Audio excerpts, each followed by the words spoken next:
All right, we are now recording. So welcome to quarter one of 2022 for the State of Justice Club. So I am your host, and I don't know how many people know me and know my background, and I'll go over all of that in a second. But for the club members, I gave you, I uploaded a workbook. Okay. Now I know we said that off camera, but I'm saying it again for the recording, right? Okay, so the reason why I like to do the workbooks is not only that it makes it interactive, it makes it more memorable and more meaningful when you engage with the information. Especially when you're like me, past 40. Now, y'all know I have no shame in sharing my age. I'm 53 as of this recording, and the memory is just Happy birthday, beautiful. not on point all the time. Uh, Thank you, and keep the outbursts to a minimum, Brian. Okay. Okay. But no, let's just get through, and then what I'm gonna do is go through each section. There's only 3 sections. I'll get through all of them so that you guys can have the answers, and the people who are watching the video after tonight, yeah, go ahead and mute when you have to cough and stuff like that. But if you made me lose my train of thought. Okay. But for the people who are going to watch this video after, I don't want them to have to watch a long explanation to get the answer. So I'm just going to go through very quickly and give everyone the answers to the question. And then I'm going to go back, circle back and explain my, what was I thinking in this thought process. Okay. Does that sound reasonable? Fair, understanding? Okay. I just want to make it fair for people who don't have a lot of time and they just want the answers. So that's what I'm going to do. Okay. So now I'm going to switch over to the workbook. Okay.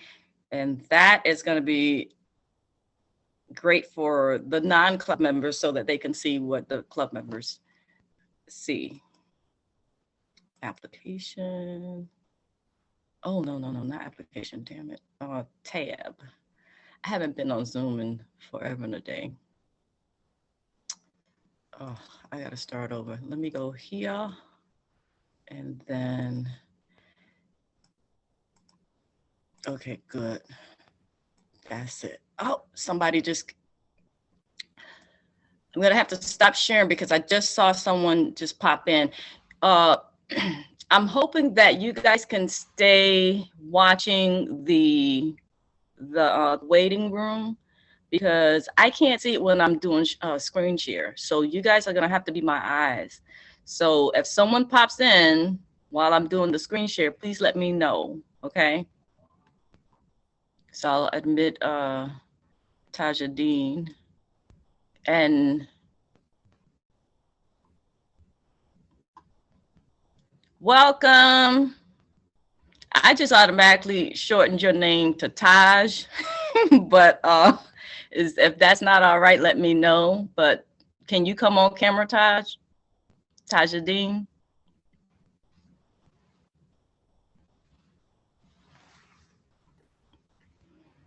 So we're in the throes of about to review the worksheet. So everyone else has already introduced himself, and we kind of ran through the roster. And I know Taj for sure is a club member. But can you come on camera, or are you having camera problems? Because I see your camera is off.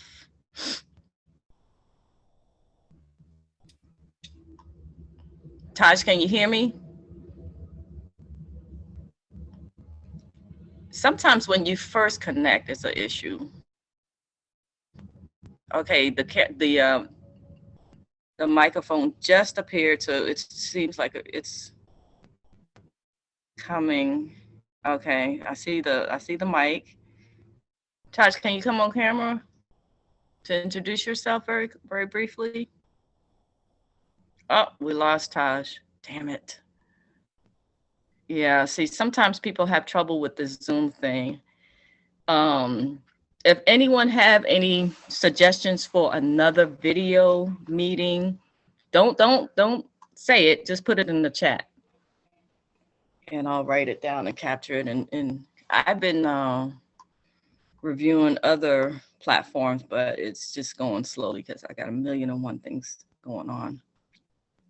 All right, well, please, everyone, take a, oh, someone just chatted. All right, let's go back to the workbook, and then please, someone please monitor the waiting room, okay? And let me know, because I won't be able to see if someone is there waiting to get in. All right, so let's go.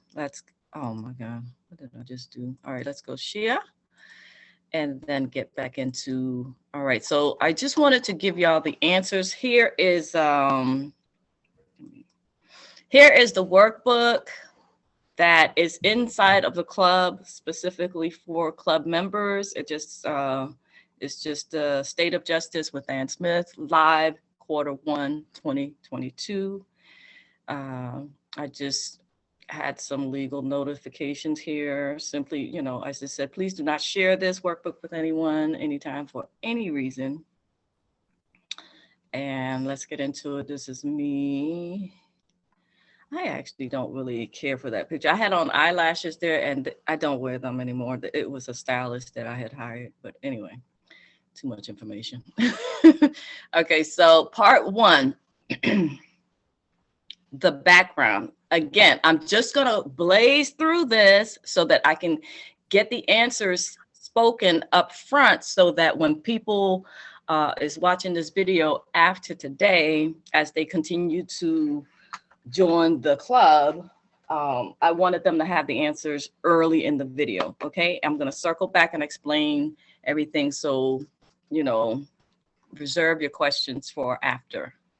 So part 1, the background. 1A, here are the answers. Name 5 industries that control the world. Okay, education, medical, food, legal, media. Okay, education, medical, food, legal, and media. Okay, we'll circle back and discuss them, but let's move on to the next one.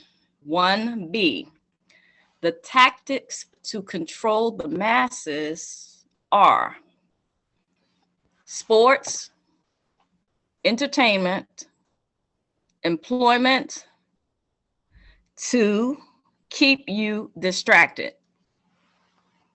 Okay, that's the state of justice, but we'll get to it. We'll get to the nitty-gritty. 1C. Am I going too fast for the people who are here? Speak now or forever hold you. A little too fast? Okay. All right, so what do you want me to repeat? All of it, or just 1B? Or no, just 1B, please. Okay, so 1B is the tactics to control the masses are sports, entertainment, employment, to keep you distracted. Okay. 1C, the court system is run by professional programmers because the mind work by repetition, repetition, not by logic. It is based on the law of suggestion. Okay, I'll repeat the whole thing. The court system is run by professional programmers because the mind work by repetition, not by logic. It is based on the law of suggestion. Okay, So let's move on to part 2. Part 2, 2A. What's done in the dark must be brought to light. Exposure is the way to prevail. So that's just one blank space that needs to be filled in. Exposure goes in the blank. So 2B, success leaves clues. Therefore, we need to stop marching and protesting to begin uniting and building. Somebody need to mute. Okay, I repeat, 2B, success leaves clues. Therefore, we need to stop marching and protesting to begin uniting and building. All right, 2C. The biggest fear for an apex predator is exposure. Exposure, that's it. So, part 3, the plan. We talked about the problems, we talked about the issues. Now let's talk about the solutions. Here's the plan. 3A, the key to social change is critical mass. The key or the magic number to make change happen is 3,000. Okay, so again, the key to social change is critical mass. Critical mass. The key or magic number to make change happen is 3,000. Okay, so 3B. To be transformed from a quote unquote product of the system, end quote, in a hijacked nation to a critical thinker, one must network with like-minded people. I repeat, 3B is to be transformed from a quote unquote a product of the system in a hijacked nation to a critical thinker. One must network with like-minded people. 3C, true freedom is one who is self-determined and self-educated. Okay, so that is pretty much what's going on in my mind, and it's open for discussion. I'm not the authority. I don't have a patent on solutions, but my mind does work, and I do be brainstorming. Okay, so in conclusion, the current system is DBR, damage beyond repair. I believe that it is time to replace the old system. Instead of trying to retrofit, we need to replace. So we have 2 options. We can continue to complain about the powers that be, or we become the powers that be. And I'll explain that too. So the person on top of the mountain didn't fall there. They made a plan and then they executed their plan. The reward is greater than the process, but success is a choice. So let's review. Let's go and review. All right, but I'm gonna stop sharing because we lost Oliver. Someone was in we lost Oliver. He was in the waiting room. He's probably having technical difficulties. Okay. So let me give you all a brief history of how I've come to this understanding and this conclusion of where I am. And everyone is free to change my mind. Oh, yours all over again.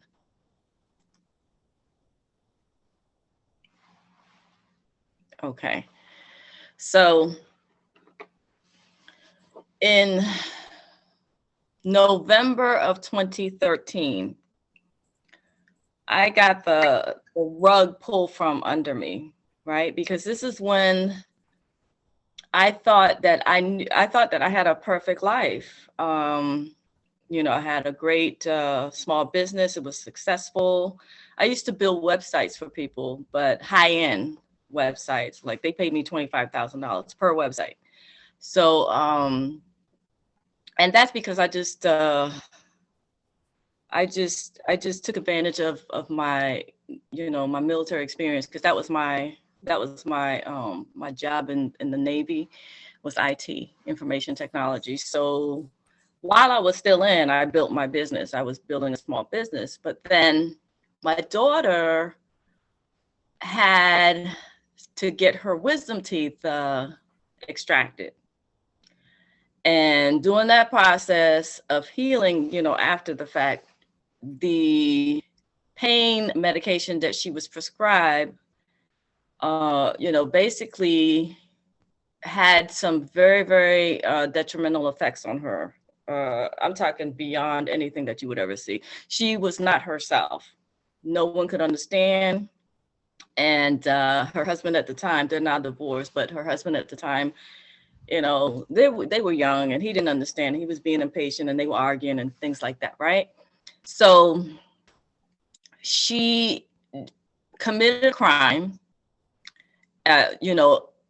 while she was in a state of disarray. It's called the legal term, and I didn't know it at the time, of course. In the middle of the storm, you don't know these things, but it's called medical madness, right? The medicine, the prescription, the RX, whatever you want to refer to it, it drove her insane. But it drove her insane temporarily, because as soon as she's not on it, or anyone is no longer affected. It's kind of like alcohol. If you drink, you're gonna get drunk, but the minute it's no longer in your system, you're clear, you're rational, you're back to yourself. And woe is you if you did some things while you were drunk, right? While you were intoxicated. Well, that's what happened to her, but it wasn't alcohol, it was prescription drugs. So I'm thinking rationally that, oh, well, this is a clear-cut case of, it's a medical issue. No, they put my daughter in jail and charged her with attempted murder, right? And because the quote unquote crime that she committed was trying to, and she didn't know what she was doing. Again, it gets a little hard to explain for people who don't know what medication madness is, but in her out of mind state, she thought it was best for her and her kids to go home to Jesus, basically, without getting too graphic. Okay. And, everything pointed to that, even, just the way the house was and just everything. And what happened was she was charged with murder or attempted murder. And it was so far-fetched and so bizarre. So I was thrown into this whirlwind of what the hell? I was in the headlights for a while. I would say for about the first year. It was just so shocking and so jarring. And, it still upsets me to this day, of course. But, joy comes in the morning, right? So it's been an 8-year journey, needless to say. At this point, she is, she had to wait for 19 months. I want to say it's either 19 months or 21 months in jail while she was waiting for trial, right? Again, I did not know her rights were being violated. I did not know anything about law. I have no background. My background is in computer science, right? Mm-hmm. And So after that, or during that process, it's been just a very hard ordeal to try to learn, well, why are these people getting away with lies? I mean, they're telling lies in open court. It was quite the learning experience. So after talking to a bunch of different lawyers, and when I say a bunch, I mean like over 50, I lost count. I started realizing that they were part of the problem. They were part of the game, and it was a game. But I was still trying to unravel the truth and unravel the puzzle. All the pieces of the puzzle didn't make sense still at the time. And so my book, Clear Her Name, I used that as a vehicle to teach other people my daughter's or my family's cautionary tale. That's how I used it. I didn't want what happened to us to go in vain, because if it can save one life, then I would have done my job. Okay. So my daughter she's in a weird gray area of the law, because they don't consider her verdict after, waiting all the months in jail. She had a 3-day trial, and then the verdict was not guilty by reason of insanity. And because the first part, even though it's 4 words, the first part that says not guilty, they consider that, she's not in prison, so it's not a positive conviction. It's not a conviction. It's not considered a conviction. But when you look at the totality of the amount of time that she spent away from her children, her mother, her family, it is a conviction, because she spent 2 years, almost 2 years in jail waiting for trial. Gut-wrenching 3-day trial, and then she was remanded to a state hospital for 1 year with annual reviews. But every year, January would roll around, which was her annual review. They would find some reason, and it was of no fault of hers. I'm talking about, she was a stellar patient. If you told her to do ABC, ABC was done within a day, because she wasn't insane, mind you. So they would find some reason to keep her. It would be some technical thing. And this went on for another gut-wrenching 6 years. So a total of 8 years of loss of her freedom for the crime of taking her prescription drugs. That's what she's literally guilty of. She took her prescription drugs, it sent her crazy, medication madness, and then her whole life has been changed. Her husband, divorced her. She had to start all over, basically. So she's finally out of the hospital, and she's fully, she's working and everything. And so that's my journey. That was my introduction to the fraud and the gameplay that I've been, discovering through my own legal journey in legal research, right?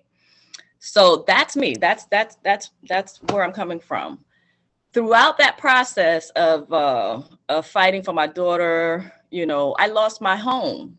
I lost my business. I lost my cars, my this, my that, all those things. I lost a lot because I couldn't work. I couldn't function. And I refuse to call it depression, but I was sad.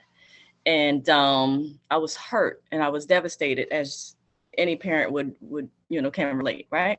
So I just tried my best. But for the first 3 years of the ordeal, I would say damn near catatonic. Like, I was in the bed, or at this point, I had lost my house, to foreclosure, and did not care, mind you, because you're just in that state of mind where, all hell is breaking loose. Did not care. So I was in my bed up until I lost the house. And then I moved in with my mom, and I was on her couch for 2 years, 2.5 years. Did not care about life, about anything. But there was a spark of hope. I was on YouTube one day, and which was rare because I didn't care about like anything. Like seriously, I had been a very good adult up until that point. Up until that point, everyone in my family, I was the provider. I was, very successful, like I said, and, doing really big things and doing good things. And I was always the one that my adult, nieces and nephews and family and everyone could, rely on me. You need a car, you need money, you need that, I was the go-to, right? But when I was no longer the go-to, I didn't know what my purpose in life was. I just started questioning everything. I was just in that downward spiral type of, place. So what got me out was, and it wasn't just a one thing, it was like a series of things. But I remember very, very distinctly, I was watching a video on YouTube, and there was this guy who was going off on the cop that pulled him over. And I was like, wait, where they do that at? I was fixated. I was mesmerized. Like, what? Oh, you could do that? Because again, up until that point, even in the military, if I was ever pulled over by, civilian cops or military cops, I did the typical standard, just go along to get along, and whatever they said went. Their word was gospel, right? I didn't know you could challenge on the side of a road and all that. I was like, what? He about to get shot. But no, but that didn't happen. And not only that, he prevailed. The cop backed off and apologized to the man. Like, I don't remember the specific video, but the point is there's always something, a spark, right? Well, that was it for me. So I went down that rabbit hole, started joining a whole lot of different groups. At the end of the day, I was in a bunch of groups, maybe over 50 groups. And that brought in confusion. And because if you ask 50 people what to do, you're going to get 50 different answers. And that's what was happening. And so I really did a deep dive, because the first question that I asked myself, wait a minute, okay, is this real? Do we actually need to hire a lawyer to fight our own case, to manage our case? And the answer was yes. So that wasn't the lie. So then I just started doing the work. Okay. So basically, it took me a good long 10 years, right, to just come out of this space of confusion and wilderness, to write the book, the whole thing. And, now my daughter's free and all of that, right? It took a long time. I didn't start offering anything for sale per se for a long, long time, because I was still learning. I'm like, who am I to be trying to teach anybody anything? I'm learning too. So I started with the groups, but they were very confrontational, and also there was a whole negative vibe going on, like, oh, shut up, you don't know. We have enough people against us. We don't need to be against each other too. So I broke away and I started my own group, and the rest, as they say, is history, because starting my own group helped me to focus. And then I started posting things that I cared about, things that I just would come across, and they were really good. And they just was the basis of my foundation, my foundational knowledge of law.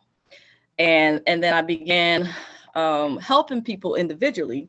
And then when that became overwhelming, I started the courses, because what other way to replicate myself? I mean, I don't have a cloning machine. I can't clone myself. So the best way to clone myself was to start, the organization It's a nonprofit organization, and then, it led to the courses and whatnot. I just responded to the requests and what people needed and what people cared about. And, but at the end of the day, the organization is here to serve humanity. The organization here is to change lives. It's never been about money. Whenever somebody says that, like they'll come at me like on TikTok or Facebook. Back then when I was on Facebook, I'm like, you don't even know me. Shut the hell up, because you don't know me. But it's I get it, because people are out here scamming, and lying, and then you have the undercover agents who are intentionally misdirecting you to wrong information. So there's a lot of that, and I get it. Like, who am I? Why should you trust me? And so, but I didn't used to respond to that kind of stuff, but I will from time to time. Like, you know what? Do you? I'll do me. And if it's aligned, then we'll meet again at some point in the future. But so let's go back at part 1. Let's go back to the beginning with the workbook, so that I can, now that I gave you a good introduction, for those people who don't know me as well as you guys here, and who are going to watch this video later on. So the 5 industries for 1A, for part 1, name the 5 industries that control the world: education, medical, food, legal, and media. These are very powerful industries because they are all used to manipulate and control, in terms of, within each industry, they have their own tools to manipulate. Because if you think about it, our entire United States educational system is about, it's not teaching the correct history, it's teaching the history of the conquerors, the one who won. And the winners write the history. So if you think about it, it's already corrupted. So our entire educational system is already slanted and biased, and it is all for training you to be a good debt slave. Okay, that's all it is. They want you to be on that hamster wheel 9-to-5 grind, and then they want you to consume, and not produce, which we'll get into in a minute. So if you're a consumer, you're not creating anything and you're not producing, you're gonna remain in debt. You're gonna start your life in debt, your adult life. I'm not talking about anyone under 18. You're gonna start your adult life in debt, desiring debt, and you'll die in debt. And that's what your heirs will inherit. They're gonna inherit your debt, right? So that's what the educational system is, right? So the medical system, it's closely tied into, they're all related to each other, and they all speak, all the titans of industry, of each industry. Every industry has a titan, or a leading company, or top 3 leading companies, or what have you, right? The medical industry is very closely tied with the food industry, right? The food is poison, literally.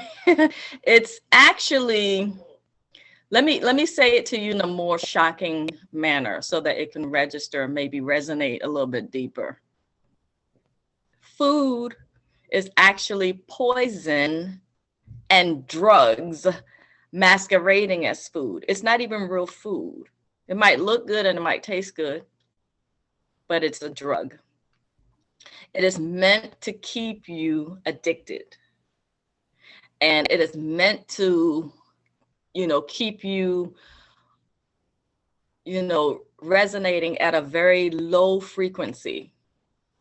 It's so sad when I think about everything that they're doing to us. And it's a lot of these things I wish I knew, when I was younger, but, I'm learning it now, and I'm sharing, and I'm doing my part. So the reason why the food industry is poisoning you through what you consume, you know, fast food, restaurant, whatever, you know, even if you go to the grocery store, you can't escape it. The soil is contaminated, right? It's because they already have a plan. They already have a number on your head the day you are born, from cradle to grave, how much you're worth to the economy. And they can predict how much you'll contribute to the commercial side of things based on how much this is why they're requiring all this, the life insurance, well, not life insurance, but the car insurance and the health insurance and all of that. It's all a game. We don't need that, but I will cover how we are going to escape all of that and when we get to the end of this. So legal and media, shockingly, is very, very closely connected. Okay. I did not know this. These are things I did not know growing up and going through school until it happened to me. And that's the sad part. We don't know until it happens to us. Well, I'm for one, I'm raising my hand, through my book and through this platform that I'm building, because it's time. Yes. Okay. Murder by Injection, the story of the medical conspiracy against America, PDF by, wonderful. I love it. I'm going to check it out. Thank you for that, Tracy. Yeah. So the legal and media, mass media, not social media so much, but they are social media is a close cousin to mass media. The news on network television and cable television and all of that. Yeah, they are corrupt as they come. And they're very closely in bed with the legal or the justice system. And it's a churn and burn type of system, because I experienced it. And when it happened to my daughter, afterwards, I could never look at the news the same way again. I questioned everything from that point on, because I know there's some kind of slant or some skew. They painted my daughter as a monster because they needed her to be a monster, because that's how they operate. They don't care about the truth. Not one time was her prescription cocktail, because it wasn't just one, not one time was it mentioned in the media, because the media was getting their information from the prosecutor's office only. How about that? So Malcolm X said has a very powerful quote. The media is a very dangerous weapon, because it can turn an innocent man guilty and guilty man innocent. So true. And that's, I lived it. I'm not guessing, I lived it. And so from that point on, I just, I didn't believe it. I didn't think it was a credible source of information. And, the thing with social media is it's exposing that, but the social media platforms themselves, they're becoming a little bit, they're engaging in a lot of censorship that is unfair to a lot of people. So, they're starting with that too. But the people, the individuals, users on the platforms, you can rely on them. It's a sad day when you can say that, your neighbor is a better, source of information than the media conglomerates that has been operating for years. But they're about the money, right? And they're about the connections. So those five need to be dismantled. There's just there's no way around it. They just need to go. And I have the plan for that too. Okay, so let's go on to 1B. Not unless someone has something to share. Okay, go ahead. You're muted. Go ahead, Tracy. You're muted. You have to unmute. Okay, so what about banking, right? I've been in banking for 17 years, and I understand how the big money lenders, money changers, right, from 1700s turned into funding the different monarchs, which resulted in the central banks, and how even today the central banks lend money to the governments or so-called corporate governments for at interest to keep them enslaved, right? And then force the population to pay taxes to pay the interest that the central bankers loans to the governments. So I would think that maybe banking would be like a sixth house, because through all that, you know, we have got this whole fiat currency system. We went off the gold standard, and you've got this whole debt-based global financial system that's kind of enabling all these corporate governments to borrow money or borrow debt to fund the 5 industries that you mentioned above. So I think, you know, the banking is super critical in this whole stage, if you will, whole world stage of mutualization. Yes. The reason you're absolutely right. The reason why I didn't mention banking or any other industry for that matter, because they're all corrupted. And the majority of them, of the other ones, including banking, fall under big government. And so I just, you know, everything really falls under big government, right? Like big food and everything falls under that one umbrella. It's the government. It's the government. It's out of control. And so I just, you know, otherwise we'll be here all day talking about, but I was just mentioning, I would say the ones that affect everyday life for the vast majority of people. So, you know, not everyone has a bank account and stuff like that, but they fall under the, you know, big government, you know, a big brother's watching type of thing. But yeah, you're absolutely right. So anyone else want to, you know, throw in another industry? Because we are being controlled, y'all. I'm telling you, we are being absolutely annihilated with, you know, the mental games that they play with us.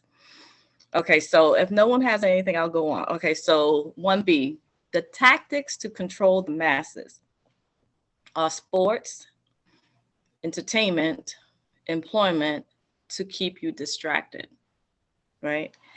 And truth be told, sports and employment also fall under entertainment. It's all a game to them. It's all a game to the corporate elites who, you know, control big government, right? With their big spending.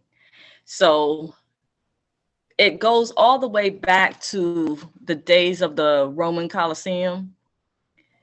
It just, the sports, you know, branched out into entertainment, and then entertainment also, employment branched out from entertainment, shockingly, right? People didn't used to have to work. There used to be a barter system, you know, 1,500 years ago. We didn't have to work. The reason why money was invented was because people started laboring, and the barter system became about something easier to carry instead of carrying like a bushel of grass. So they started writing things down, and that was the invention of currency, written down money and stuff like that. But I don't want to get into that's way far back. That's way too much history. But everything is built to distract. Hence the whole poisoning in us for, you know, with the food and dulling our senses, because they don't want us figuring things out. They don't want us networking and getting, you know, past all the trip lines that they've set up for us. So that is, I have some solutions. I'm just giving y'all the issues, and I know this should not be, unless you've been living under a rock, this should not be earth-shattering information, because you are living it and experiencing it in different ways, in different angles, but you are aware. If you yourself didn't, know this stuff, someone who does know it or experience it, right? So the court, 1C, the court system is run by professional programmers because the mind works by repetition, not by logic. It is based on the law of suggestion. So the history or behind the basis for this sentence is the professional programmers. They are narcissists who were raised by narcissists, right? The people who are operating in court, the lawyers, the judges, the prosecutors, even some of the behind the scene, workers, such as the clerk of court and the bailiffs that that you see in the court.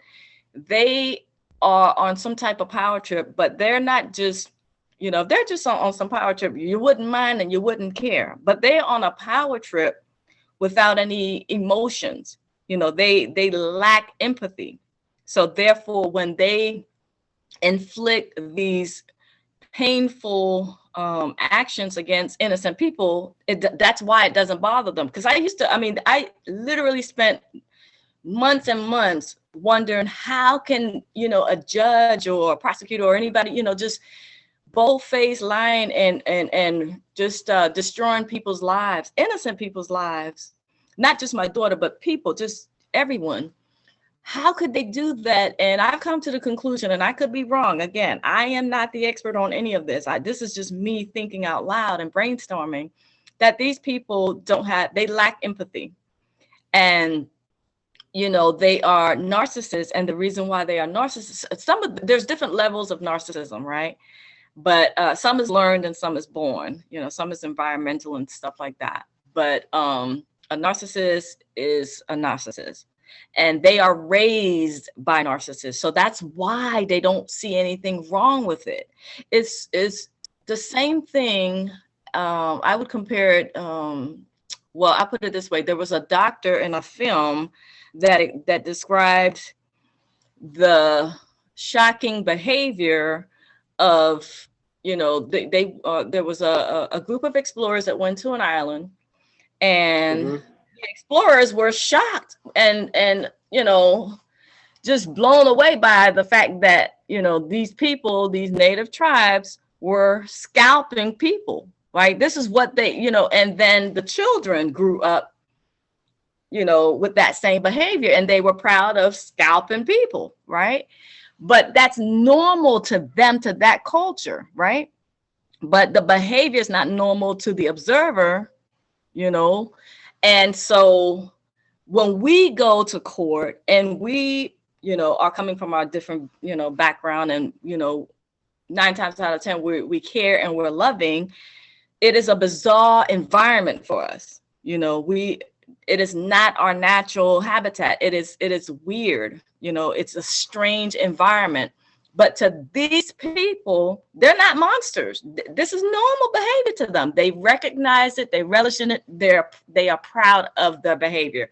Oh, yeah, I just gave that one 27 years for a piece of candy that cost 50 cents. Do you think that that's a little beyond your authority? But they don't see anything wrong with it because it is how they were raised. And then they go into this environment. So they were raised in environment in households that they're narcissistic. And then they go into an environment such as the legal profession, where that in and of itself is monstrously narcissistic. So it's a feeding ground. So they try to outdo each other and see how much damage they can do to people, while we as normal, quote unquote, society, we're looking at them like they're fucking crazy. Like, you're like, they're insane, but not to them. So therein lies the rub. How do you present yourself to people who lack empathy? I've come to the conclusion that you don't, because see, we're looking for empathy. We're looking for humanity behind those eyes. There is none to be found. There is none. You have to go after them and expose them, period. You cannot go with pleading, because I did that. I called the prosecutor in my daughter's case, and I was like, Wendy, you know, like me and her was on first name basis. I was like, you know, can you, you know, like, do you have a child? Are you, you know, heartless? Like, hey, welcome. Hi, Mike. So you'll have to watch a video. This is recorded. You'll have to watch the video. I don't want to be unfair to everyone who was here earlier, Okay. but thank you for coming. Thank you for coming. We appreciate you. Welcome to the fold, the foxhole. So, you know, their behavior seems bizarre and insane to us, but they're not understanding why we don't understand that their behavior is normal to them. Okay, so it's a conflict for us. It's like we don't speak the same language. We're coming from a place of humanity and love and fairness and truth, and they're coming from a cesspool of competition of who can do the most damage, and that's normal to them. Okay, so please walk away knowing that you're not dealing with the average man or woman. Okay, and especially the judges who have been operating this way for, you know, 30, 40, 50 years unchecked. Okay, unchecked. So I literally came across several videos on YouTube where judges were, you know, finally, you know, charged and convicted. You know, the one who was charged and convicted for, you know, kids for cash in Pennsylvania. And then there's several, I did a whole video myself, reviewed like 10 rogue judges, but those two stand out. The second one that stood out to me, just for the heinousness of it, just the lack of humanity. This judge gave this woman who her case started as a traffic court. He gave her 2 or 3 years for not being able to pay. It was a $10 bill stemming from traffic, and she was in jail longer than people who had committed more serious crimes, if you want to call it that. I mean, even the other inmates that kept calling her the woman with all the days. Like, it was just, they felt for her. They felt for her because it makes no $10. And when the case came back around on appeal, it was so egregious that I think the Court of Appeal in that state, and I don't remember which state, the judge on the appellate case, he himself filed for grievance against that judge. He was so disgusted with how far this judge did this woman. And then that judge, right before he was sanctioned with different fines and things like that, he retired after 30 years. And he said in the newspaper, I didn't know I was doing something wrong. I didn't know it was wrong to do that. Really? The truth, here's the clincher. The things that they do to other people, us, we the people, they themselves could not take. They literally could not. They could, you know, the saying goes, they could dish it, but they can't take it. They literally cannot take it. Okay. The case in New Jersey, where the man, Isaac, his name is Isaac Wright Jr. Another horrific case of a miscarriage of justice, where he was charged with, he was the only one in New Jersey charged with a new invented crime that the prosecutor invented for specifically to charge this man, called the drug kingpin. He was the first and only and last to be ever charged, tried, and convicted of being a drug kingpin. And it was all because the prosecutor was jealous of this man being successful. He was a successful Black man in New Jersey. He was a self-made millionaire. You know, he came from nothing and he built up a successful club, and this prosecutor just had it in for him. And he said he's going to, I'm gonna take him down.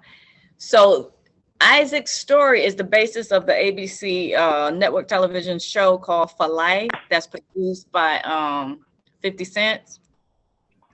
But yeah, I watched the first season. I haven't watched, I don't even know where it is now. I think they maybe beyond season 2 now. I couldn't tell you, but I've been so busy with work. But yeah, I have a lot of these cases in my book.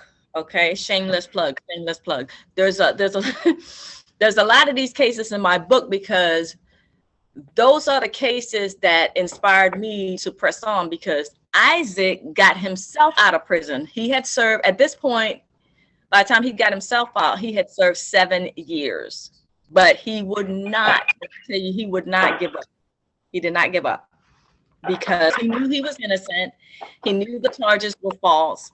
And he studied the whole time in prison. He studied law on his own. He did what lawyers could not do, which was to get him released. Okay, he got his conviction overturned all on his own, and he never had a background in law. So if that doesn't inspire you, I don't know what will. I have several stories like that. Another young man, I think his case was in Pennsylvania. Yeah, how could I forget?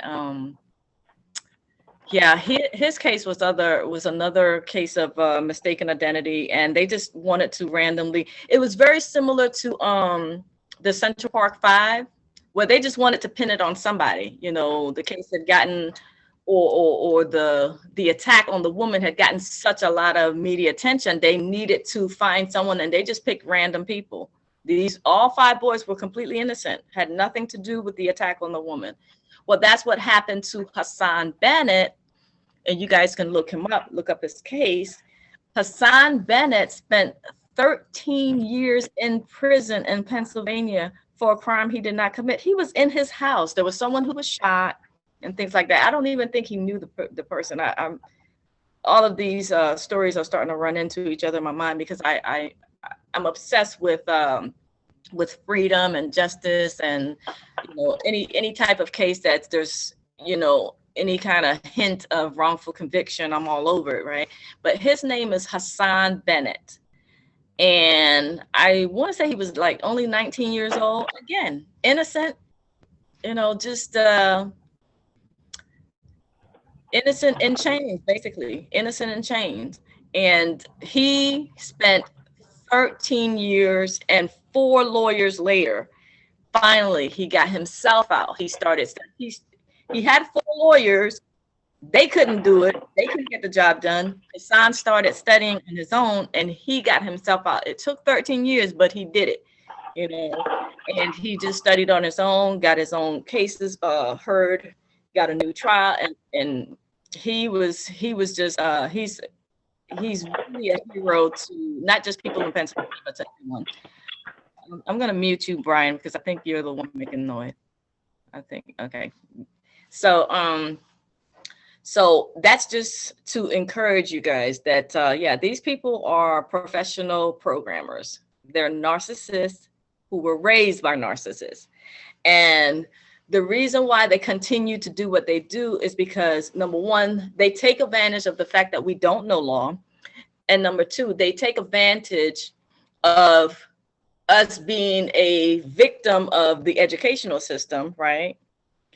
And they know that we have been trained thoroughly to, anytime there's a matter of law, a matter of legal issue, we're trained to hire a lawyer. That's it. That's the extent of our knowledge. And that was the extent of my knowledge as of 10 years ago. That's all I knew. Hire a lawyer. Something's going down, hire a lawyer. That's all we know, right? Not knowing that the lawyer that you're going to hire is a part of the problem. So, yeah. So that's, so the repetition part of, of that answer is they keep doing it because it is entrainment, right? When your brain keeps seeing or hearing the same thing, it trains you to believe that it is true and it is correct and it is accurate. That's why we are trained, from birth to not question authority, right? That's why I was so shocked. I experienced a tremendous amount of cognitive dissonance when I saw that video with the man, going in on the cop. It was like, what? It was shocking, right? But that's because, they have a network, a system to keep us, in this way of thinking, so that we can continue to make money for them. They don't want us to know the truth. So repetition, when you keep seeing people getting arrested and keep people seeing, people getting wrongfully convicted, they want it to be normalized. Oh, it's normal for, okay, he going to prison. They even want us to normalize wrongful convictions. Like, oh yeah, it's normal. No, this is insanity, and I'm not going to be a part of it anymore. Okay, so the law of suggestion part that I talked about at the tail end of 1C, law of suggestion it goes beyond repetition. It is, how do I say, I even put it in the book, and I reviewed my book earlier today because I wanted to make sure that I said it correctly in the book. But basically, I don't know who here knows this, but even Hitler, Adolf Hitler, the mass murderer of millions of Jews. Okay, him, that bad guy. Do you know that before he rose to power, he did his research, right? And guess who he researched? He wanted to know how to win, how to dominate. He sent people out here, spies out to America, because America at that time was dominating the different people of color, right? And he wanted to know, well, how did they rise in power? Because they were, the new kid on the block. People of color was here, natives, aborigines, and all of that. How did the white folks, how did they take over? Well, Hitler sent his people, his minions, to America to find out how to literally learn how to subjugate people, right?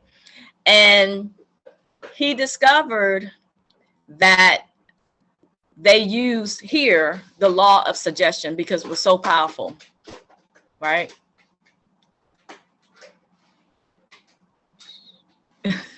The law of suggestion was so powerful. And then he studied, it wasn't about the difference between the race. It was the caste system. That's what he was studying, right? And he picked up on that and he took it back.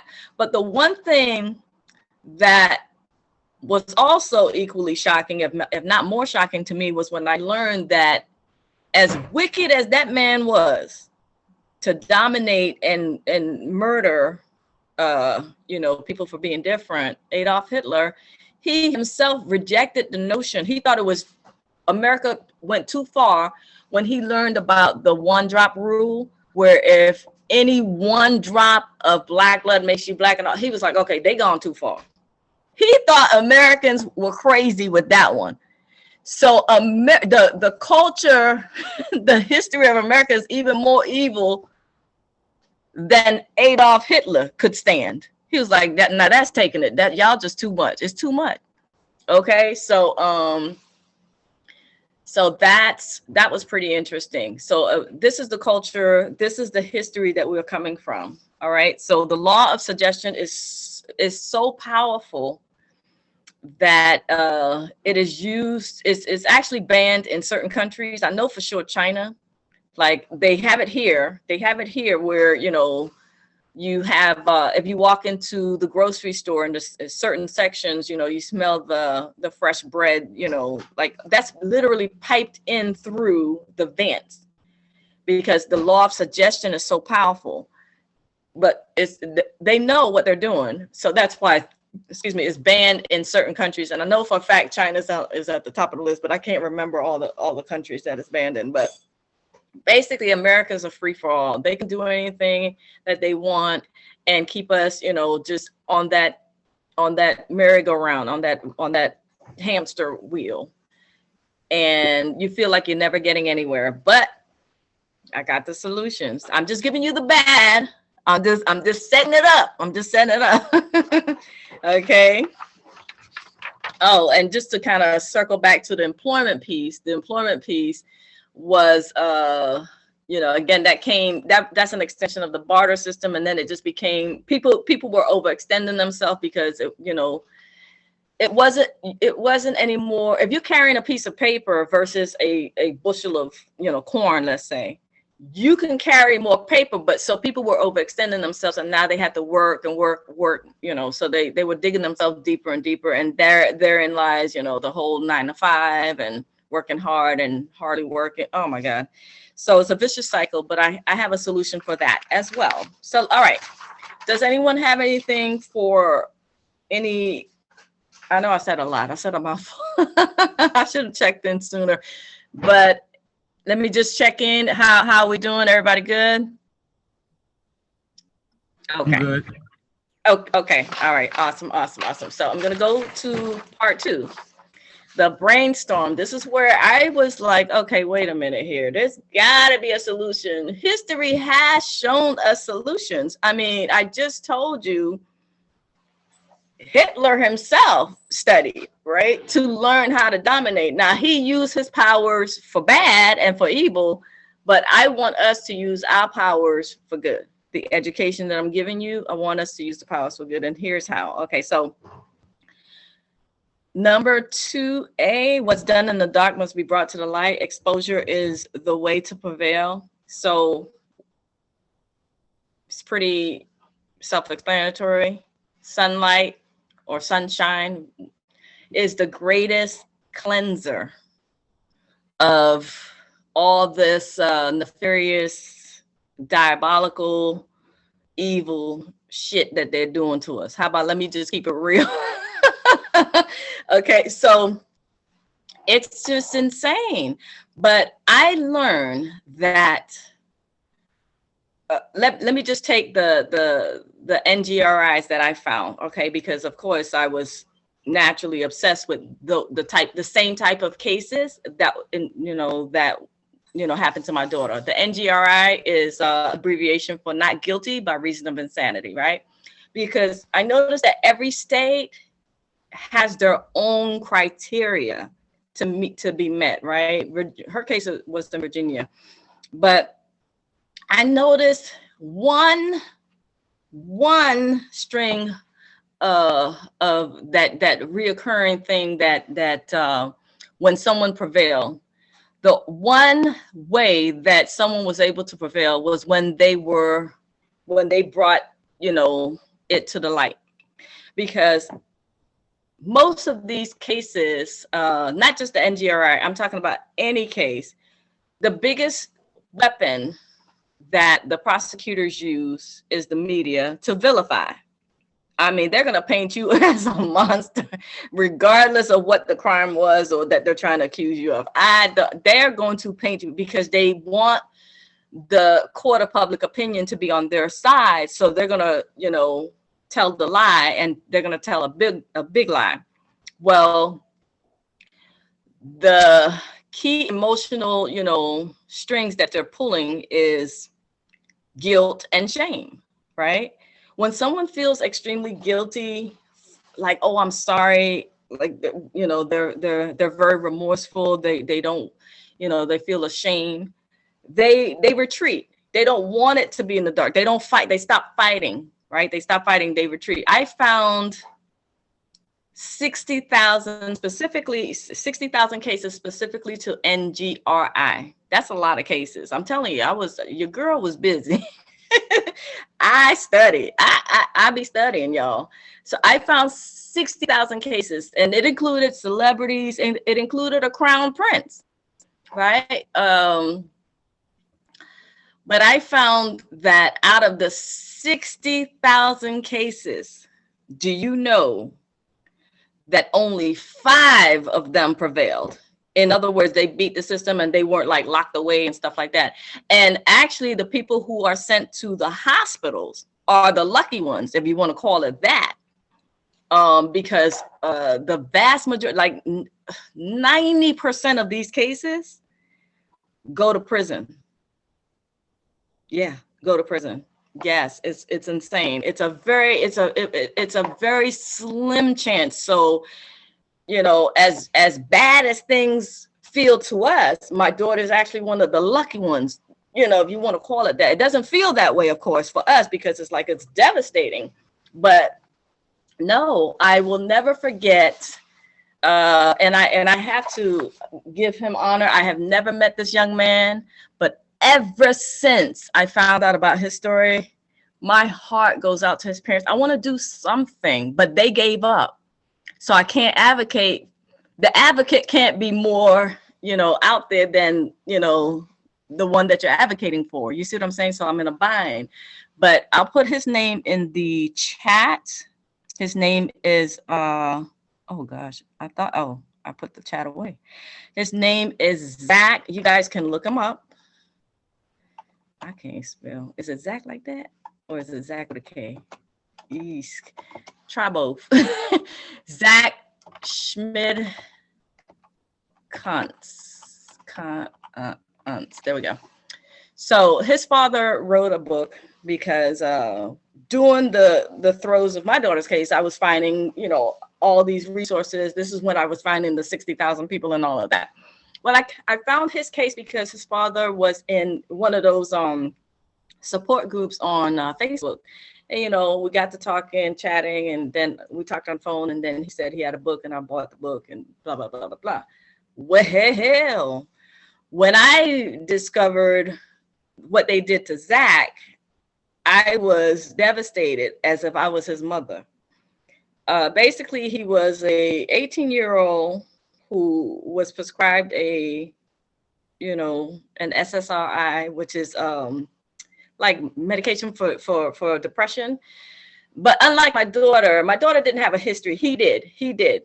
But nevertheless, whether you have a history or not, it's not the history, it's the drug that's doing it and makes you go crazy, right? So anyway, Zach ended up losing his mind, and he had been losing his mind like leading up to the day that he killed his friend, when he was drugged and out of his mind. And that's what happened. A woman, young woman, his friend, came over to visit him, and he was out of his mind, and he killed her. And I'm talking about, this is somebody who don't have any kind of history of violence, none of that. Okay, so long story short, Zach ended up in, he was convicted, and he's in prison to this day. He's been in prison now about 13 years. And but the prosecutor, his father found out that the prosecutor was being coached by the drug manufacturer that made the drug that Zach was prescribed. So these are the things that they do. So they're not after the truth, is what I'm trying to show you. Okay. But I've learned how to overcome all of that. As bad as things sound, I've learned how to overcome that. So again, I'm just giving y'all the bad so that we can get to the good. All right. So back to the workbook. Okay. So number 2, B, success leaves clues. Therefore, we need to stop marching and protesting to begin uniting and building. So marching and protesting was the tools for people, like doing the MLK days, those heydays are gone. We don't need to do that anymore. You can if you want to, but it's an exercise in futility, because we have social media now, right? Social media didn't exist back then. So back then, social media was literally walking to your neighbor's house and knocking on the door, or making a phone call, making a bunch of phone calls. Well, now we have social media. We have platforms that we can reach across the pond, like from anywhere in the world. So it's a blessing and a curse, because if the story or the narrative, you're not in control of the narrative, again, they like to vilify us. If you're not in control of the narrative, then damn, you have a lot of work to unravel. But if you get ahead of the story, which I teach you guys how to do that in Dream Law School, you can prevail. Again, I've been down this. I'm not preaching to the choir. Like I'm baptized by fire. Like this stuff has touched my family. It landed on my doorstep, and it devastated me. My whole entire life was decimated by this one incident. Up until that point, I was happy-go-lucky. I'm serving my country and all that, have my small business and all that, and doing well and helping my family, and enjoying the holidays and all that. And then this happened. Well, my life has been turned upside down.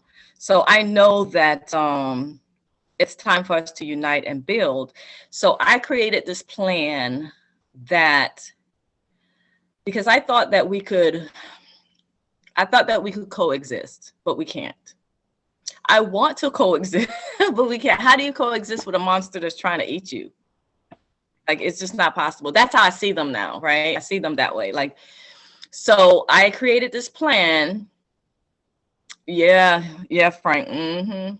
I created this plan that removes us from all jurisdiction, because I started learning the law of nations, and the two highest jurisdictions that takes you out of their jurisdiction, meaning the United States jurisdiction, or any of the prevailing nations. Like, a prevailing nation is where you are, like United States of America, and then you are forced to become a citizen because you are there. That's the prevailing nation. Well, you don't have to be. It's by voluntary,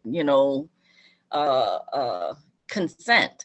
But if you don't volunteer and you don't consent to being a part of the larger nation, you can have your own nation, right? And so I started learning, well, how do we get out of this mess? Because it is a mess. Well, the two leading things that's going to protect you: learning the law of nations and treaties. Those two things is their Achilles heel. They can't get past that. There's nothing, okay? Because they have to recognize each family or each man or each woman as a nation. We are all a nation, right? And that was shocking to learn.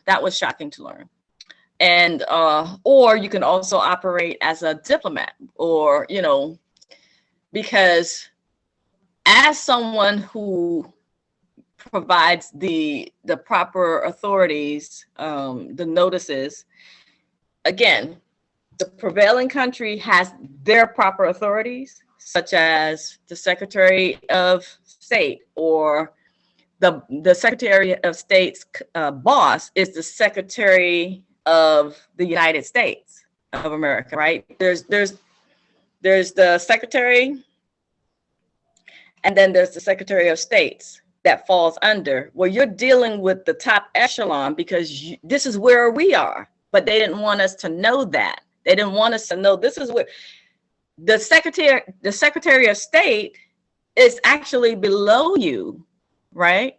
You're here with the Secretary of the United States of America. The different Secretary of States of the different individual states, they're down here. You're up here with this one here. Okay, you're a head of state.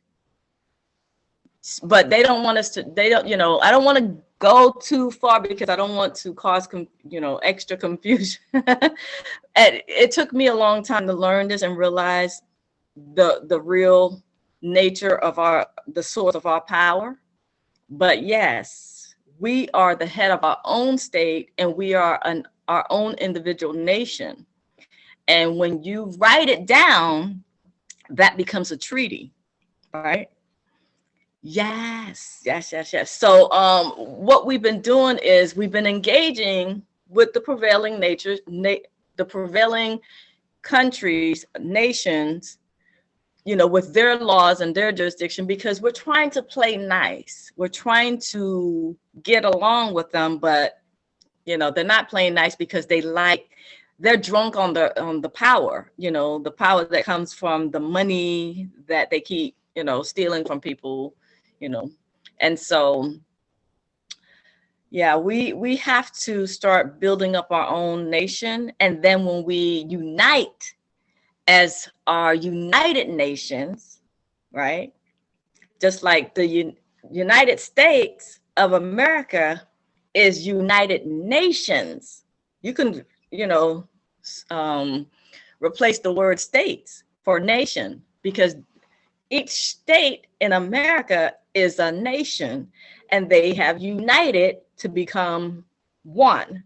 But when we do that, we are doing the same thing, because we are at the seat of government. We are even above them, right? So the hierarchy it'll trip you out.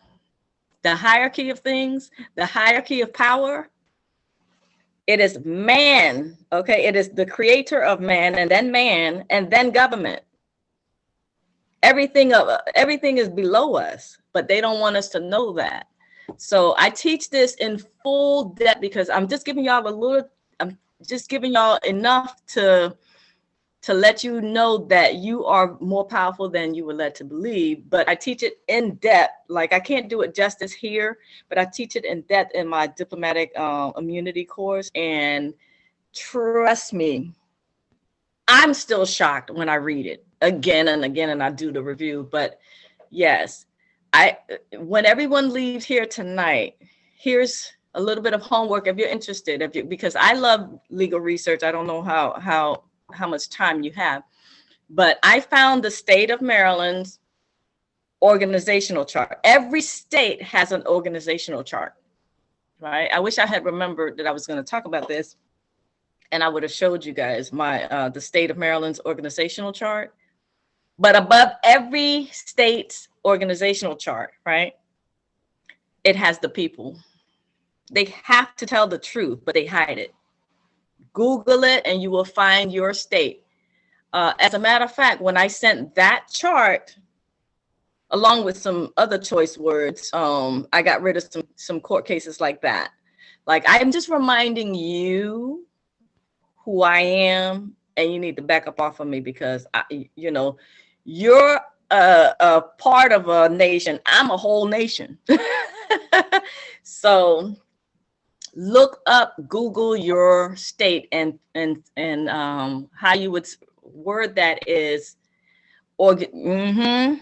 Yes, Tracy, there you go.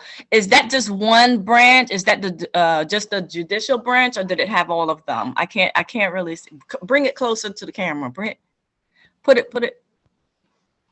Oh, okay. Judicial, legislative, and executive. Yes. That's how the Maryland state was.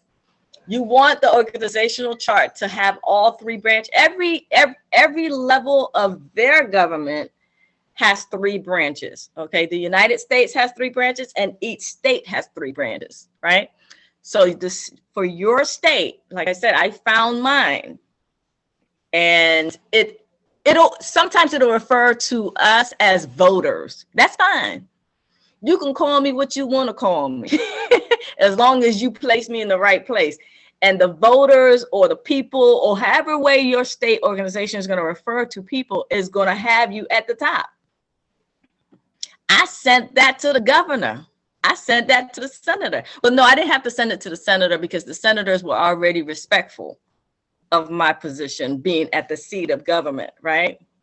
So another interesting fact, I think I revealed this also in the diplomatic immunity course, but the first governmental agency that was created for the people was the United States Postal Service, the post office.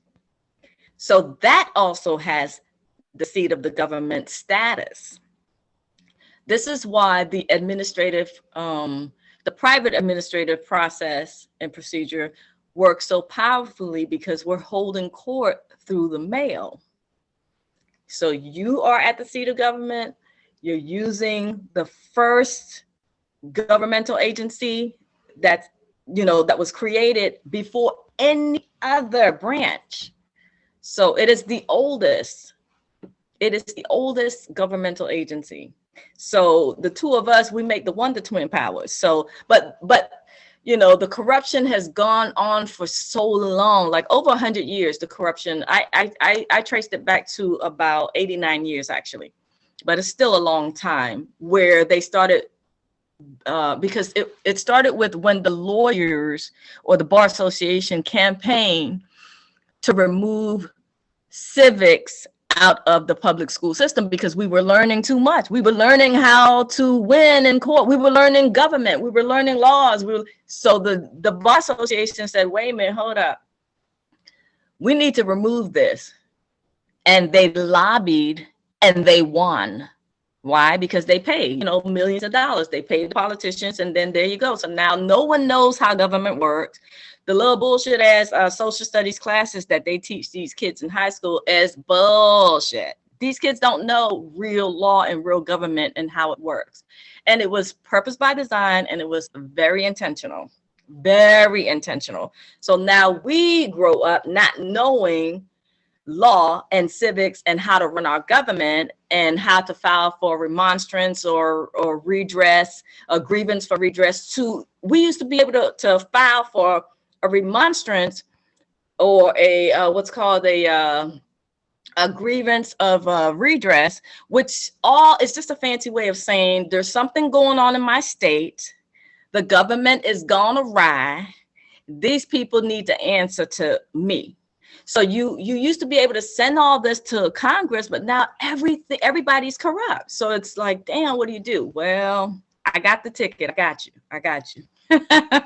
Okay, so that's what's going on. We need to build, and we need unity is the answer, is the solution and the problem, because things have been so bad for so long, people don't know who to trust. You know, there have been a few factions here and there of unity here and unity there, but anytime a group, you know, starting to make a little bit of noise, you get hit with disorderly conduct. You get hit with you a cult. You know, you get hit with all that crap because they don't want us to unify. So I believe I have the answer for that, but that's still a work in progress. I think I know how to deal with that, but you know, I need some more legal eggheads, you know, to chop it up with me, because it's surrounding physical security, and that's not my forte. Physical security is not my forte. So but I'll get I'm getting ahead of myself. I'll get into that, because but the point is, the marching and the protesting, nah, ixnay on that. It doesn't work anymore. It used to work, but we have evolved. And oh no, you can't see what's being posted?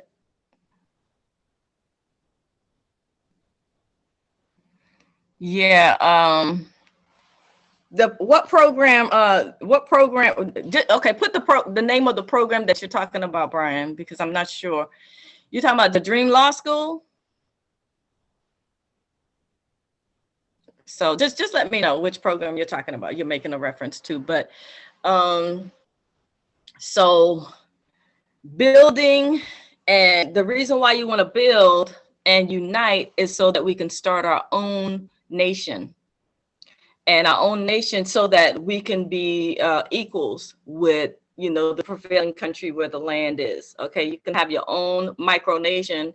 And I did all the research. It took me about 2 years, and I wrote up the plan, and it's readily available. I wish anyone would, you know, do it and copy me and just make it happen, you know, because it represents freedom. So the city, the advanced city that I want to build is it falls under, see, what I did was I used their laws against them. That's how you win, basically.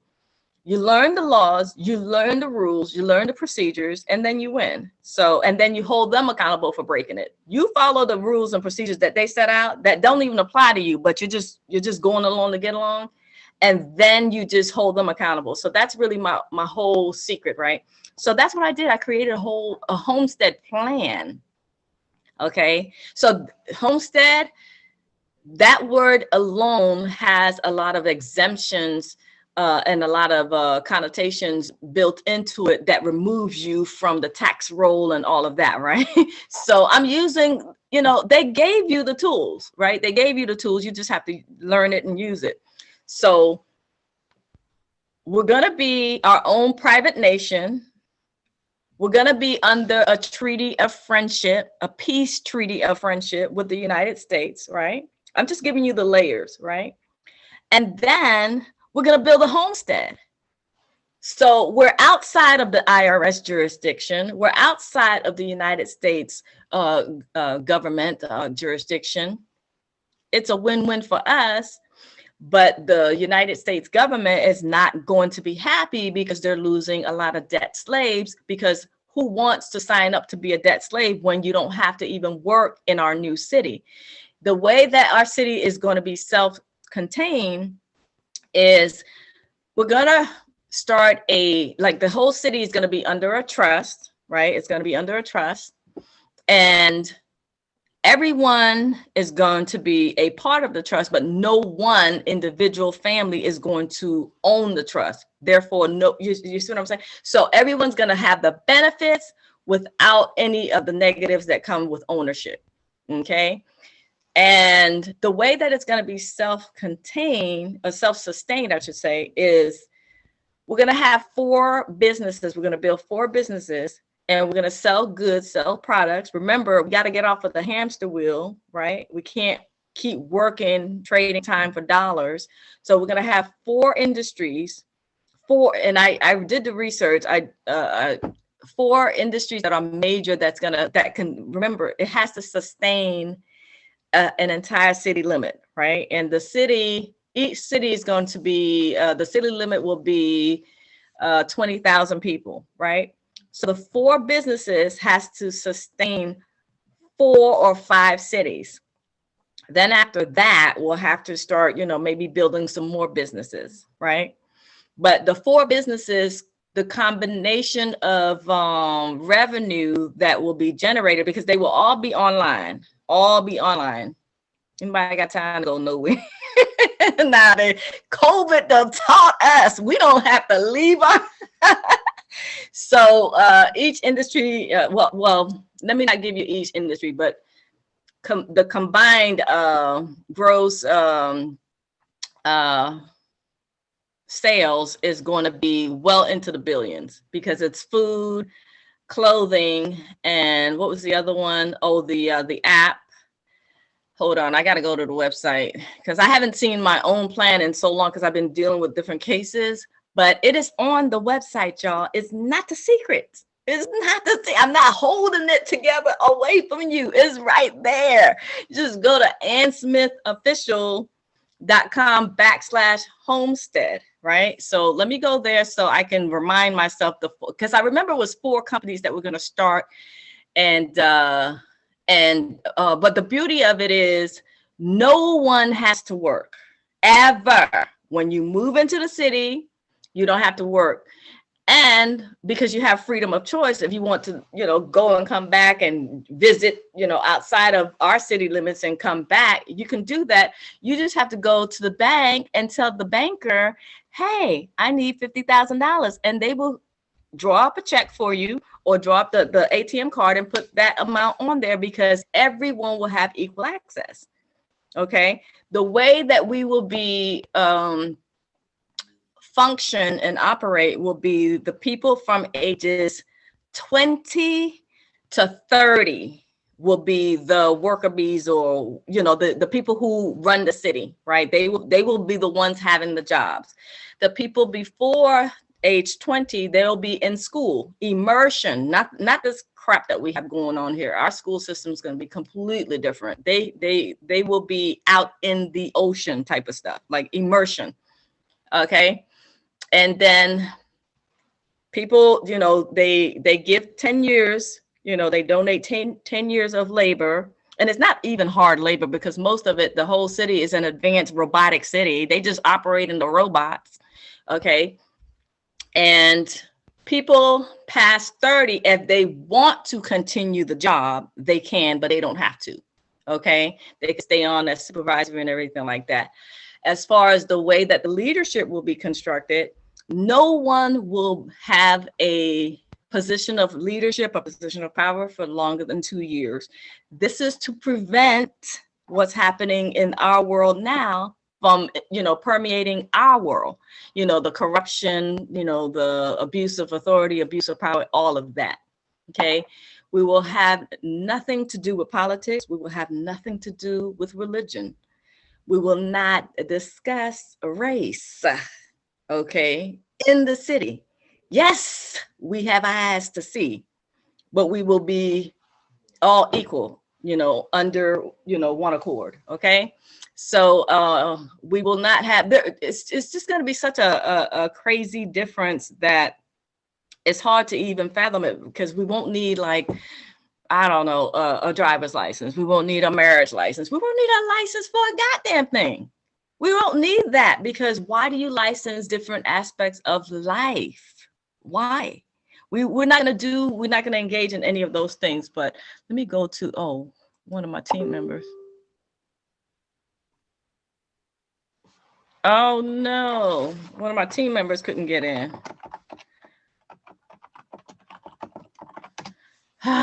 Man, okay, hold on. I'm trying to pull up the thing.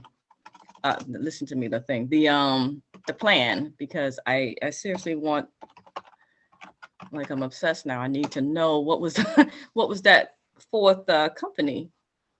Okay, here we go. All right, so imagine a place or a world where, your child or offspring, is born into a world where they're no longer a debt slave. They live free education, free housing, free clothing. Well, damn, free Rolex if that's what you into. I mean, because I said that because someone asked for that. It's like, wow, we could have anything. Yes, because what we'll have is, it's kind of like it's called a repository. I don't know if everyone here is knowing that a library, like when you go borrow a book or a CD or whatever from the library system, that's a repository. Well, that's what we'll have, right? Where you just go, you make the request for whatever it is that you want. Like, let's say you're going on a 2-week vacation to another state, another country, and you need money for this, you need a car, you need just order it. You want a brand new Mercedes or whatever. I'm not into cars, so I only know the luxury cars that I have because I work hard and I bought them for myself. There ain't no man bought nothing for me. Okay. But like, I bought myself these things, so that's why I'm familiar with them. But I'm not bougie. I'm just saying I bought them for myself. Whatever it is that you want, you just put it into we'll have, like, everything will be online. Even food, no one has to cook. You never, that right there alone got me. I'm like, I don't have to cook. Yes, because we already have a taste of it in this society, because all of these, I think because of COVID, all of these different meal prep programs have sprung up. I've been engaging, honey. I have tested about 4 shamelessly. Shame, but they're good because, they're prepared by world star chefs, and some of them are where it's already cooked. You just have to heat it up, or some of them come with all the ingredients where you have to cook it. I don't like those so much, but the point is, there's a little bit of something for everybody. So what we'll have like it's hard to describe, because I've been engrossed in this for years now. So I get excited at certain parts, especially the not cooking part. But basically, it's a circular city. As a matter of fact, I pulled it up. Let me show you guys. It's a dream come true. Nobody has to work.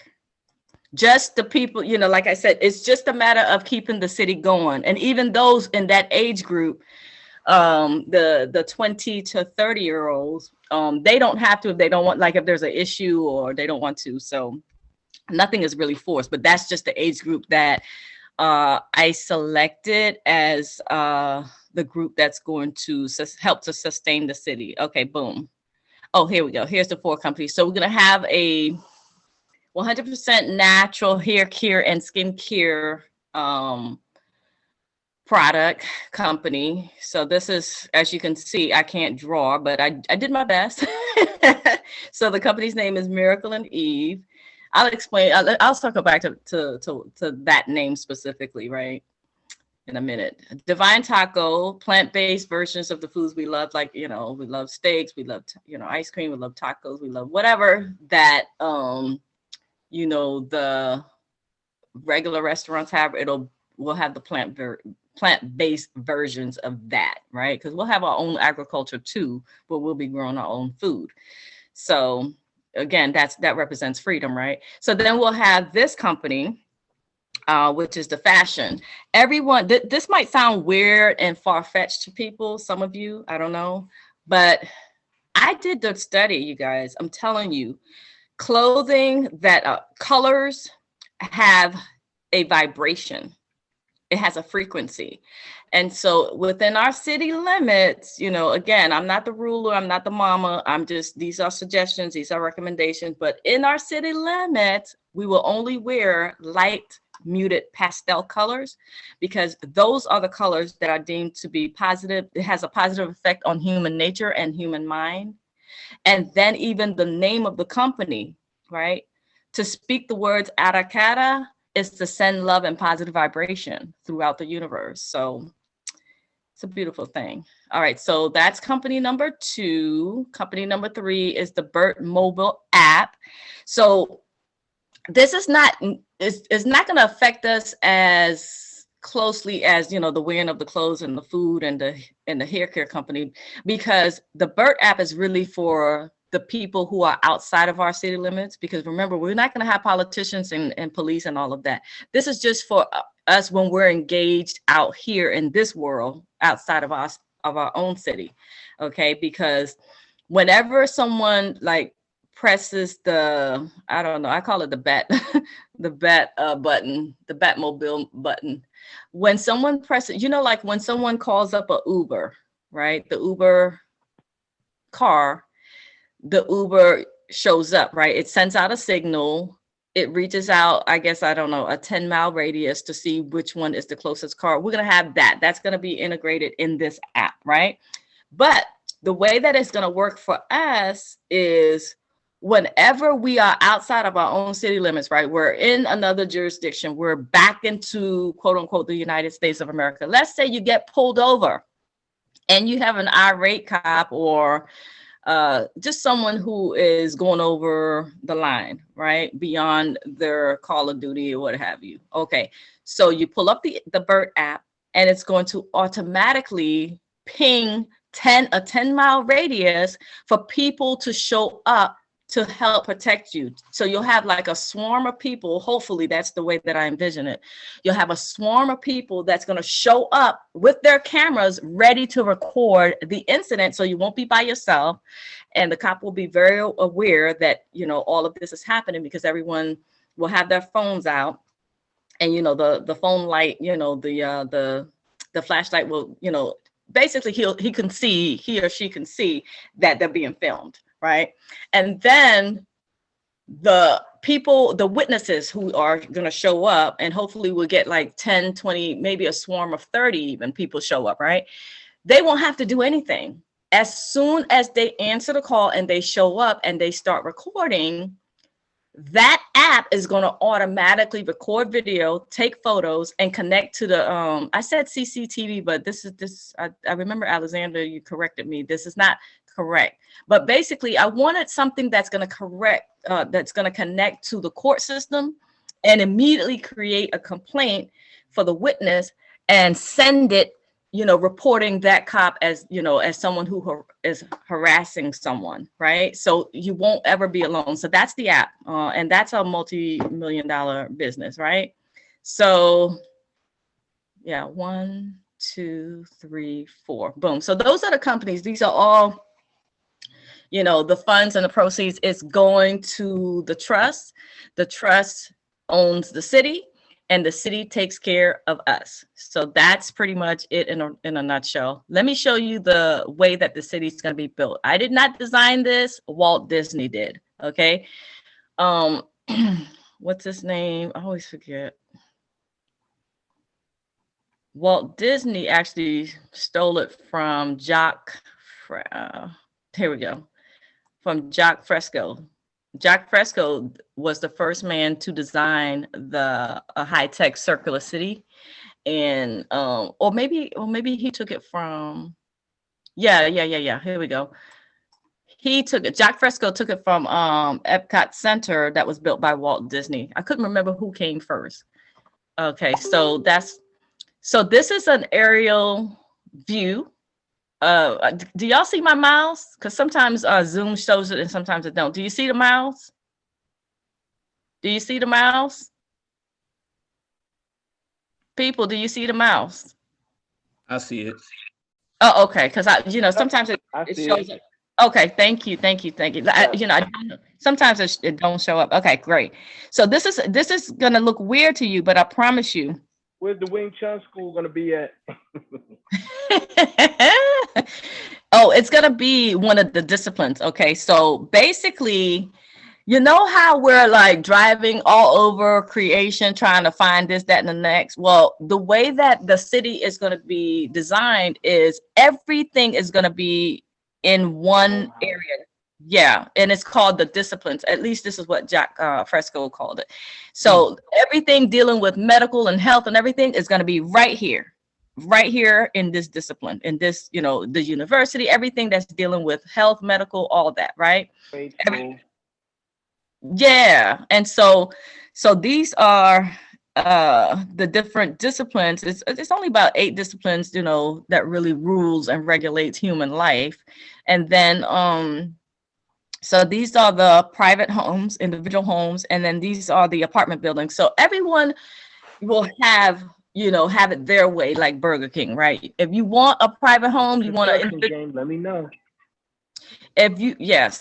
Well, the thing about the construction when it comes to this high-tech city, there is nothing that exists. We can't even retrofit, because I've already taken a look at different cities that are being sold for like $1, like it's like, it's a ghost town, and it's, like buy this town for $1. We can't even buy that because the systems are also underground, to detect radiation, to detect natural disasters coming from 6 months away. Yeah. So, we have to buy a brand new city. We can't use anything that exists right now. We have to build out, and it starts with the foundation underground. And then, so the one thing that I wanted to show you guys is these are the connections from city to city. It's like a high speed bullet train that you hear about in China. Monorail. Monorail. Yeah, it's like that. So that's what's going to connect the from city to city. And so let's see what else. So these are just model scales that Jacques did. I will forever regret that I never did make it down to Florida to visit him while he was still here among us, but he just passed away just 2 years ago. Wow. And he was a brilliant man, self-taught engineer, mathematician. Like, he never went to college, I don't think he passed the 5th grade. I think it was 5th grade was the highest level of school that he completed. And he was a genius in our time, so much so that when he met Albert Einstein, as a kid, I think Jacques Fresco was only, I think he said he was 13 years old when he met Albert Einstein, and he overwhelmed Albert Einstein. Albert Einstein was like, oh yeah, this dude he's very smart. At 13 years old. He just died at 104 years old. Oh, I just got so busy with the organization, and I kept saying, I'm gonna go. And when you say that you never do it, that's what happened. I didn't go. So again, if you guys go to AnnSmithOfficial.com/homestead, you can see this entire plan. It's laid out. Here's the structure. Here's the vision. Here is the the principle, the ethos, the treaty, the operations, the legal status, the tax exempt status, the duration, how we're going to manage it. We're going to have all these teams on, on the ground. We're going to even have, a banking team. I tried to put it in alphabetical order. The admin team. So basically, the admin team, what they're going to do, they're going to work in tandem with the banking team. So basically, if a new family, if a family just newly arrives to the city, right, when the city is erected and is running and is working, so a family just comes and they have a lot of debt from outside of us. The bank, you just turn in all that stuff to the bank, and you don't even have to deal with it. The banking team is gonna provide all the debt discharge stuff for you. That's like part of your new life here.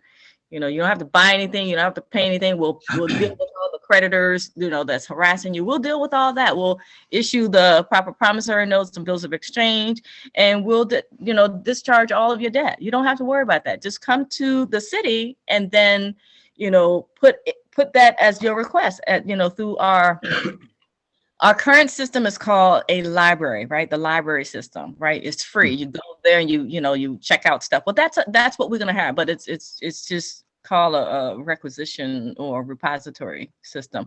So we'll have all of these teams. You'll have an opportunity to work any team that you want. Nobody's here to tell you what to do. And whatever's, floats your boat, whatever's you're interested in. Like, see, we have the health team, the humanitarian team, the legal team, the media team, paralegal, peacemaker team, lobbyist team. So these are the peacemaker team.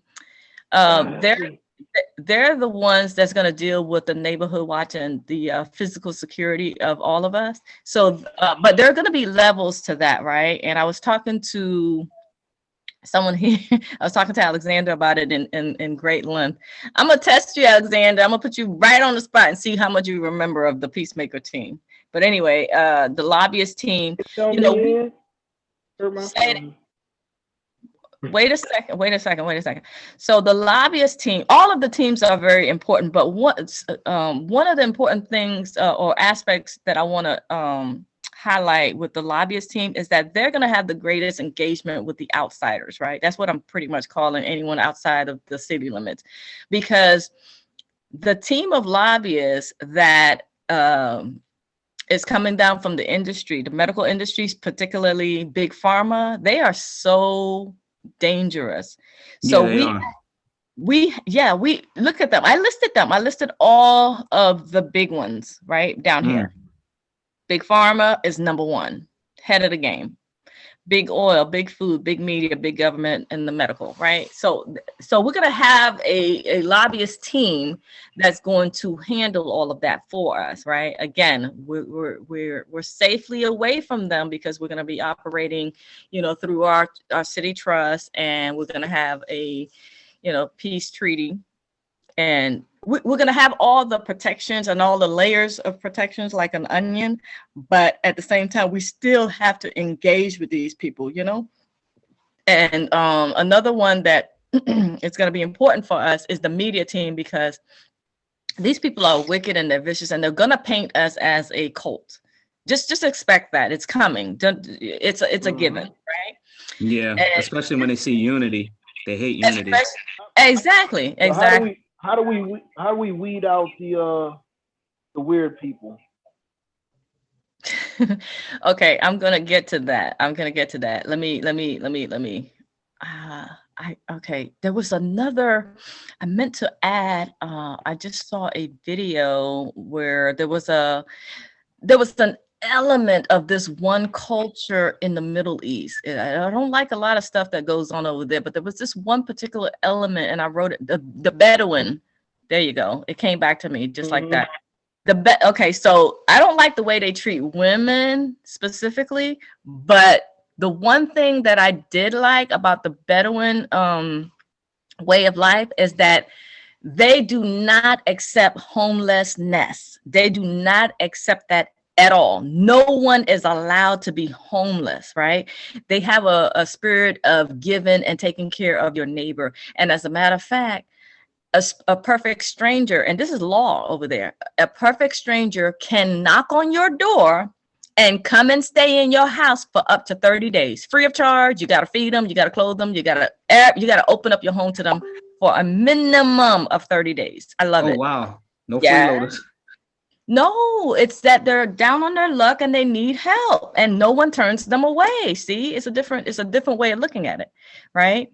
And but the one thing that so the travel team, they're going to go and check out different aspects that is working around the world, basically boots on the ground. They're going to, go and collect the information and bring it back and present it. And then we'll, decide if we want to incorporate that, right? Like, for example, in Ikaria, Greece, they have been living a long time and they have a specific diet. Right. So they are known as one of the people in the blue zone, what's called the blue zone, because people that live in the blue zone, they live a very long time. And I'm talking about the 90 and the 100-year-old people. They still working and walking. Montana has that.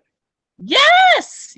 That's what I'm saying. So we're basically collecting the best of the best, and then we're bringing it and we're going to create a real world fantasy island where we live. Okay. So that's what I found a small town for sale out there. 320 acres. In Montana? Yep, with water rights and everything.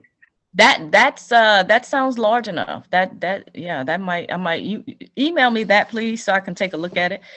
I can never I chop this up. Eritrea. I can't say butcher that name. Anyway, it's the country that won their independence from Ethiopia. But the thing about that area is they have an extremely clean air situation. Like, it's ridiculous. There is no air pollution flying above Eritrea. None. It was making the news. So I of course I added it here. That comedian's dad is from Stacey Haddish. That's her dad is from. Yeah. Eritrea, something like that. Yep. Yeah.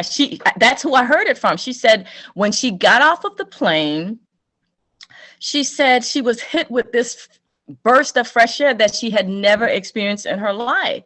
And then I did a little bit more research, and she was, it wasn't just an experience unique to just her. Everyone says that when they arrive. Everyone says that. It's like, what is going on? Well, when I did the deeper dive, I discovered why, and I think I put it here. Yeah, they had natural agricultural practices that produce healthier fruits and vegetables. No chemicals is allowed. The entire country, how they practice agriculture is amazing. It's a throwback to ancient times, and so that's why. And see, look at how they're thriving. Extremely clean air. Do you understand what I'm saying? That's what I want for us. I want that to be over us. So what else we got here? Oh yeah, Florida. I wanted somebody to visit the Venus Project. God, live down there is horrible. Well, not live, but to just go visit the Venus Project Research Center, because that's where Jock Research Center with the circular city design. I want someone to go there. So anyway, moving along, we're not gonna get stuck. Japan has a culture of extreme politeness. Like, it's weird, like it's at weird levels, but it's a weird good. It's a good thing. They are extremely polite to strangers and to everyone. And they're also extremely clean, like the streets and everything. Nothing like New York or anything like that. So then also, let's see, Mexico, visit the town of Charan. The town of Charan is the first city that removed all government entities. And I'm talking about no police, no politicians, none of that. They were all eradicated. And guess what happened? All crime stopped. The crime rate went down to 0. No one was coming up missing, murdered, raped, none of that. It was all gone. It went down to 0 because they removed all the government entities. And then there's something called the the cenotes, which is a cenote is a natural pool, right? It's created by the sinkholes, because of all the excavation and, modern day, there's a building going up everywhere. So these sinkholes are created, but something magical started happening with these natural pools, right? People were getting all these, amazing healing, that was happening. So people who swim in the cenotes in Mexico are magically healed. Like there's no medical explanation for it. So I wanted someone who would, on the travel team, go and figure out what's going on there. Maybe we can bring back some of the water, maybe some of the stones. I don't know what's going on. It's a mystery. The people there don't know how it works, but we, Well, Montana has detoxifying springs out there. Yeah. Hot springs. Yeah, the hot springs. Yeah. Mm-hmm. And parts of the world too. What'd you say? Yeah. They got different parts of the world where they got, like, say for instance, what the brother Brian Johnson, he said they got healing springs, but then you also got to remember there's different plants that we don't even know that can actually heal us and get rid of a lot of this stuff, so that way we won't need to use a lot of the poisons that big pharma's actually contributing, that has adverse effects. But we got to get to that. We definitely got to get to that level.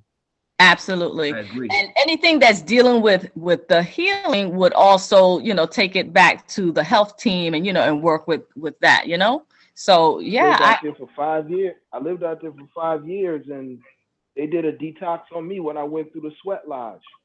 4 hours.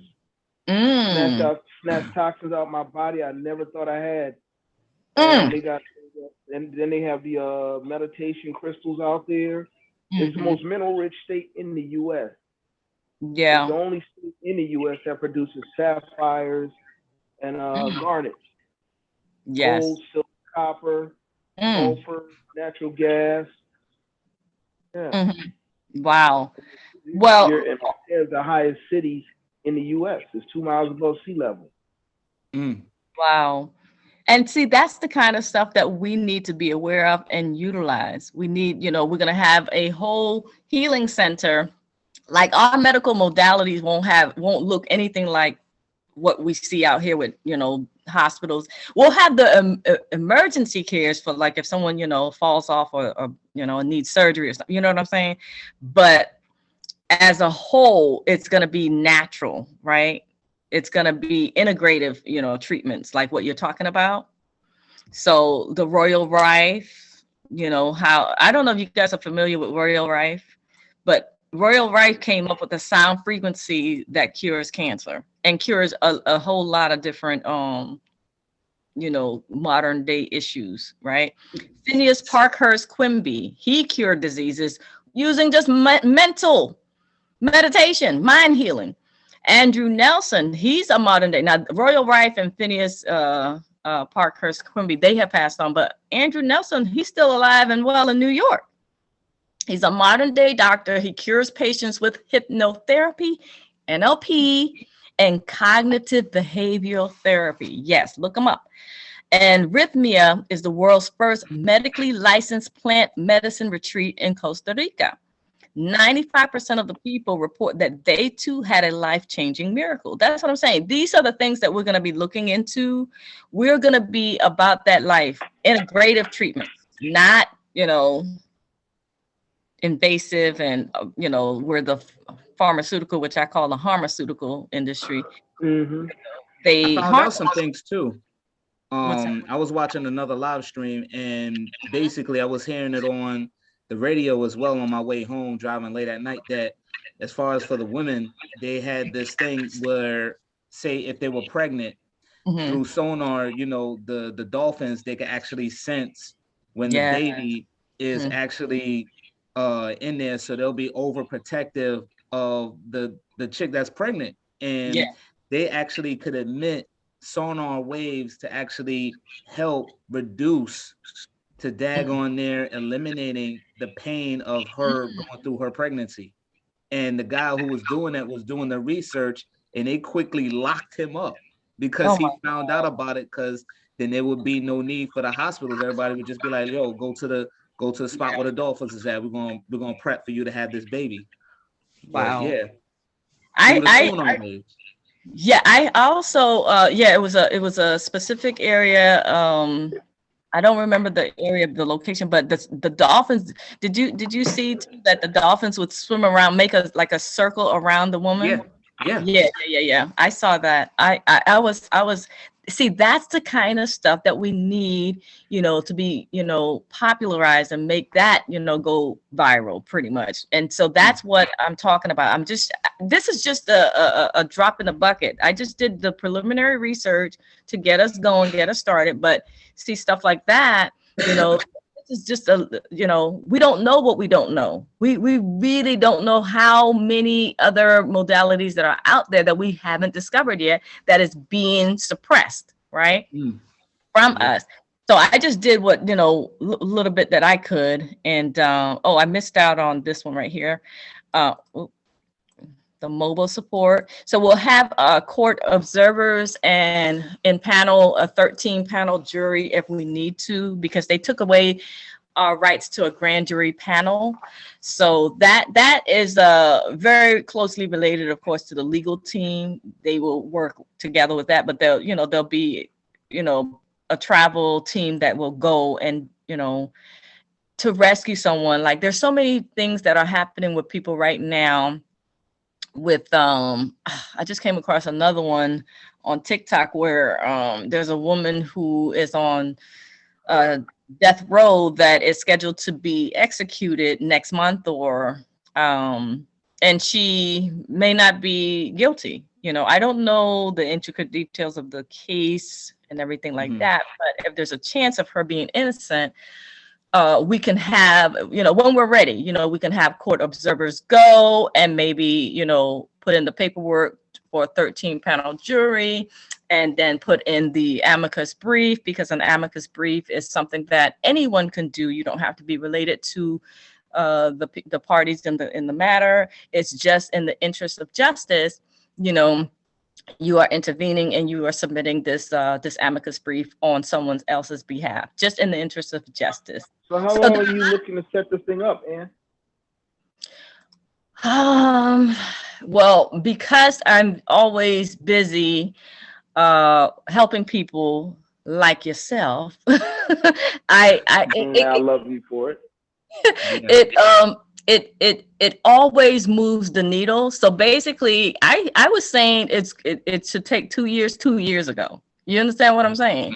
So, but I think that when I get down to the brass tacks, I think it'll only take 2 years when I'm, able to build up the team and everything. But I just wanted to share this with y'all so that y'all could start taking a look and see where you can contribute to our new, futuristic community. So these are the different teams, that we need, someone working it. And well, I told you, you got me for the peacekeeper team. Construction. Right. I know. I'm just so okay. So I got a guy who builds solar farms. Right. So when we're ready, believe me, I'm gonna shout it out from the mountaintops. No, you will not miss it. I promise you. It's just that haven't been able to, put everything aside so that I can.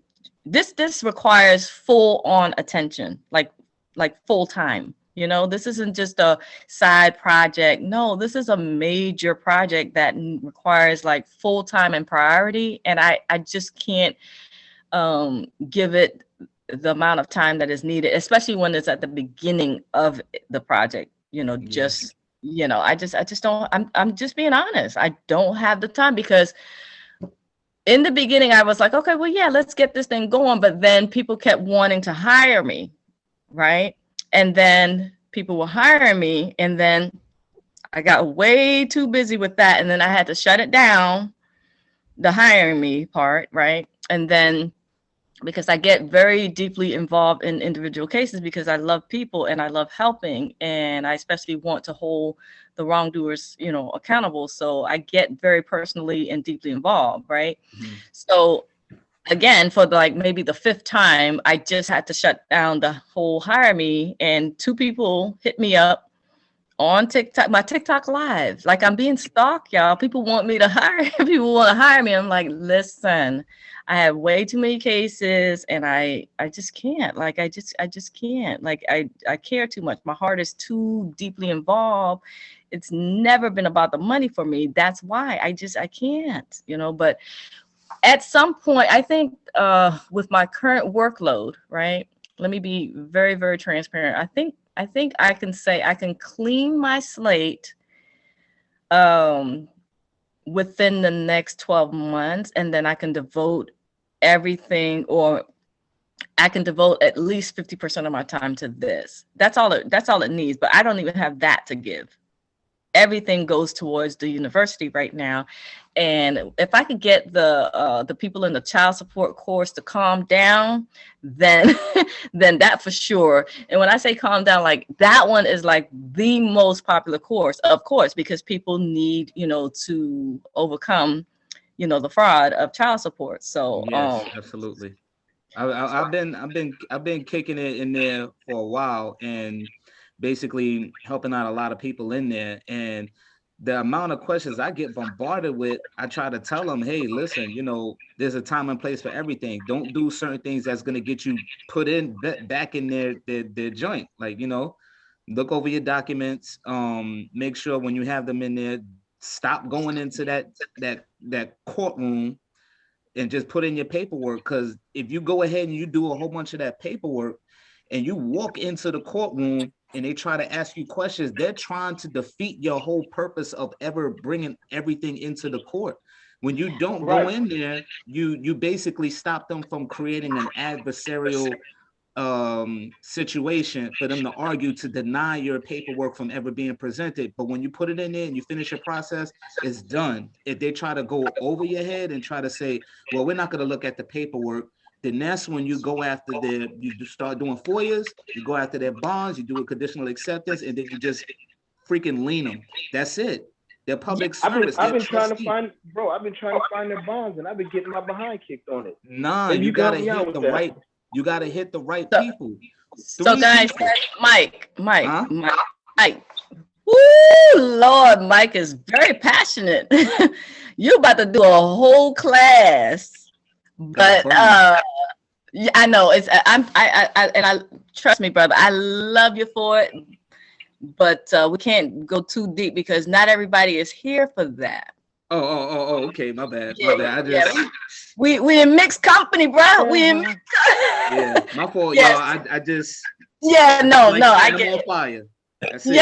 Yes. But as you can see, it's an ongoing thing because we're always getting new people, and then they're coming in with a lot of different, experiences and different levels of understanding and different backgrounds. So it kind of starts a just cycle all over again. But hopefully with the new videos, that should help calm down the buzz with a bunch of questions and stuff like that. That's the prayer.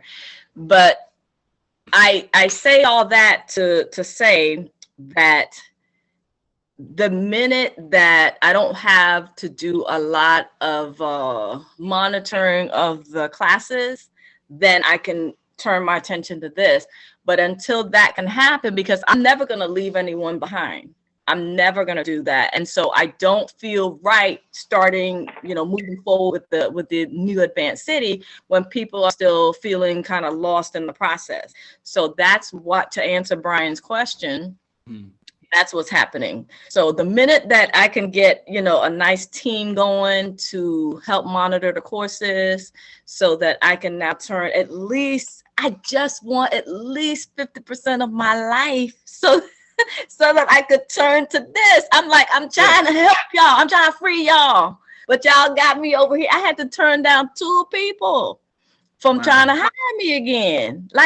No. And it's an honor. Don't get me wrong. I feel very honored to be in a position of trust, that people want my services. Like, that's amazing. Like, I've come a very far journey, but at the same time, my heart and soul and passion and desire is to free everybody. And I know what this new city means to us, right? But people have hot fires burning right now, so they want time and attention with what's, eating away at their souls right now. They have a hot case going on, so they need help. So that's the conflict that I go through. Like, damn, do I help the masses, or do I help these individual cases? So this is the pain that I'm going through every day. Every day I get no less than 50 emails a day. Wow. A new case request. A lot. It's a lot. I don't know how my name got out there, but my name is out there. I put a lot of dudes on. I say, when people are asking, man, I'm going through hell with y'all support. I'm like, look, man, you need to go to Iron Shoppers Iron Council. And Smith is like, she literally puts the suit on, like literally adds fire onto them. And they're like, really? How do I get there? I'm like, that website. Go there. You know what you gotta do? Click on, set it up, go. Yeah. See, and she wants to start. Oh, wait a second. I just put two and two. Are you Mike Hodges? MPH? Yeah. Oh, snap. You're MPH? Okay, I just finally put two. I was like, okay, so you're MPH. Okay, man, I love you so much for your tenacity. You are putting these people in a corner. You understand what I'm saying? Like, they don't know what to do with you. They don't know what to do. And you are just doing it. And I'm so happy that I could be like, I don't take credit at all. You are I was just the vessel. I showed you where to drink, and you went and you gobbled it up, and you're doing the work. And I'm just so happy that I'm a part of your journey. I appreciate like you. when I the last time when I walked into the courtroom and the judge just literally stood there, and she just tried to take me for a fool. So then this was the last time I stood in there. She said to me, she said, well, we're here to hear your case. I said, no, you're here to hear about a fraudulent debt collection. And I told her, I said, you're the trustee, right? And I'm the beneficiary. Why is there no one here? You know that's fraud, right? You know that's also an act of treason, what you just did to me, right? What you're trying to do to that property. You know what that's called? Malfeasance in office. So then next thing you know, the clerk just stood there, no name tag, no nothing. I said, clerk of court, what's your name? So then the judge looked at it, don't tell her your name. Like, like just real scared, don't tell her your name. Then, well, basically, without going too far, because I hear your passion. I hear it. I love the passion. Again, we're mixed companies, bruh. I know. I would just leave it alone. Like, this ain't just child support, you know what I'm saying? Yeah. But you remind me of Brian a lot because, there's a lot that all of us are dealing with in our individual cases, and we could take up the whole night just on each one case. I promise you. But keep doing what you're doing. Keep applying pressure, because that's exactly how we're going to win. But it's something that has my time and attention, basically. And, again, to answer your question, Brian, this is why, 2 years ago, I said 2 years. But when I finally get to a point where, it's kind of, settled and calmed down, then I can, because I don't half step. If I'm going to do something, I'm going to do it all the way live. Like, it's going to be right. And I'm just letting you know I got you fixed. Yeah, this is something that's going to affect people's lives. So I can't mess around with it. Yeah. So the whole city thing, that definitely does look promising, man. Because you gotta look at it. This whole spot, this whole thing, we've been lied to. Oh yeah, work hard, do this. I don't even want to deal on this hamster wheel no more. It's a shitty deal. We deserve better. We deserve better. I've been doing research, and I got some people lined up for you. Well, you gotta do let me know when we get the people together. I literally have people in my corner right now that will write up the micronation treaty. All we gotta do is find the land. Yeah. Well, again, Montana would be the health place. It would be it's a plethora of things. You know what I'm saying? So We have it. Everyone here, at least from what I'm hearing and what I'm seeing, there's no newbie here. Everyone, understands the fraud that has been perpetrated against us our whole entire lives, right? And not just with court. Everything in every aspect of human existence we've been lied to, even with home ownership, right? Everything. Oh yeah. Oh Yeah. Yeah. That's what I'm saying. It's crazy. Everything is fraud, right? Everything. So that's why I figured out, because I kept trying to think, well, how do we go along to get along? How do we make this work? And I that's when I came to the conclusion, it's damage beyond repair. We have to just leave the system and just create our own system. And then we will coexist as equals through a treaty, right? And so it's that. Yeah, absolutely. It is. It's so sad that we can't fix it. It's too broken. It's too damaged. It's better to just start over and just remove ourselves. That's why I had the media team, because I know they're gonna start, trying to badmouth us to the public. Trying to start a smearing campaign or saying we're hostile or something like that. Yeah. It don't mix. But you see, the whole thing is what I learned, and it's all about the little contracts and stuff that they've set up for us to take and fail at it because it's already rigged. And the best thing I think to do for everybody that's playing that game is to just let them have it and not play that game. We're making our own game. And then eventually they'll get the hint like, oh, well, we just can't, well, we'll just keep the rest here, It's I call it the greatest confidence game in the history of mankind, because the minute you stop playing and giving them attention, they cease to exist. But not enough people are willing to stop playing the game because they're stuck in a system that they feel like they have to play the game. When you get a notice, from the court, oh gosh, I'm anxious, I gotta go. But they don't know that you don't play the game, and you don't play the game their way. They will cease to exist. They will crumble. But not enough of us exist. So that's why I'm like, you know what? Rather than trying to raise up the consciousness, we just gonna roll up out of here and do what we're gonna do. And we'll teach, we'll have different, engagement and interaction. You don't need 12 families to start, 200 families to maintain it. And you got the numbers already. Well, I'm glad you brought up the numbers, because I want to circle back to that. Okay, remember when I talked about the critical mass, right? A critical mass. What is a critical mass? A critical mass is the smallest number that can affect change. You understand? So Gandhi, was the one that I learned the whole concept of critical mass from. Like I learned from everywhere. Like I don't care. Like people are like, oh, well, Gandhi didn't like black people. Look, I don't even want to hear all that. I'm trying to get the sauce. Okay. I take the gold and I leave the rest on the table. Don't just leave me out of that race crap, right? So the critical mass is the smallest number that can affect change. Do you know that if we have 3,000 people who are like-minded, like us, once we get to that number, we can change the entire world. The face of the planet can change. I was shocked. I was like, that's it? Out of all the billions? Because we spread the concept like a cancer, and it moves out from a small bubble, and it moves out.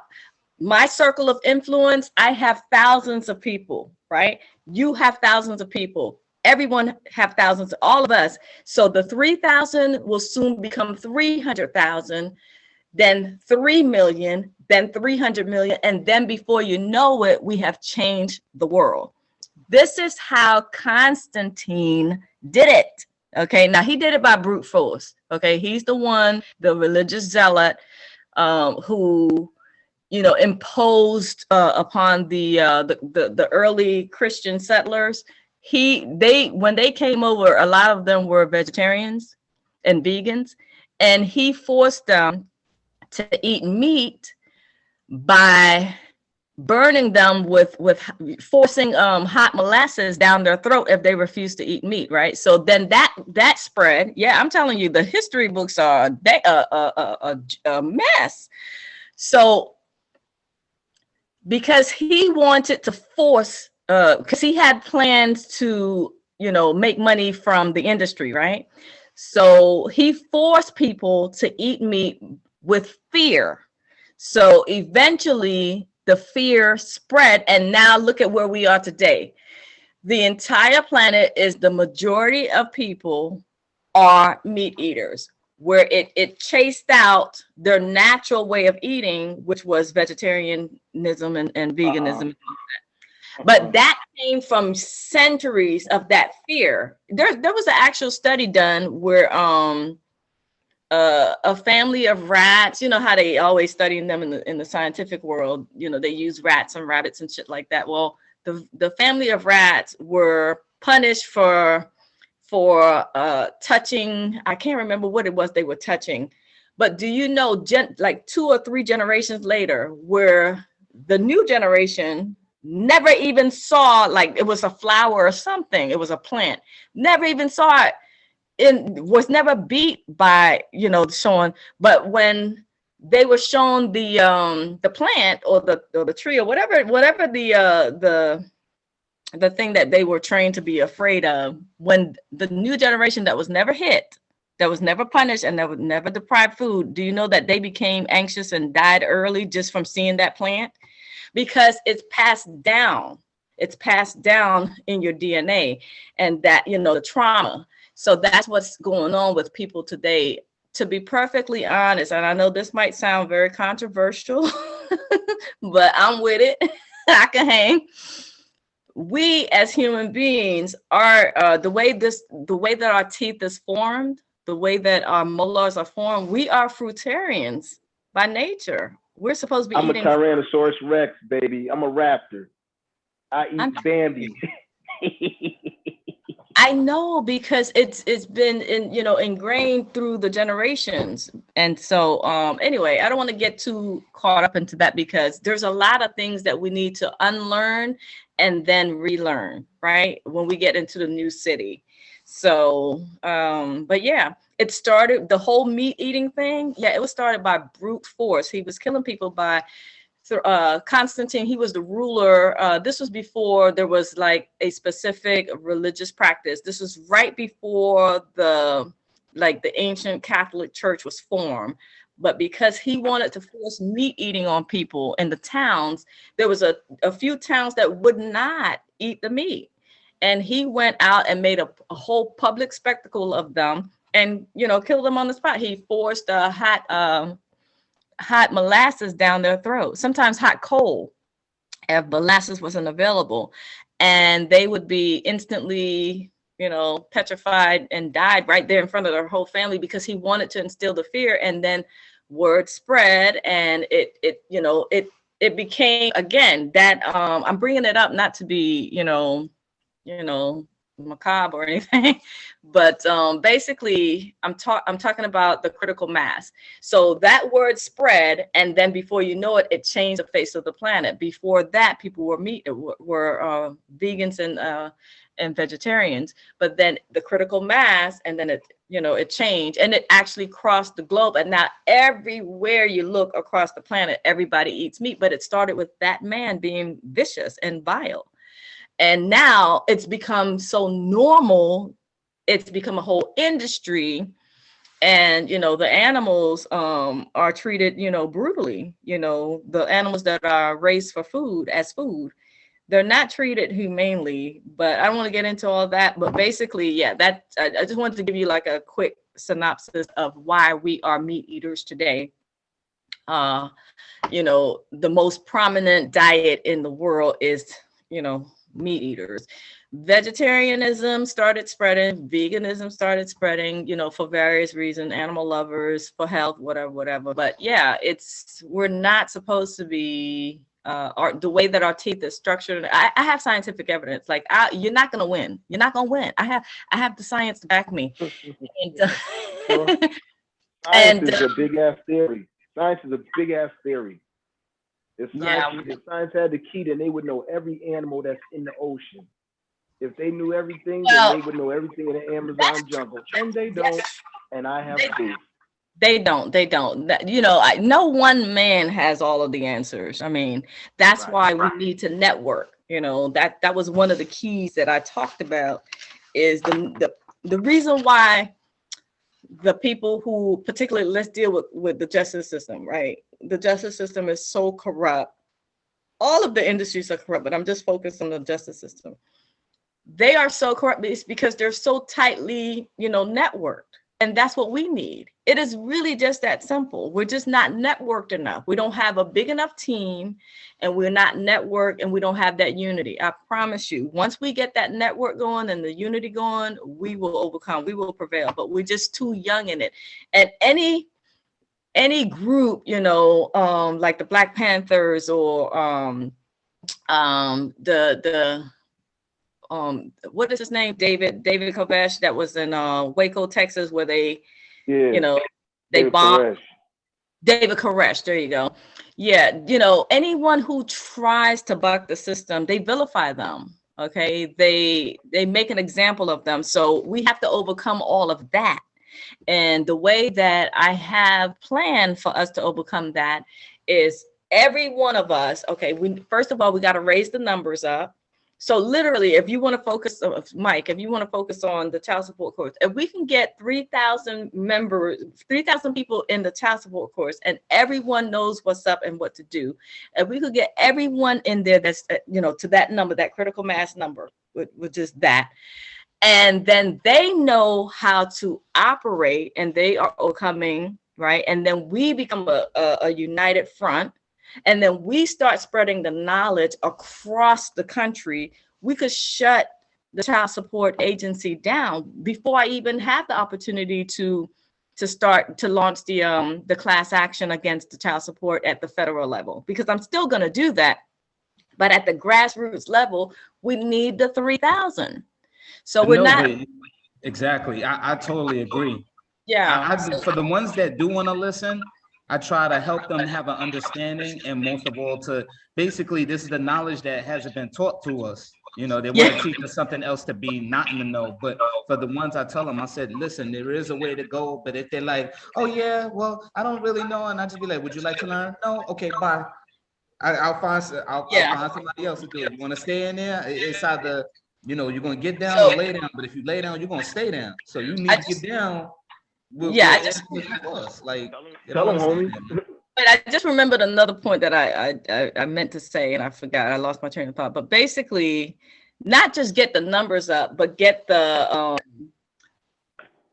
get the influence up. So imagine if all 3,000 of us, have influence on social media platforms. That's a lot of power. You understand what I'm saying? That's a lot of power. That's a lot of influence, because that's how you spread a movement. Okay. It's not just for information to just hoard within our small community. No, it's to spread and to change society, because this is a problem. This is an injustice that has spread like a cancer, and we need to kill it. So that was the only part that I wanted to emphasize, because it's not enough to just kind of go off to our own little island. No, we have to have influence to spread it, right? To spread it outside of our bubble. This 3,000, I want it to spread to 30,000, 300,000, 3 million, and then before you know it, we're shutting down all types of child support agencies, and they won't know what to do with us because we're too big now to ignore. Yeah, that's the dream. But right now, it's still, at a small number. So everyone needs to, recommend someone to come into the class, because I'm looking at the numbers and I'm like, we're too far away. We're not gonna.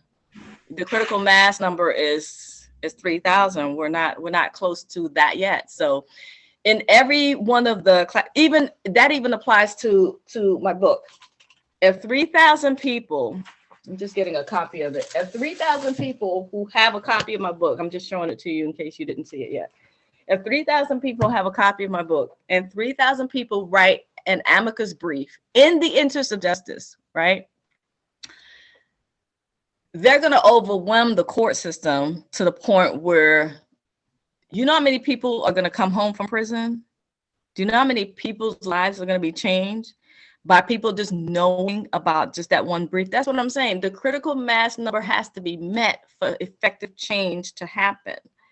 And that's in every area. So, you know, it's just a matter of growing our community and getting the numbers up, and then also encouraging each one of us to grow our social media platform so that now we can do some damage, so that now we can do some, in the Navy, we used to call it damage control, right?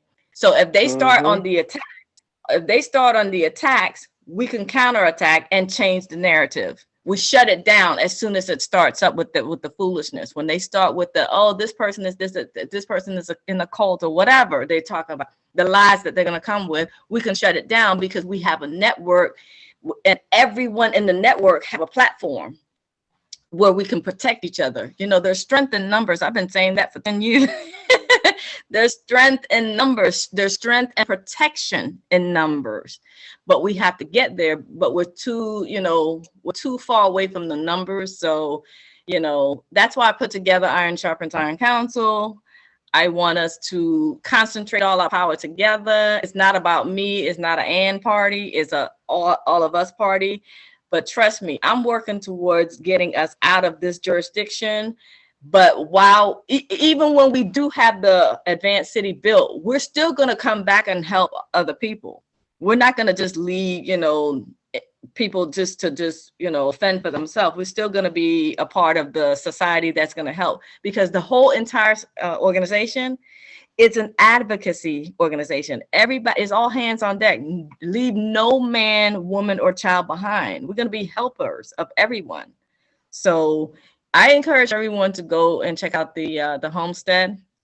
It's got everything that you could ever think of. I tried to cover everything, and if you can think of anything that I did miss, you guys were sprinkling in a lot of things. Please send it by email so that I can send it to Asadul, because I don't do the website stuff anymore. I'm so busy with the legal stuff, I can't even do website stuff no more, and that's what I love.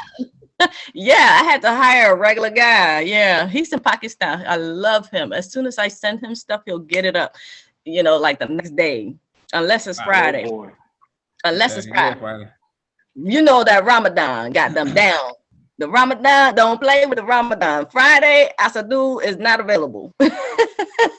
So, but yeah, I just send them an email and boom, it's done the next day. I love them. But yeah, just email me and I'll add it to the homestead plan. Not a problem. I can't think of everything, so I just need all hands on deck. I'm glad about the whole pulling us out of their jurisdiction things, because you got to remember, when these trustees are constantly pulling people into a bad situation, now what's going to happen? Us as the beneficiaries are going to be like, hey, listen, bro, you didn't do your job. I'm gonna need that fade. I'm gonna need for you to catch this fade. Several financial fades, like all around the board.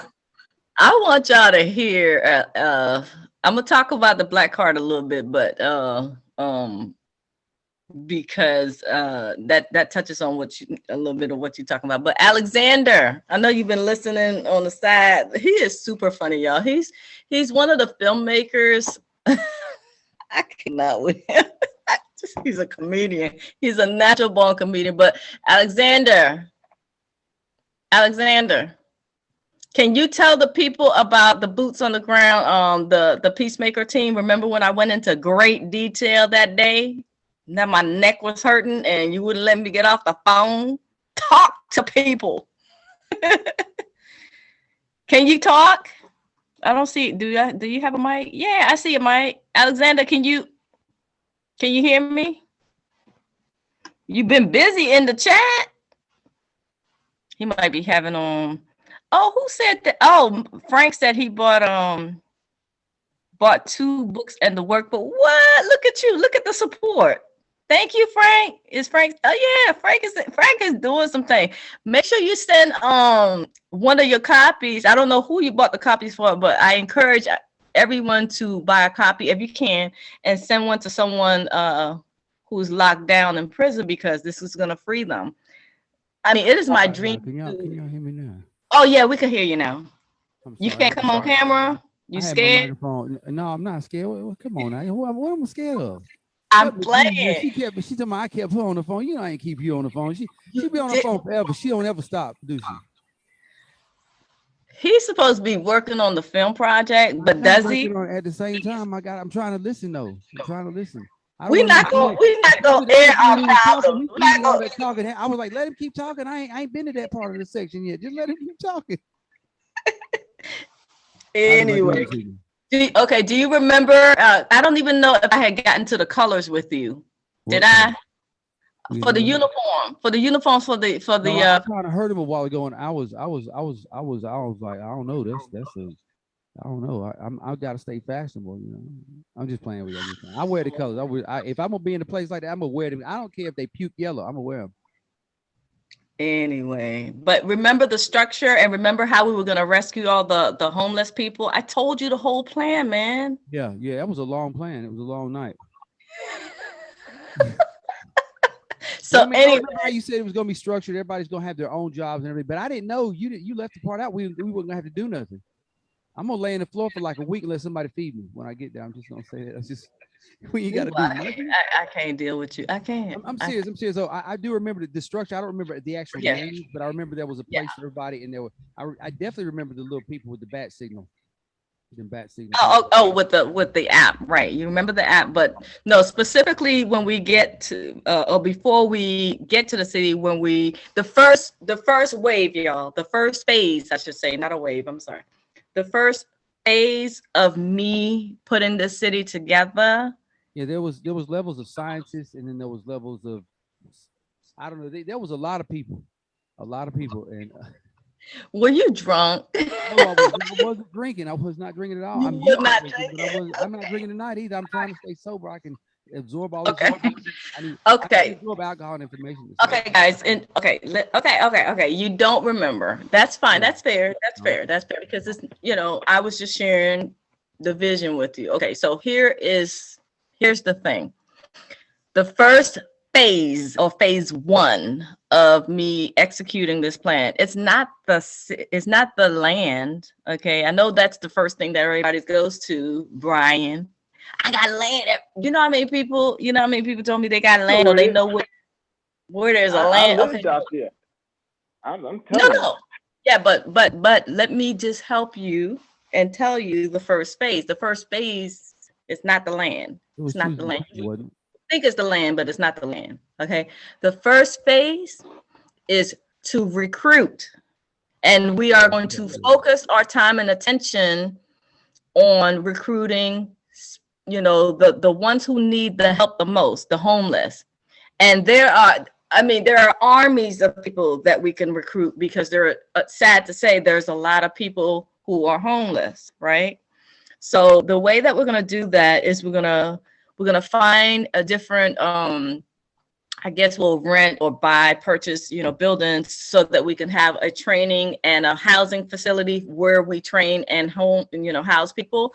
So basically they're going to have a home. They're going to be off of the street. That's my dream. Like, I can't wait to, get phase one started. So we're going to take these people out off the street. But then Alexander did raise a very valid point, which was a lot of them are, strung out, drug, this, that, and the next, right? Well, paranoid schizophrenics that just, they come off their meds and they just go off the rails. Well, and so he, I told him we would definitely have to deal with that and have the facilities for them to get better, and then, graduate through the system. So the first 30 days, let me just kind of help y'all see my vision. I could be way off. Y'all might have more military skills than me. Yeah, I don't know if there's some Army folks. I'm just Navy, so I don't know. We was in air condition. We were in air conditioned. So Smile squid. Yeah. So anyway, we'll recruit the first. Okay, phase one is to recruit, from the most neediest of our societies. Our brothers and sisters are out here struggling and suffering. People are literally living on the streets, y'all. You understand what I'm saying? We got to help them immediately. They are our number one priorities. Okay. So what we'll do. I know how that feels. We'll rent out facilities or purchase. I still haven't made the decision yet, right? Because I'm very close. Like I'm owed $80 million for my wrongful foreclosure. I'm very close to that. Can't finish my own case because I'm helping other people. I'm owed. I defaulted them for $80 million. I need to collect that, right?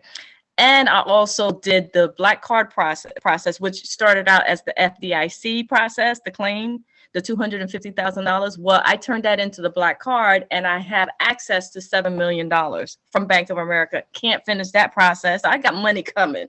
But if you need some help, I just want a small cut. I help you. Get this 10%. I'm busy helping people. I'm busy helping people, so I can't even collect my meals, y'all. Because I promise y'all, money is not something that I strive for. It's a resource. It's a tool to help other people, right? But when it comes to like my own money, I don't care. So that's why I'm not very, I'm not motivated by money. You know what I'm saying? When I was growing, I didn't just born this way. I was always this way. Like I didn't just turn this way at the age of 53. I was always so guys in high school, they didn't know what the fuck to do with me because they didn't know how to impress me because I was not impressed with money. Never have, never will. So I have this money that I need to finish and collect, and I'll be, straight, on a personal level. And then of course I'll donate to the organization. Long story short, I have the millions, but I just have to finish my processes. So circling back to this, as far as the phase one, we would purchase or rent buildings, facilities to house these people. We'll also need a team to train them and get them better if they're sick, with whatever addiction, mental, whatever. We have to deal with that. We have to make them whole, right? A lot of people have a lot of mental issue because of their financial, distraughtness, right? So we'll train them. So the first wave, the first phase is 30 days. Cleaning them up, getting them trained up as far as it's just going to be minor tasks to see who has mental wherewithal to move on to phase two, right? Because remember, this is the peacemaker team, right? This is for the recruitment for peacemakers. So we need to see if they have the right discipline, the right personality to go on. So phase two, the next level, second wave, is like the people who are coming off of the first 30 days. So they prove that, okay, they can continue on the training. So they'll get, hand-to-hand combat. And that's where Brian will come in because he has a lot of that training. And, he's a seafood master. And tell me the discipline again. I always forget because it's not my thing. Wing Chun is Filipino chicken knife fighter.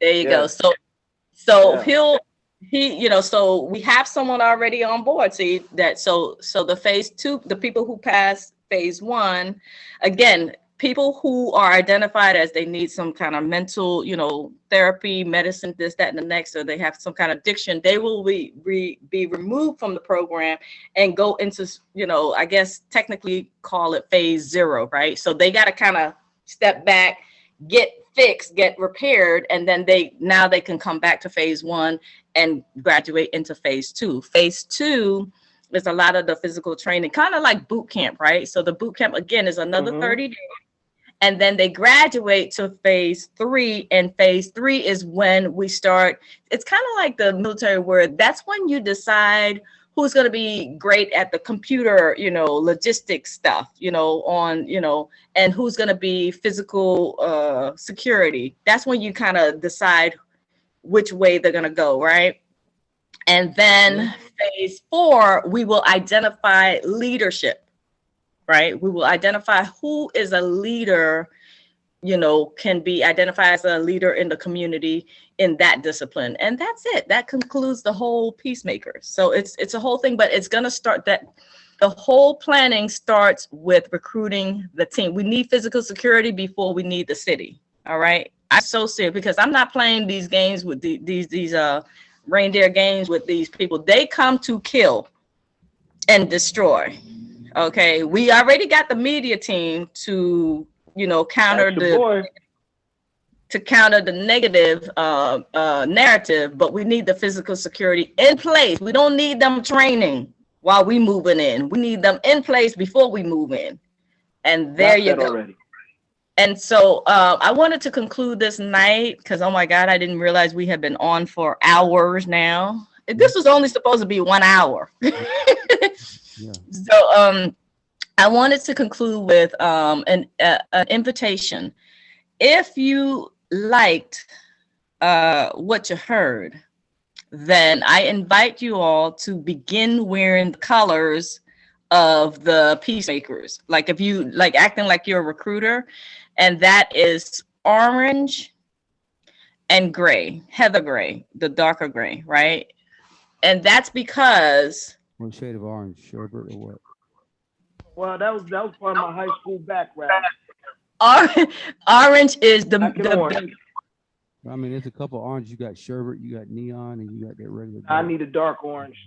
I'm getting ready to tell y'all. The orange is to, oh my God, y'all get on my last good nerve. You're gonna say crimson. I mean, you gonna say crimson. Is that the orange we gotta wear? Because I don't know if I didn't say nothing. I said orange, but I'm getting ready to tell you. I want the orange to represent solidarity with our brothers and sisters who are locked down. Okay, they typically wear orange jumpsuit. So that orange, that flavor of orange, okay, it's a very deep, bold orange. I want it to represent. I chose it to represent solidarity with our brothers and sisters that are locked down. Okay, so that's the orange jumpsuit, jail jumpsuit, because we stand together with them. So and then flashbacks. I know. It's just, I mean, we some of us in here that's a trigger. We think. What'd you say? Oh, you'll be having flashbacks. Flashback, man, flashback. I'm sorry. I thought you were saying flashlight. Flashlight. No, he might need a flashback. No, he's saying flashback. He's saying flashback because they've been kidnapped, by the man and all of that. So I understand, but I'm sorry that you have to stand together with our brothers and sisters that are locked out. What other color would you suggest? You want blue? No, they wear blue in there too and red. No. Well, I chose okay. I mean, no, you go with whatever colors you want to go with. I'm just joking. Well, also, my daughter's favorite color is peach, but I couldn't very well have y'all in peach. So I just said we would have been all suspect for that. Exactly. So I said, oh, well, let's just go deeper and go with orange. So, okay, here it is. Wearing orange, get your shot. Right colors. Orange. I can't stand orange. Orange. Listen for half a goddamn second. Okay, orange on top, orange on top, and then the pants or the skirt, the shorts or whatever on the bottom would be the gray. If y'all want me to show you, like I have. Huh? You're gonna look like a push pop then with the orange on top and the gray on bottom. I can't stand y'all. I can't stand y'all. You came from the ice cream store, didn't you, buddy? Like a push pop. Okay. Maybe some tiger About stripe. the orange with a silver stripe. Silver stripe where? Like an orange, like just wearing all orange and a silver stripe, maybe coming one down now you for got the us looking men like safety and across for the Like women. we in state prison now, man. They got the reflectors on. We can't run nowhere, bro. No, I'm just saying with a stripe going like across. safety vest. Oh my Like God. ocean around this bitch. That's some highway people that go out there and pick up trash. Y'all getting, hold on, let me go get, because I should have brought the orange. Hold on, I'm gonna go get the orange shirt and the pants. I need a drink. How about we just wear a little orange tag or some shit, man? We could put an I orange. wonder what our flag is gonna look like though, because we gotta have a flag representing our nation, you know? Yeah. I think that'd be a definitely good look too. I mean, I drew one up for mine. For the micronation I'm setting up. You know, this will be another part of it, but I'm a heathen, bro. I can't. I'm just bright ass colors, man. I'm Look showing like you a t-shirt, but it's not gonna be a t-shirt. It's gonna be a dress shirt, but this is the shade. Boy, that's the right shade too. Is that a jumper? That's like a jumper on the top of a jumper on it. Yeah. You got right down to the jailhouse and pick that up. This is the shade. This is the shade of gray. Okay, it's the dark gray. Okay. I can go with that. The gray, So what you could do, what we could do, I don't know if you want to do this in the gray. You could have like the bits of orange, like you know, like it's flaked up, like you know, it's got the crushed. Maybe like that same orange shirt, but with the gray lining around the shoulder, something like that. Yeah. Okay. So For the men, anyway. For the ladies, we have enough men here. Can y'all tell me, would y'all feel comfortable wearing that same color shade of orange socks? Is that a problem for you? I mean, if you're wearing shorts or not. I mean, you know, I'm a peacekeeper, man. I'm not a safety patrol guy. I'm not doing orange boots. The gray boots, yeah. Orange boots, nah. No. It's not gonna be, you got your orange on today. You can't leave it. it's not gonna be orange boots. That's for damn sure. That's crazy. No. I was actually thinking black boots, but it'll be a 3-piece suit, and the shirt will be orange. We're gonna look like one of them $high preachers up there. 3-piece suit, orange and gray. I mean, do you see this? No, okay, no. I'm not even, yes, I see it, Brian. Okay, Tracy, please be the voice of reason for the men folk here. No, because they a little too hype right now. Those are fine. We just need to go with design of different design. Come on, OG, help us out. Hey, listen, I think orange for me is pretty bright. I'm a University of Miami graduate, so orange and green are okay. But I think orange, if it's going to be like a dress shirt, that's fine. What you don't want to do is you don't want to get, people are going to notice that. You're going to stick out like a sore thumb. I want that. That was the idea. Yep, that's fine. And don't look good holding an M4. You need to go back and M4, I think the key we're gonna be doing rubber bullets, man. It's gonna be, non-lethal stuff. Okay, I can help you out with that. Go ahead, bro. I told you I have that. We got that right now. That's a bright yellow.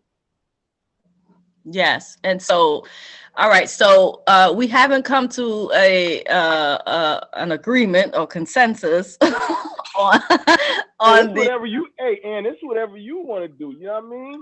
I was just thinking that we would honor our brothers and sisters and stand in solidarity. That's we can do that in other ways. That makes us a target. I don't think so. It's from my perspective, right? It definitely is a target because it's so bright and unique. There you go. But again, that's why I was like, okay, we'll wear a gray for the men, gray jackets for the women, a jacket of gray cardigan, and then the orange, dress shirt. I'm talking about this, like this, the button up with the collar, okay, long sleeve or short sleeve, right? And then pretty much the only thing that's orange is the shirt and perhaps the socks. Or not. The socks is, it could be gray too. But the point is, the only thing that's gonna be bright can actually be covered up with a cardigan or the jacket. Okay. But I wanted something to identify us as the set apart type people. I was going bright color. No, I got you on that. But as a if I'm helping you out with your security thing, I can't wear stuff where I can easily see. Yeah, he make himself a target. Oh, no. See, you got okay. I got you. We're not talking. Anne's not talking about being in a hostile engagement. We're talking about being out in the public and just going around our daily business. Representing. The military recruitment with our brothers and sisters who are incarcerated right now. Not the boots on the ground, fatigues. That's different. No, I'm talking about this is our in the Navy we call it our dress blues, right? When we're out in public. That's okay. That's our public representation. That's just our public representation. We want to look sharp, we want to look tight, and we want to look dressy. And so we're going to be recruiting, and we're going to have our business cards, and we're going to go recruit these people that need our help the most, because we're giving them purpose, we're giving them a home, we're giving them food, we're giving them health treatment, everything like that, and then eventually they're going to help us. So we're not talking about being involved with this at the moment in this outfit. No, no. That comes later. Okay, just wanted to clarify. If things really get hot, all right, phase 2. No, the actual, perimeter, that one that's going around. No, you will be in the fatigues and all of that. That's not that. That's just the recruitment. Lord, y'all misunderstood. That's why I pulled it out. I wanted to level set with everyone. We're not talking about that right I wanted something that we in public, we represented, truth and peace and prosperity and all those things.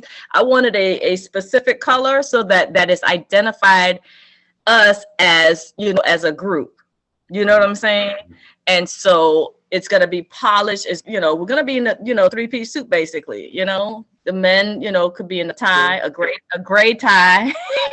It won't be orange, and I want us to represent. That's all I'm saying. No, you. Okay, so are we clear? No, let me just show this for a second. So from a guy's perspective, this is just a 1 terabyte portable drive, hard drive. But you see how it's all gray and it's got a fringe of orange. Yes, I see that. Now that's doable. That's what I'm saying. This. Oh, okay. So maybe like even if the collar is orange. Okay, we could do that. We could a touch of orange. A touch. Yes. I like that.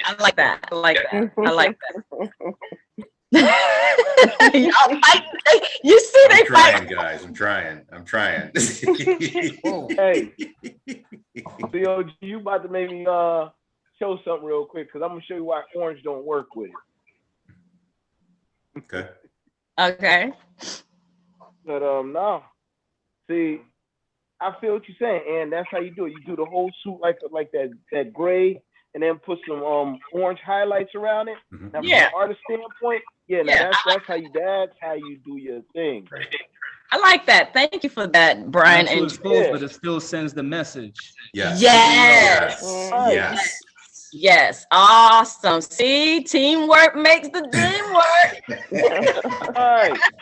As soon as they see that, they see the shirt, they be like, oh, okay. And then they see the stripe, they're like, oh, okay. Yeah. All right. They are who they are. So don't mess with them. One other story, and then we could sign off, because Lord, it's been 3 hours. Okay. Hey, Ann. Can you go over the answers to 3B and 3C again, real quick? Okay. I'm trying to decide if I want to tell you the story first before I forget. Well, tell the story. You might want to do that. Yeah, tell the story. Okay. Oh God, I think I forgot it.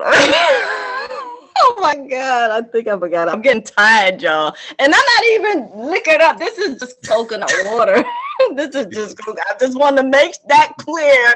This is just coconut water. Okay. Damn, I think I lost my train. Okay, so I'll circle back. I'll circle back. All right, so part 3. We got you.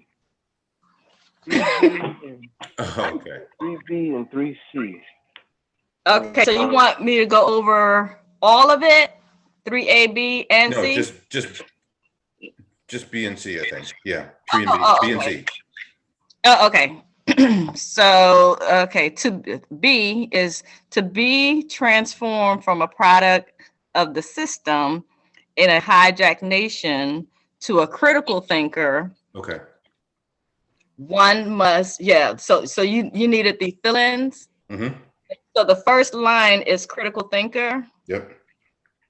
So one must network is the word, the missing word, with like-minded people. Because the significance of that is that right now we don't have enough critical thinkers. We just have a bunch of yes people in society where they automatically accept, authority, like automatrons, like they're robots. Yes, Master Steven. I do it, Master Steven. Don't hurt me, balls. Yeah. Lord.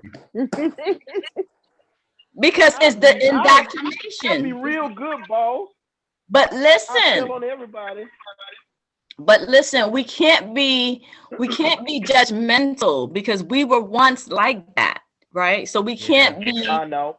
judgmental and putting down people and getting angry. This is what started my journey. This is why I had to leave the larger Facebook groups, because they were being judgmental and attacking people who was coming into the knowledge and studying. And just because you got a little, a couple wins under your shoot you down for some clout, for some attention, like I did this. exactly. That's not unity. that's Those are the that people clown we don't shit. You don't want do that. in our society. Yeah, and it's not cool. Yeah, and that's that clown shit right there. it was clown shit, and I couldn't. It didn't sit right in my spirit, and that's what started. We can be thankful for them, because without that, I would have just stayed. But because of that negative vibe, I had to leave, and I started, Iron Sharpens Iron Council. It was the birth of a whole new nation, I guess you can call it. So that's what it was. Level So 3. 3C. Huh? That's a level 3. Oh, level 5. Level 5. Oh, Yes, sir. AR 600, baby. I only get the best. Woo! I only get the best. All right, so There you go. 3C. But if y'all need them, let me know. Okay, so 3C. True freedom is one who is self-determined and self-educated. Okay, You're thank not you. depending on, you're welcome. You're not depending on anyone telling you who you are. It's quite the opposite. You're telling them who you are. Right, And right. you're not just taking the indoctrination, but again, we're not being critical on against our brothers and sisters who are still asleep. They're asleep. We might be, woke and awakened and all of that, but that doesn't give us the right to look down on them just because they're still asleep. Right. Understood. Exactly. You come with that spirit, I'm gonna cuss you out, basically. Basically. Not you gonna do the Medea move on them. Because kindness, honey, kindness. It's just, one of the things that I realized about the wrongdoers, the court actors especially, is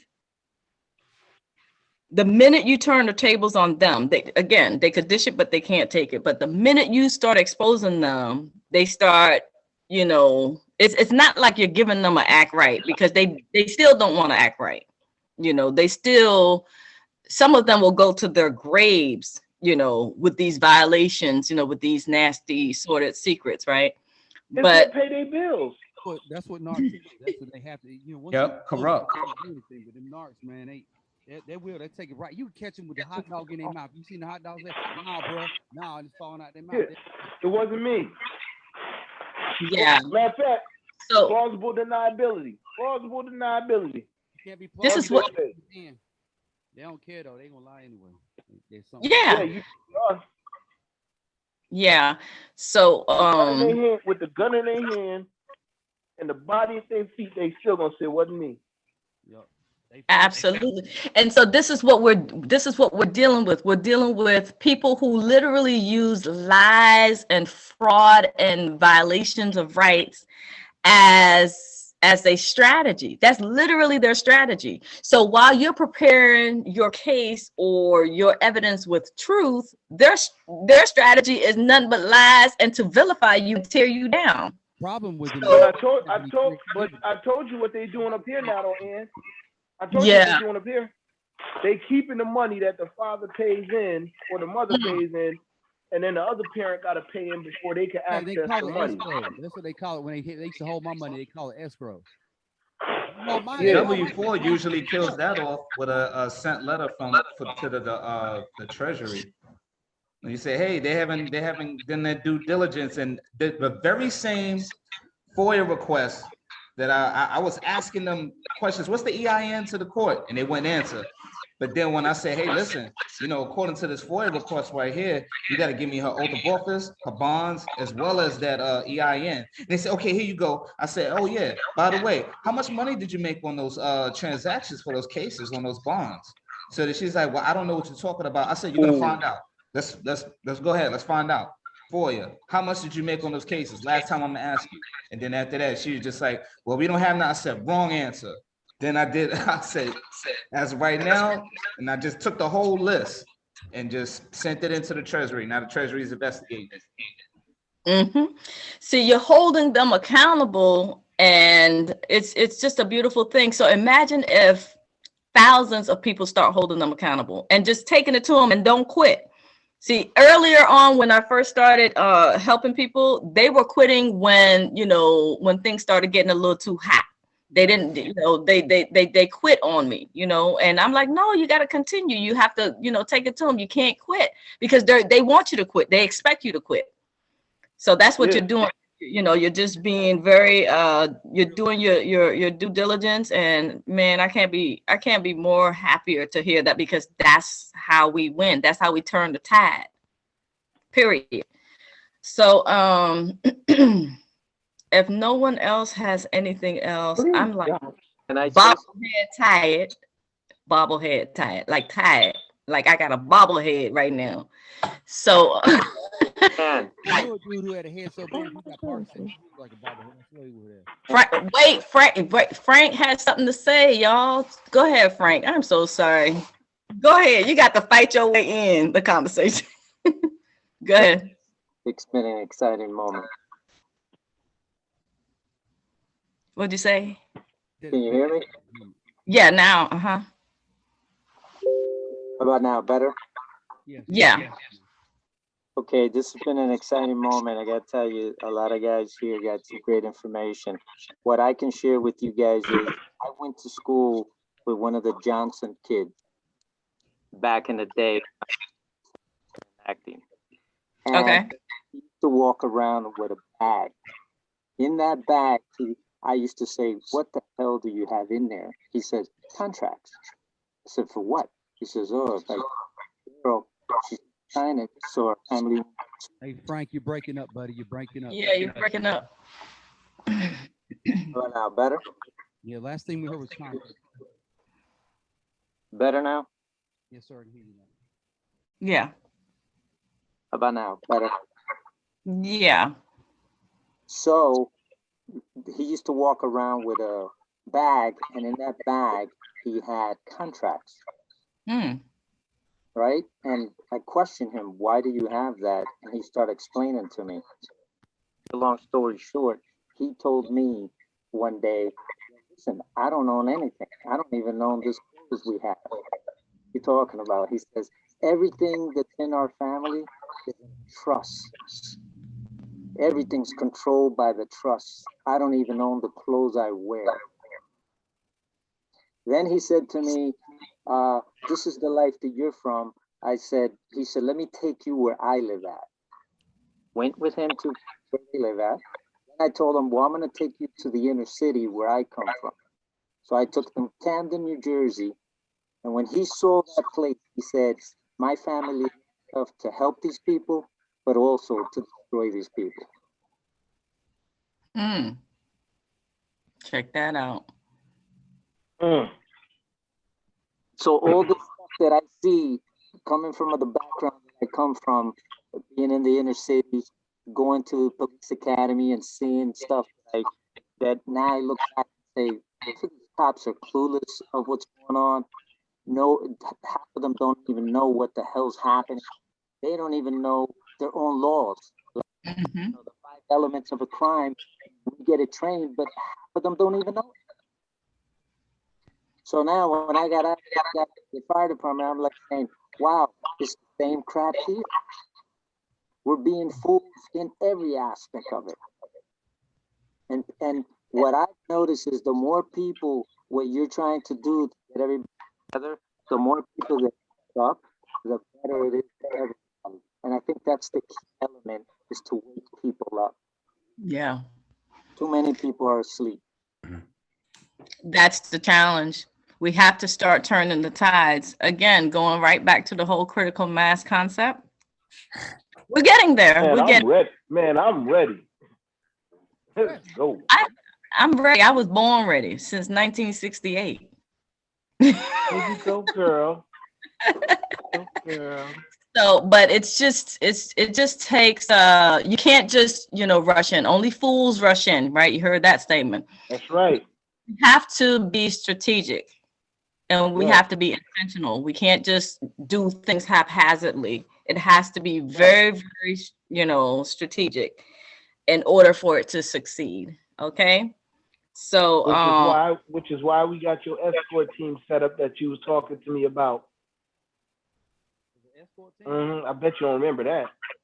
It was in between me telling you and your son you can come get those Wing Chun training lessons. We need an escort squad, and I said I got you all worked out. Well, see, I told you that. Yes, but I remember that came from the fact that I told you how that guy, it was in that Sprint store. I was in the line and the customer service said next, and I thought I was next, so I went up and the guy just knocked, he didn't touch me, but he was very aggressive, to let me know, you're not next, I'm next. Like, he was a big guy. Like, he didn't even have to go on with all of them antics in front of me. I'm 5'3", weigh $105, wet, soaking wet, right? And he was carrying on, and no one stepped up to, defend my honor. I felt very alone. And the Nun Nimoy, the Shaolin Nun Nimoy, she was 4'11". She killed 300 men in a day. Yeah, that's what's up. See, that's gonna be me. But size don't mean nothing. Yeah, it's just that real weak of him. That was real weak of him. Very weak, very weak. Yeah, it was. But that's the type of dudes we got out here, though, man. That's yeah. They have no respect. They have no education. They have no home training. They don't know what a woman is if she walks up and introduces herself. That's the kind of people we don't want in our new in the new foundation. Keep them out. They have to how should I say? They have to make a lot of changes within themselves to get down. Yeah, it's gonna be a process with them. Yeah, you got to get screened. Screened. You can't touch no kids. You can't touch no kids. You can't touch no women. All that disrespectful shit is over with. Can't do none of that, player. I just remember one of the questions that you asked was about a little bit on the discipline and what happens when we have a disagreement, because we're not going to have the traditional courts that we see out here. No, we're gonna take it back to the ancient times when there was a bonfire like that. I told you the town of Cherán in Mexico. That's how they did it. When they got rid of the cops and the courts and the political parties, and no politicians were allowed in their particular city limits. At first, the surrounding towns were laughing at them. They were like, "Oh my God, you guys are gonna fall into chaos and it's gonna be crazy and stuff like that." Well, 5 years later, the town of Cherán was so successful that all of the other towns are now using them as the template, as the blueprint. They're like, wow, you guys are so happy. There's peace, but the way that they resolve disagreements and arguments is the town holds a town bonfire, right? It's around a bonfire. This is literally court, or, how, you would call court. They would, everybody, and then the two people in dispute talk it out in front of the town, and the town, is advising from around the bonfire, and it has worked. I was like, what? That's real old school. But it had gotten to the point where right now, since I last investigated them, the most serious bonfire resolution, argument that needed to resolve was a bar fight where two men were arguing over one beer bottle. That was the most serious of the crimes. I was like, well, damn, I want to go move there, because they have eradicated all types of violence and all type of vile acts against humans. And there's literally no violence, but it was just that those two guys, they got, stinking pissy drunk, and so they were arguing over the same beer bottle. So what happened was, the town came together, they put up the bonfire and had them argue it out or talk it out. And then one of the men, conceded. It's like, okay, yeah, it's your bottle. And that was it. So it works. And, of course, in the beginning, we'll have more serious issues or more serious, problems to resolve. But you get through it and you get to that point. They didn't get to that point overnight. I told you 5 years, right? So initially there were more serious issues, because I did extensive study on them. Like earlier on when they first developed the city in this manner and literally blocked. I mean, I'm talking about the physical security. Whenever a car was entering into their city block, if it had a political sticker on the car, that car was stopped. And they had to remove the sticker. They were not playing, okay? Because prior to doing this, Charang, Mexico. Charang. Okay. Yeah. So prior to doing this city, without the, town without police and there's no government. There's no structure of a government. The town is run by the people, literally. There's no government, and no police, and no political, no politicians. But before they did that, the reason why they did that is because they had the highest crime level. Why? Because the town goddamn politicians were selling them out, because they were next to like a huge logging a forest where the companies from different countries, America, was coming over and foresting, and and they had lots of kidnappings. They were killing the men. They were raping the women, kidnapping the kids. I mean, it was horrific crimes against humanity. And the townspeople got tired of it. And when they removed the politicians and the cops, do you know the crime rate went to 0? That's very telling. Mm-hmm. That tells a story in and of itself. That tells you that it was the people who were the public servants who were supposed to be serving the people and helping them, were selling them out for $1. Living themselves, yep. Absolutely. So when they got rid of all that, literally, I said, I thought it was going to just be a low number. No, it's not. It wasn't just a low. It eradicated all crime.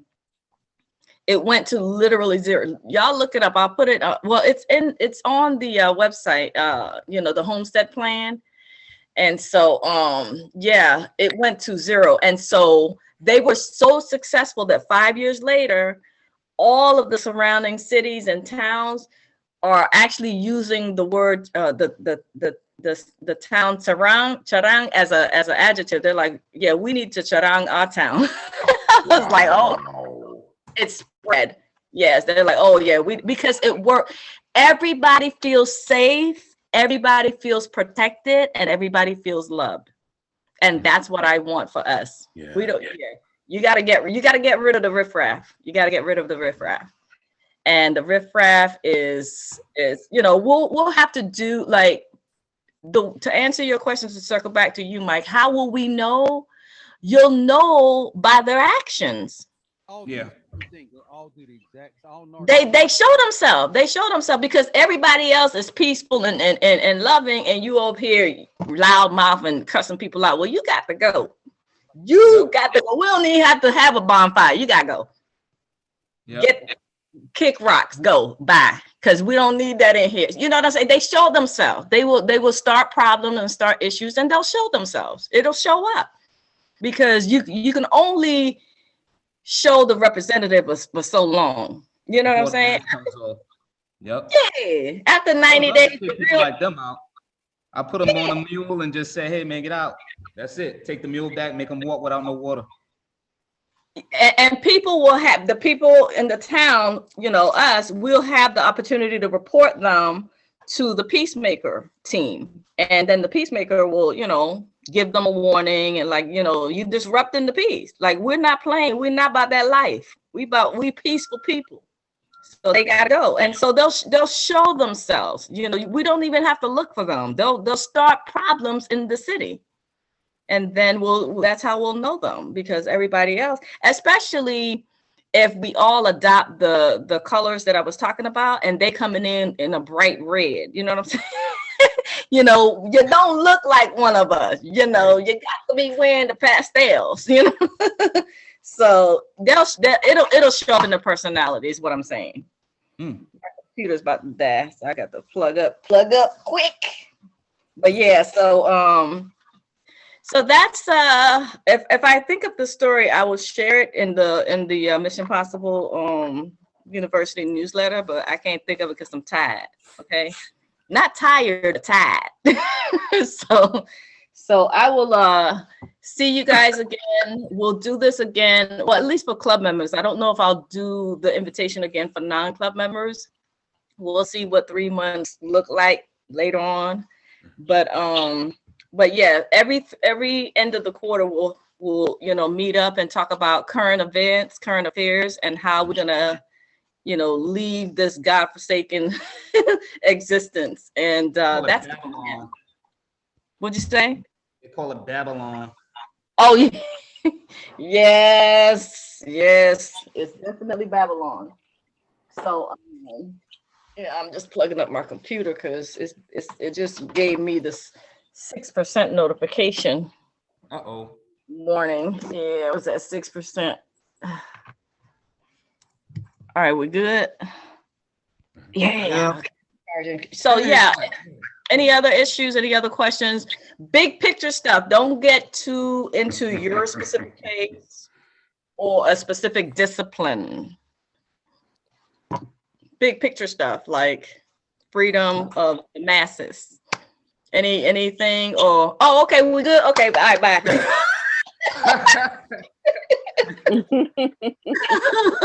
Oh gosh, but no, this is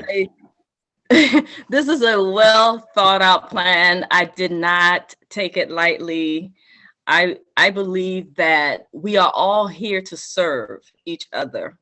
And I think that it is the most honorable thing that any one of us could do for each other. Okay, because it's easy for each one of us to get lost in our own world and in our own issues, because I get it, we're human, and we don't want to suffer. We want peace.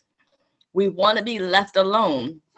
But you know, that's the struggle that I go through, because I want to serve individuals, but I know in my heart of hearts, I need to implement this plan. We need to implement this plan for the bigger picture, for the grander, you know, scale, so that we can all be free. So yeah, really and truly, when I complete the Dream Law School and get enough people in there, and you know, it dies down and everything like that, then I feel like I can, you know, I've done my job, I've done my duty, I've done my service, and I can start focusing on the homestead. And I have a new woman who what's her name, Bridget. She's one of the ones that contacted me on TikTok when I was on TikTok Live. That's why I don't even go on TikTok Live that much, because people are always trying to hire me. They don't know how to get aboard. They just like, no. oh shit, oh man.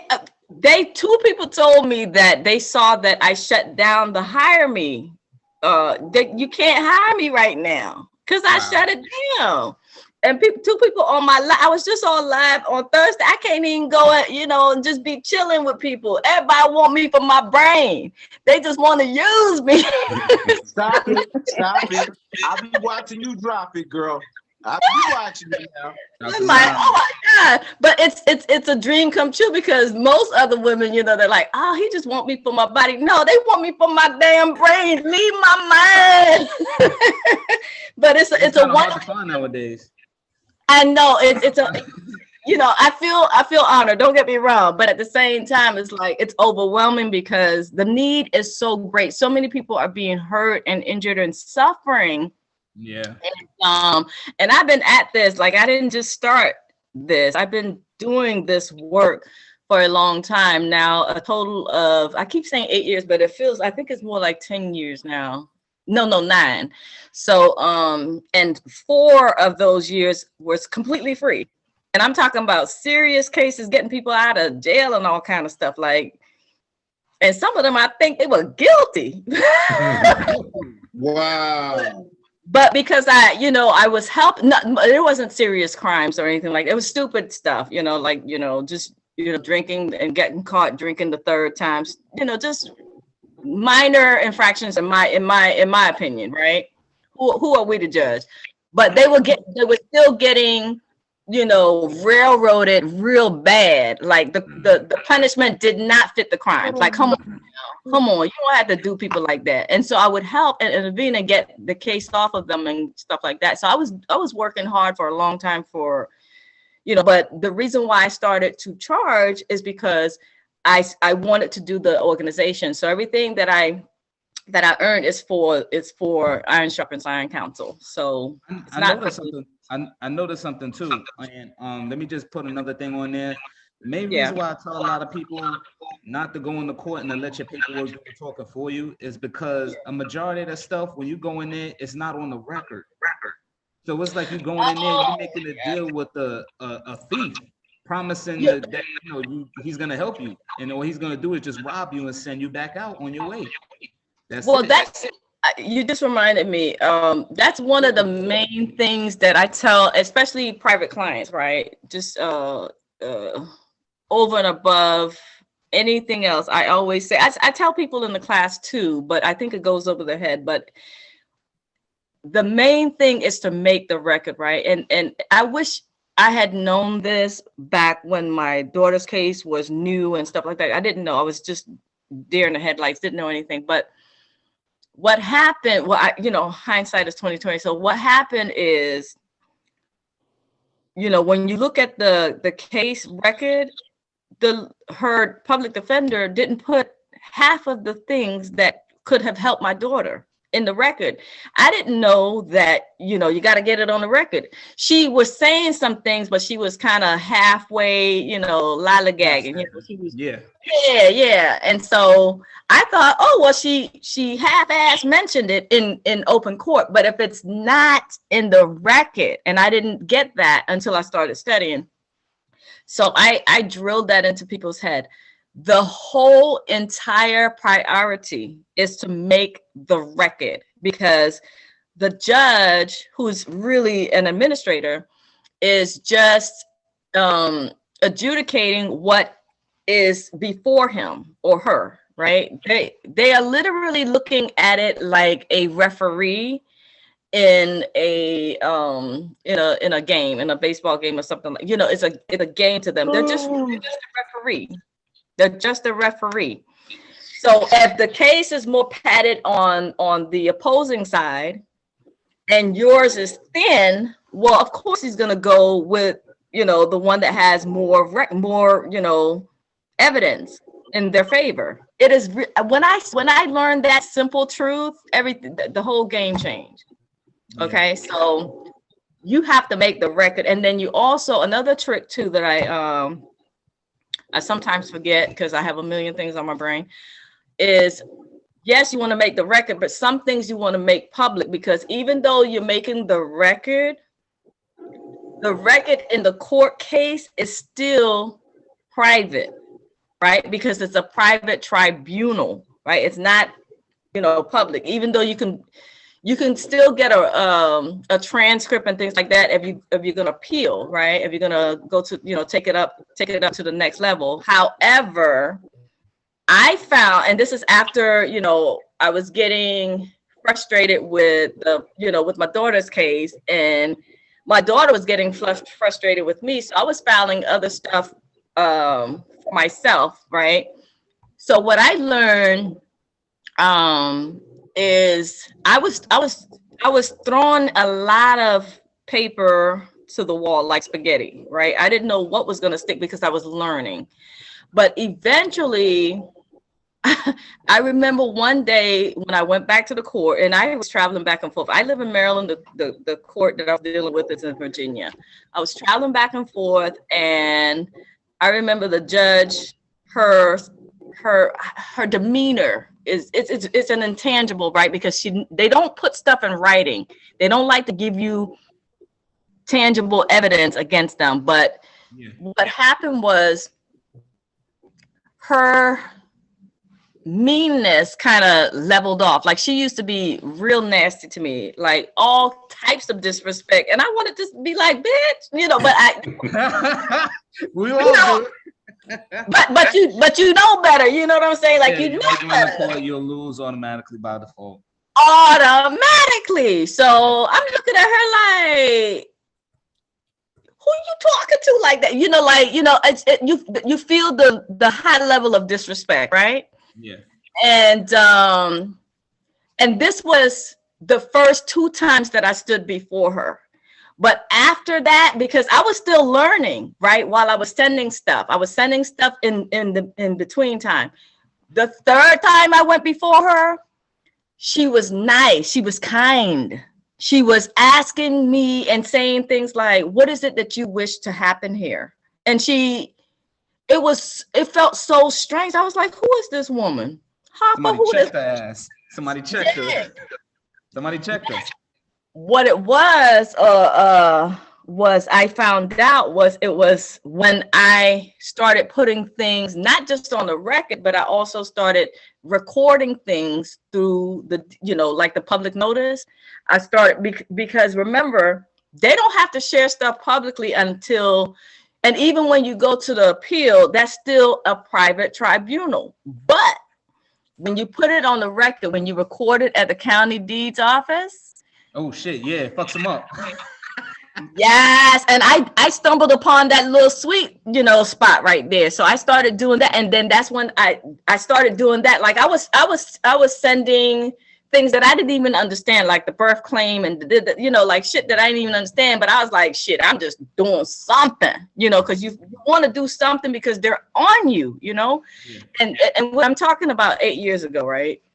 So I can't even tell you the exact heading of the motions that I was doing. So anyway, but when I stopped just sending it to the court directly, and I was sending stuff registered mail, but when I stopped just sending it to the court directly, I recorded my stuff, then I sent it to the court. It had a book and page number.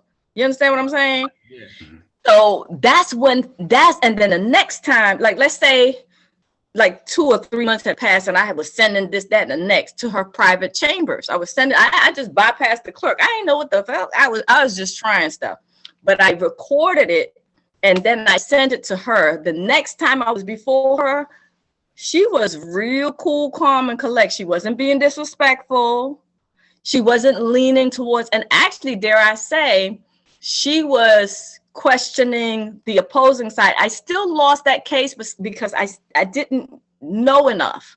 I didn't know, I wasn't the person that I am now, but I noticed her whole stance, the way that she spoke to me, all that softened, and it just kind of changed. And I was like, okay. So I just kept going further and further.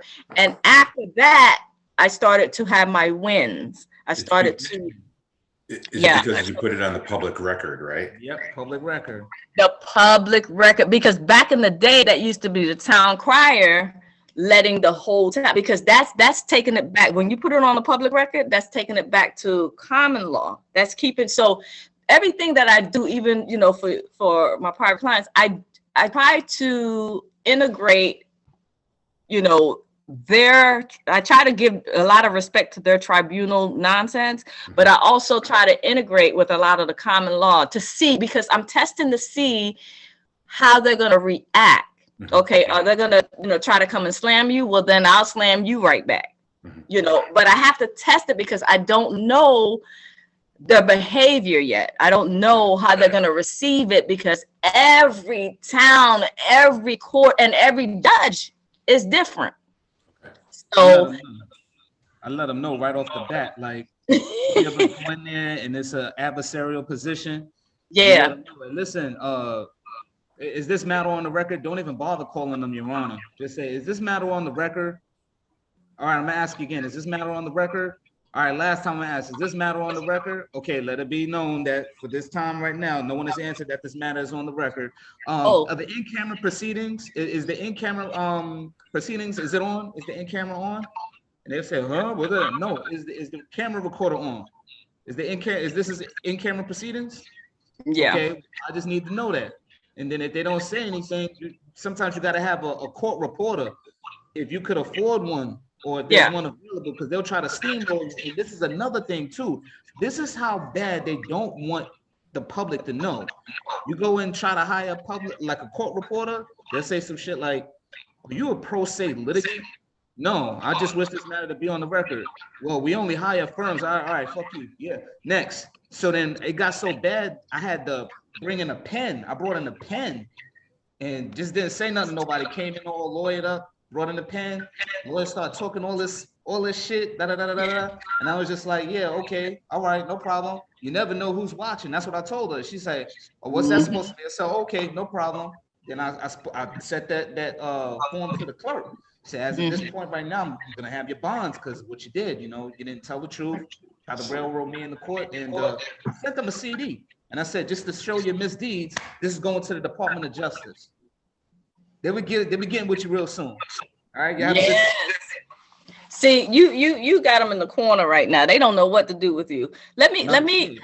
I told a handful of people. I can't remember who I told, who I didn't tell, but I had a child support case, right?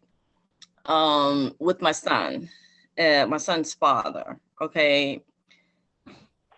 If this was a court, I'm gonna go on the record and say the man. I don't know what I did to him. Let me start by saying that motherfucker was obsessed with me. You hear me?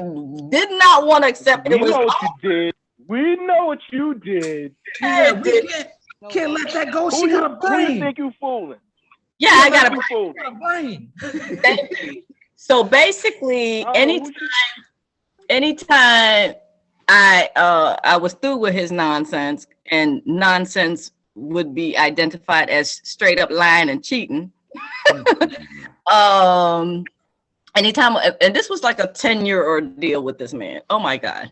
So, but I kept giving him a chance, not because I loved him, but because I wanted the family unit, right? I couldn't stand him, but I would try. You know, when you just try. Yeah. Well, I was in it to try for the sake of our child, right? So every time I would break up with him, he would make my life a living hell. You understand what I'm saying? Living hell. There was let me preface it by saying there was never any abuse. If there was any abuse, it wasn't from him to me. It was me to him, because I was always get your ass, you know, like that. So I'll just I could not. He was lying, and I would catch him in lie after lie and cheating. Okay. That's also a sign of weakness. He couldn't handle it. Yeah. Oh, yeah. But again, I just would, leave him alone, and then he would like just beg to come back, and then I would just give in. You know what I mean? Like, all right, motherfucker, just come on. You know, like.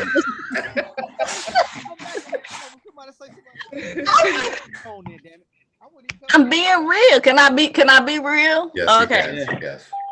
And so it wasn't like, oh, I missed you. No, it wasn't none of that.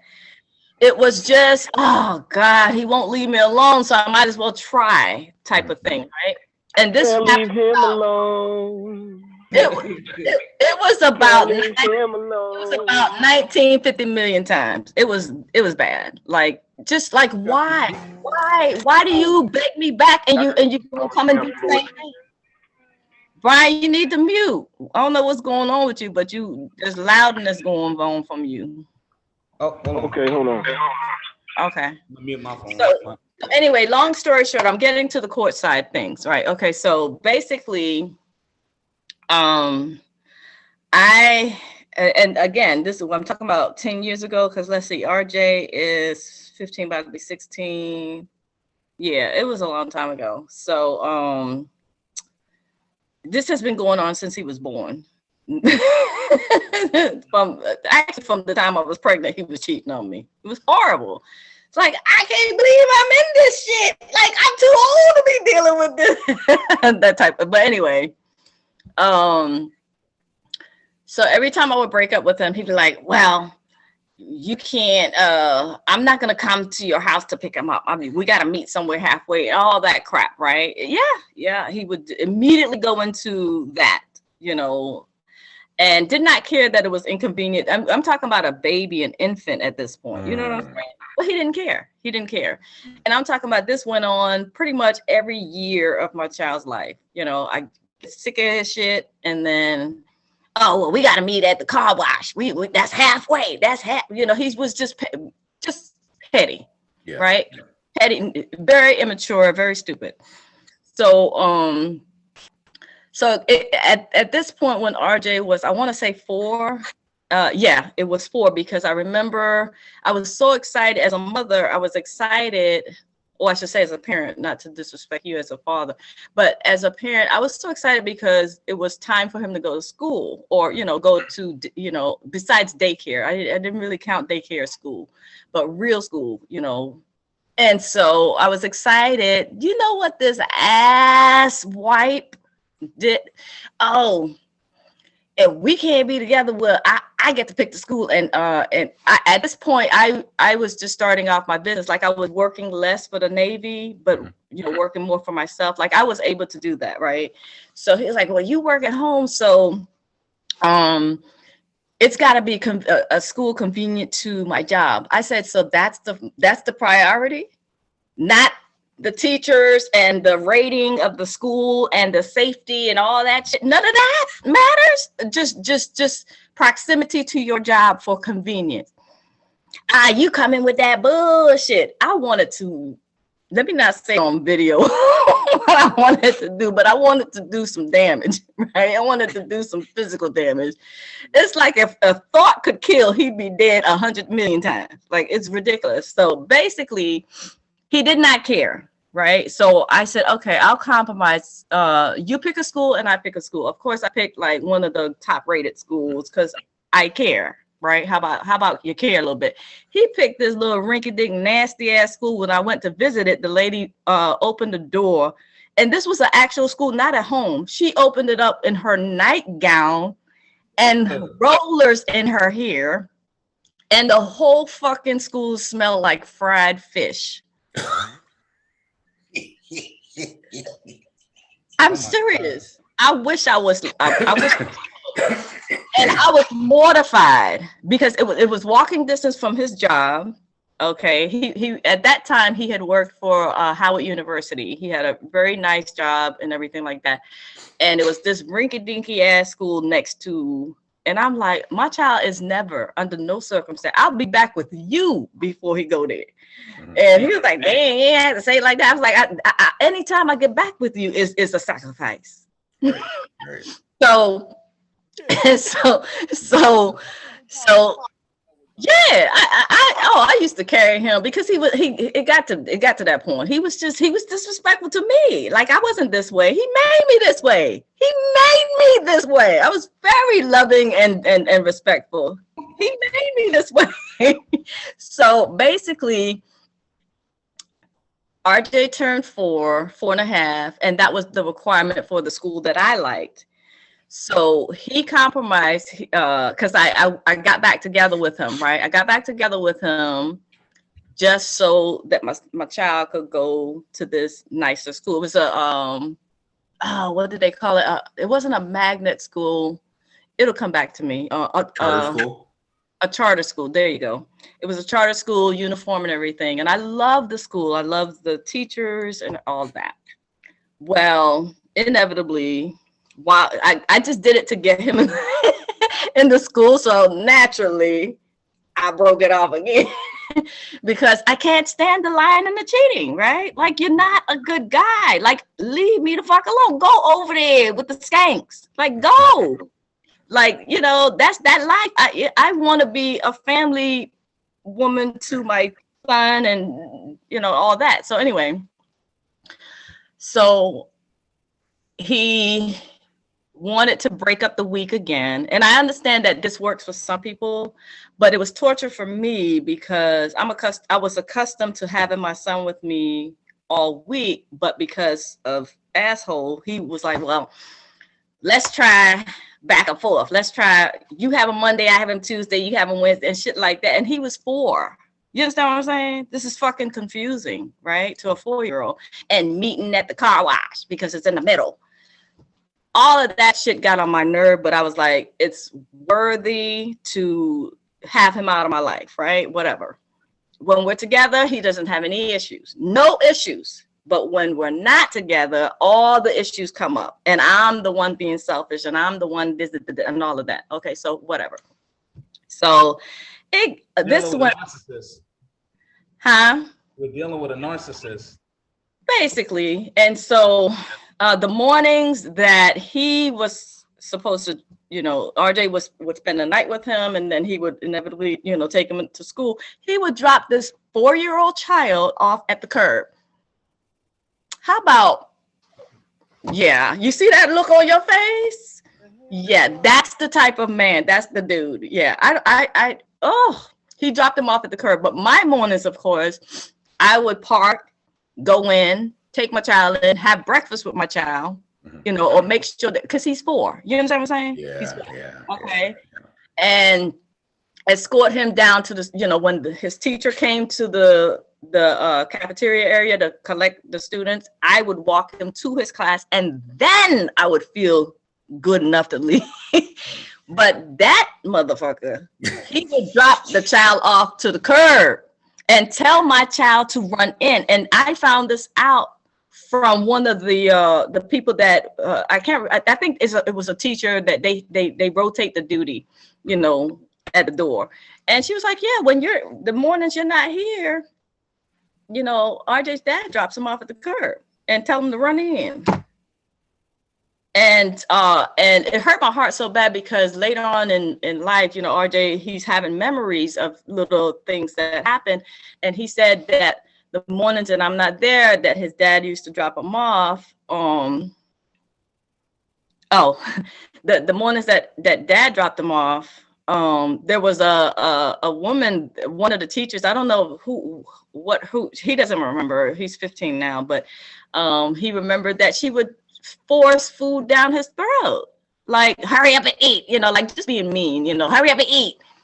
And I'm like, see, people are mean to kids. You know what I'm saying? People are mean to animals. You got to be around to make sure your child or your animal is being loved or whatever. So I explained that to Reggie, but he didn't care. He was like, I got shit to do. I got to get to work. So I could talk to Reggie. Me and him can have a real conversation. We're talking history, like RJ. We're good. We're in a good place. So I'm just getting to the point where, okay. So I couldn't take it anymore. I think it was I filed for full custody. Right. It had nothing to do with child support. But when it got to the court, they added child support. So I was like, well, fuck it, whatever. You know, I just went along with it. This was before the Ann Smith that y'all know. I didn't know better back then. I didn't know it was unlawful and all that shit. So they were like, it was like almost an offer. So I was like, okay, fine. Well, this motherfucker was determined that he was not going to pay child support. Not that I wanted it, right? But you talking about ramped it up? It got 10, it was already bad. It got 10 times worse. Like he was writing down if something about gas, and I had to replenish his. He was on straight bullshit. Like it was crazy. It was crazy. And then when we were meeting at the so-called middle spot, like sometimes it would be the parking lot of a Kmart, and sometimes it would be the parking lot of a car wash. It was crazy. He would leave me there waiting. Like when he had the child, I'd be there for 45 minutes waiting for him. And then, of course, I'm calling and texting and he's ignoring me. So I'm just there waiting because I'm not going to leave because I don't know if he's going to show up as soon as I leave. And then same thing, when I was there to drop off RJ, he would do the same thing. He'd be, hours late and shit like that. It was just horrific. So that's a person that doesn't respect. He doesn't respect you to respect your time and didn't have respect for the relationship between, okay, that's my son's mother. Let me just go ahead and make sure I'm on time and be punctual, responsible man shit, real man shit. Yeah, he was definitely about himself. He was very, typical narcissistic stuff. So what happened eventually was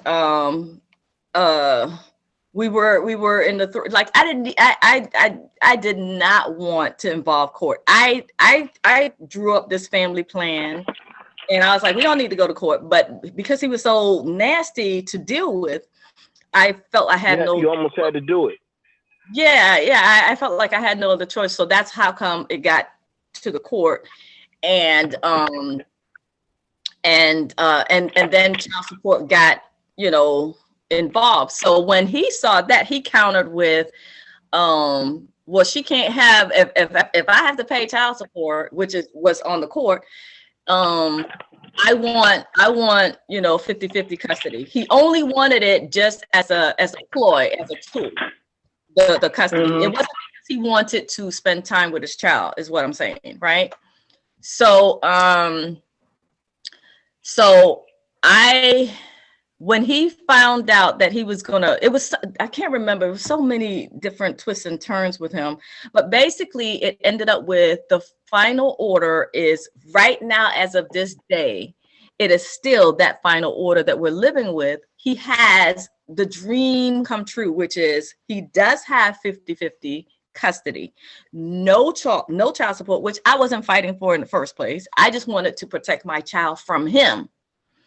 So basically, I had one of two choices: continue to fight for full custody and have him terrorize me and my child, or just give in to the 50-50. And knowing that he wasn't going to exercise it, and showing up as soon as he got the 50-50 custody, legal custody, he has nothing to do with his child. It was just a ploy. He just wanted to not pay child support. And RJ hasn't seen him for 10 years. Okay. As a matter of fact, yeah. I told you, it was just if he can't have hell for him. It's kind of crazy because a lot of men that are fighting to be there, they're trying to push everybody apart. But the dudes that don't want to be there, they have the open opportunity to do what's right, and they just say, okay. It's so that's what I'm going through right now. It's very ironic. And so but I did notice that I was winning. I conceded. You understand what I'm saying? I could have won full custody.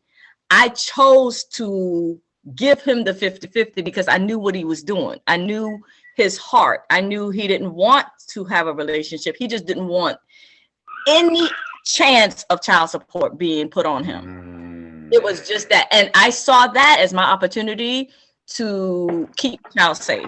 So if that's what you want, to stay the fuck out of my life and leave me the fuck alone, that because it had nothing to do with our child. He didn't care about, he has, to this day, he has our son's phone number, email. He knows where we live. Does he exercise his 50-50? Not a one time in 10 years. That's a damn shame. But guess what? His sister just told me, because we've been out of touch, because he told his family that I hated them, and he was telling me that his family hated. He wanted us to stay apart. He told me that they hated me, and he told them that I hated them because he didn't want us talking. Well, since he's been out of the picture, they called me, his family, and that's how that came out. And he has been telling people that I am the baby mama now, and I've been keeping him away from his kid. And I was like, really? Wow. He can go ahead and keep saying that, and that's fine. But the good news is my child is old enough to tell the truth.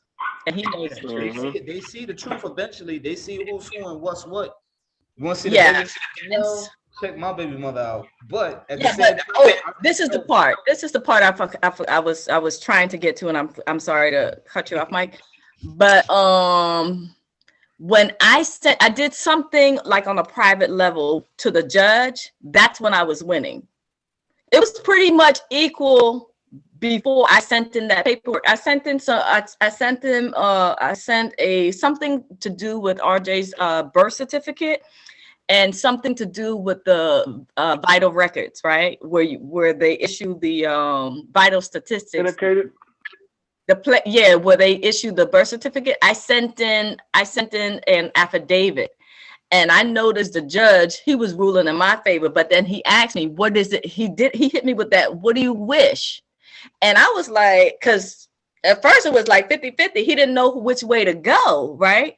But then when I hit him with all that vital record stuff with RJ's birth certificate and a birth claim, I will have to look in the old files. I know I still have it. That's when he started asking me, what is it that you wish to happen? And I was winning, but I said, you know what? Because like I said, I knew the shit that I was dealing with, right? The asshole. So I said, you know what? If I agreed to 50-50 custody, he would leave me alone, right? And so I said, yeah, I'll agree. I said, I don't want anything from him. I don't want him to pay me nothing. I don't want him to, I don't want to have to pay him and he don't have to pay me. I just want my life. I just want this case to be closed. And if that's what it takes, and the judge granted the 50-50 because I agreed to it, right? But I noticed the change when I had sent in those paperwork, and haven't seen or heard from the asshole since. Like he did. It was too, as far as the paperwork. The paperwork that you put out was the claim to your offspring, so that way they're not being held off by the state. Yeah.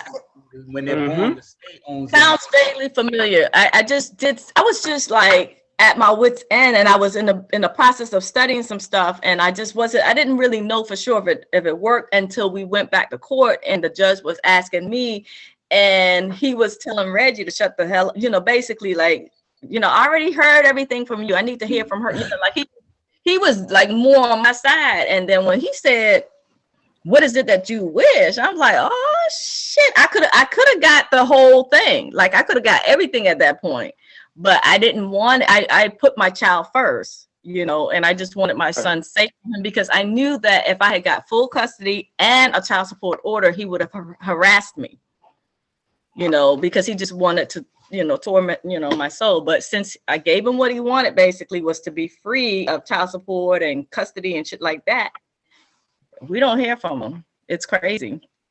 And he does not interact with him. He doesn't call him. To this day, he don't know what his own child looked like, but he tells people he's using the narrative, the negative narrative of the baby mama drama. He's using that, like, oh yeah, she don't let me see, she turning him against me. No, I'm not.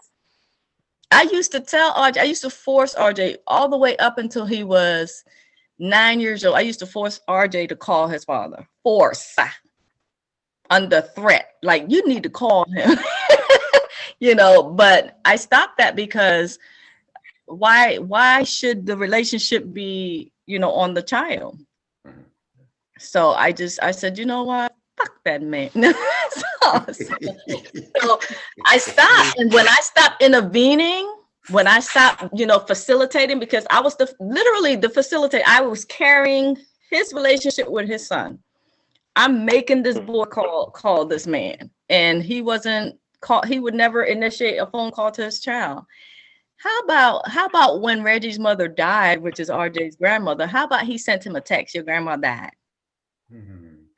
I want to punch him in his fucking throat, but he just, yeah, it's just the disrespect and the dishonor of what could be a beautiful, nurturing relationship, and it just, so it is my honor and pleasure to help people who actually want to be in their child's life. We You know? appreciate you, Ann. I'm just saying, we Yeah. all appreciate you. You know what You- I'm saying? Like thumbs I up. mean, you are a breath of fresh air, woman.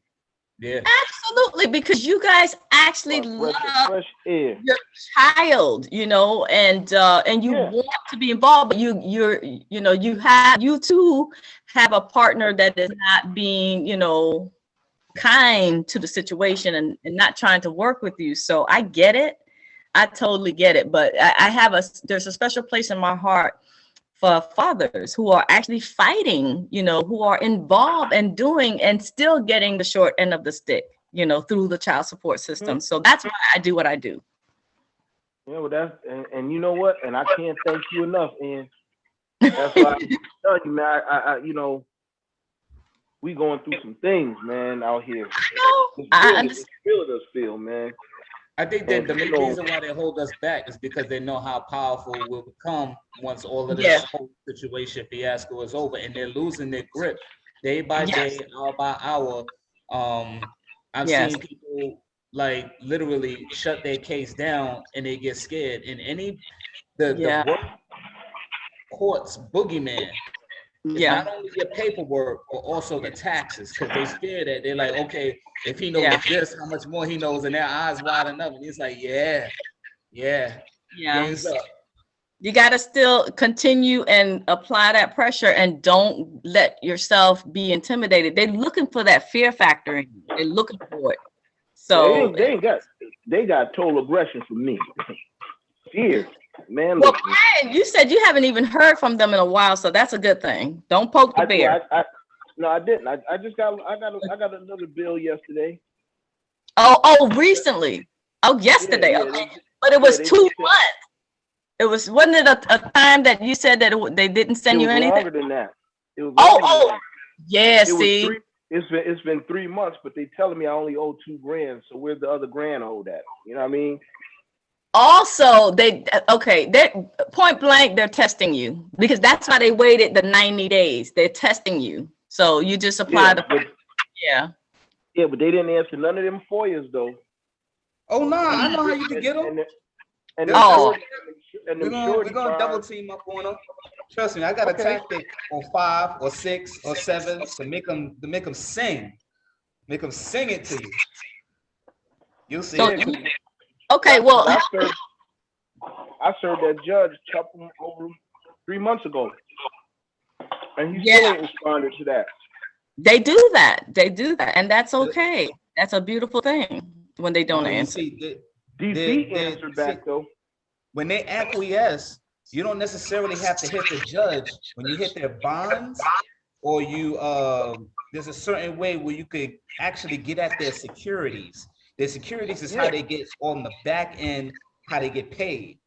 But once you inform the Treasury of what they're not doing with Ann's paperwork, when they do that FOIA request, they say, hey, look, I just FOIA requested them for their information to their EIN, and they're not giving it to me. And they know they got paid on the case. They didn't pay the taxes. I'm gonna need for you to lien their securities and watch how quick they assign it. But you're gonna get your cut for reporting the fraud, but they're gonna take 35%. How about that? All right. Yeah. Right. Yeah. I'm not mad. I just want, for my girl Ann right here, I want to be another W. I want to be another W. Yes. Lawyers from Ann Smith, eat them up alive, man. Then when you're done, you're like, that's all, folks. Yeah, that's what I'm saying. I told you, I want to double tap them real good.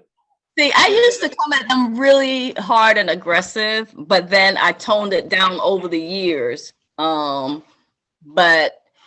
when they come with the disrespect, then you have to start turning up the heat again. So exactly.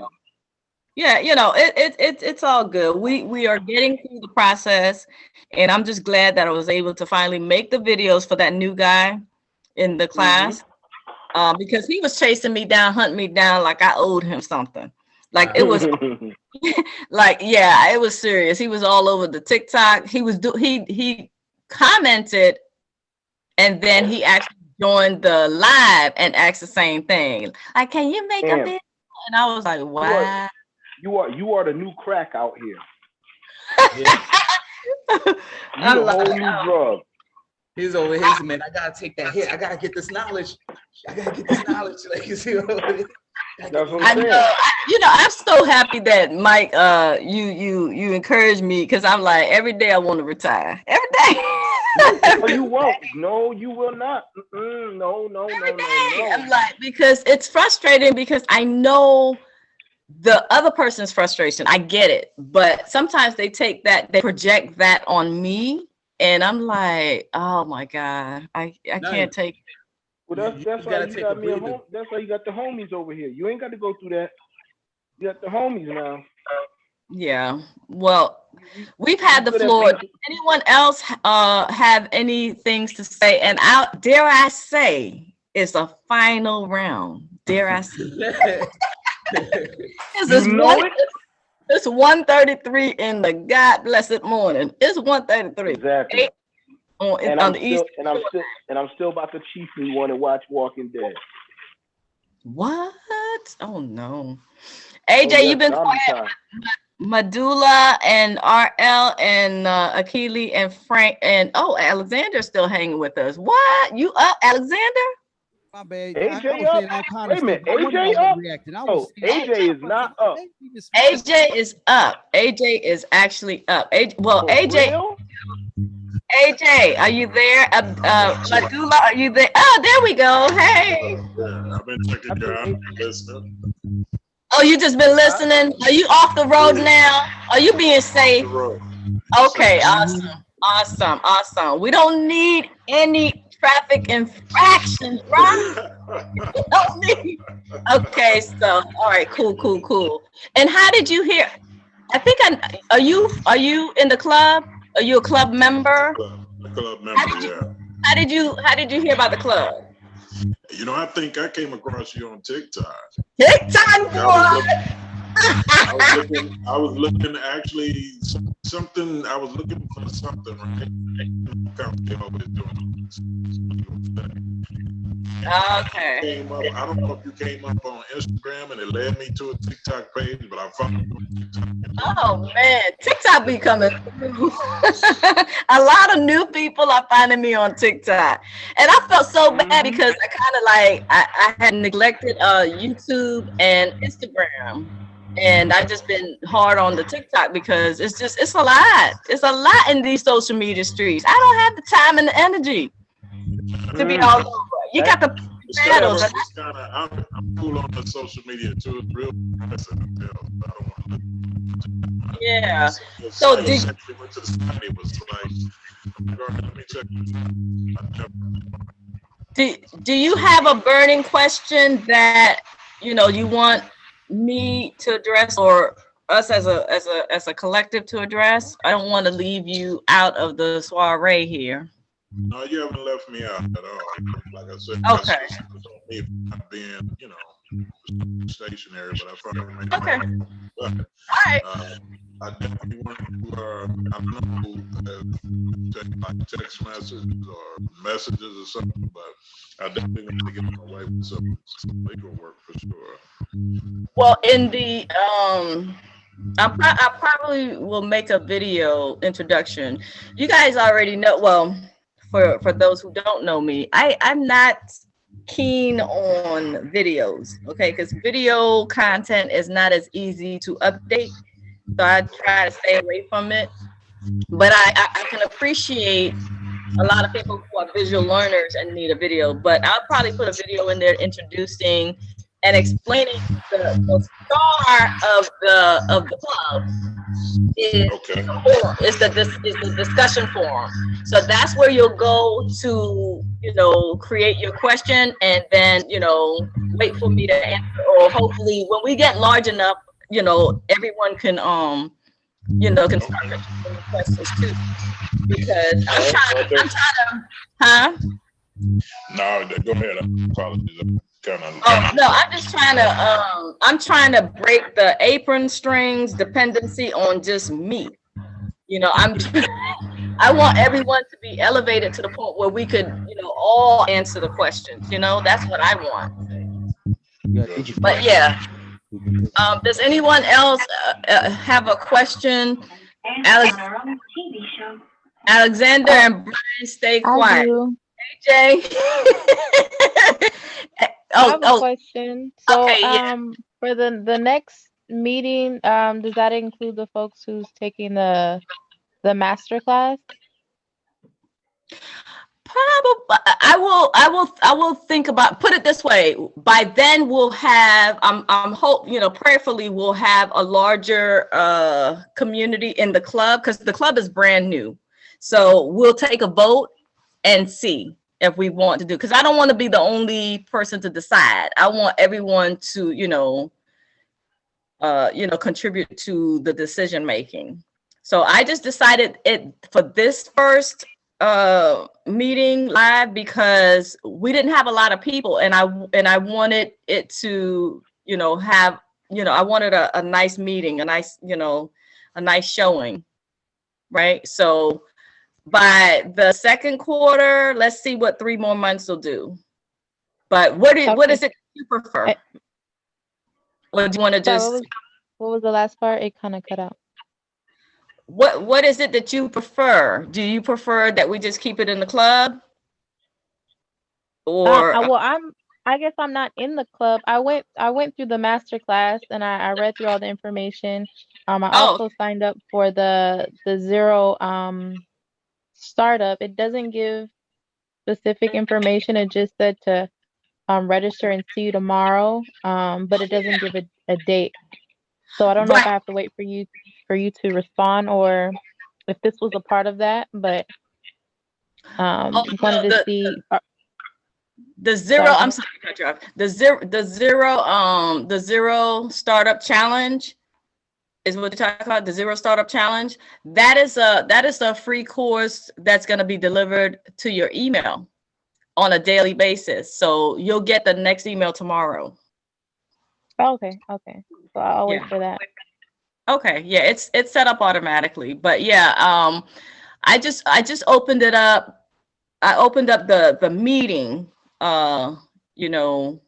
this first go round, because it's a very new, it's not even a month old, I don't think, the club, and I haven't really been promoted, like here and there. I'll do a TikTok about it, but until we get the numbers up,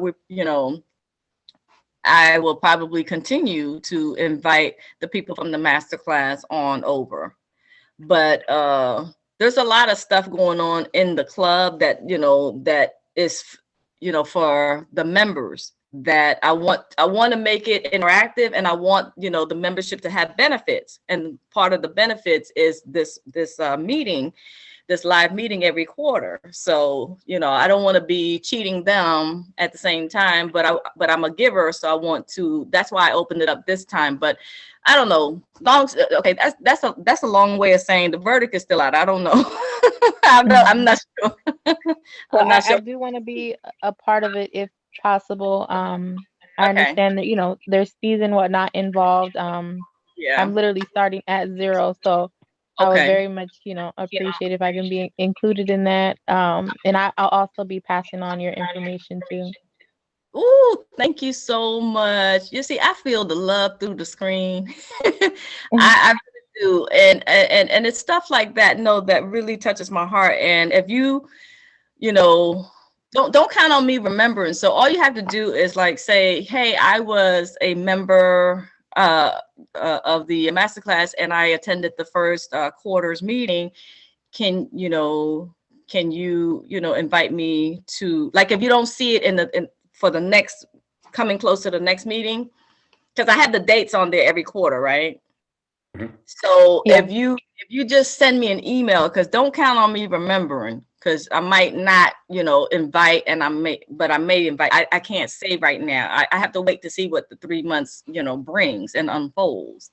But yeah, I would invite you back, and you just remind me. Okay. Should I do that through the number or the Iron Sharpens Iron Council email? The email for sure. I'm so old school. I know. People be like, no worries. Yeah, support at, what is it? Support.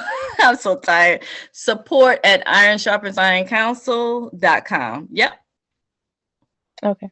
Yeah. If you just shoot me an email, not now, but like coming close to the next one, and you'll see the date. If you go to stateofjusticeclub.com, you'll see the date for the next quarter's meeting. Yeah, So I seen it before, but oddly, like today, it was not working at all. It kept saying there was something wrong with the host. But your other sites do work. I get that a lot. It's so random. I don't know if I'm under some type of weird attack. I don't know. It was working before. I seen it. Yeah, and then you'll check it again, and then it's not working. It's a really random thing. Yeah. I can't remember me right now. What'd you say? It's working for me right now. I'm up on it. Okay, are you on that site? Can you scroll down and just to kind of tell her what is the next quarter's meeting date? Because I don't remember. It's 3 months from now. I'll paste them in the chat. Oh, okay. Ooh, thank you. Look at you working. Thank you. Thank you so much, Stacey.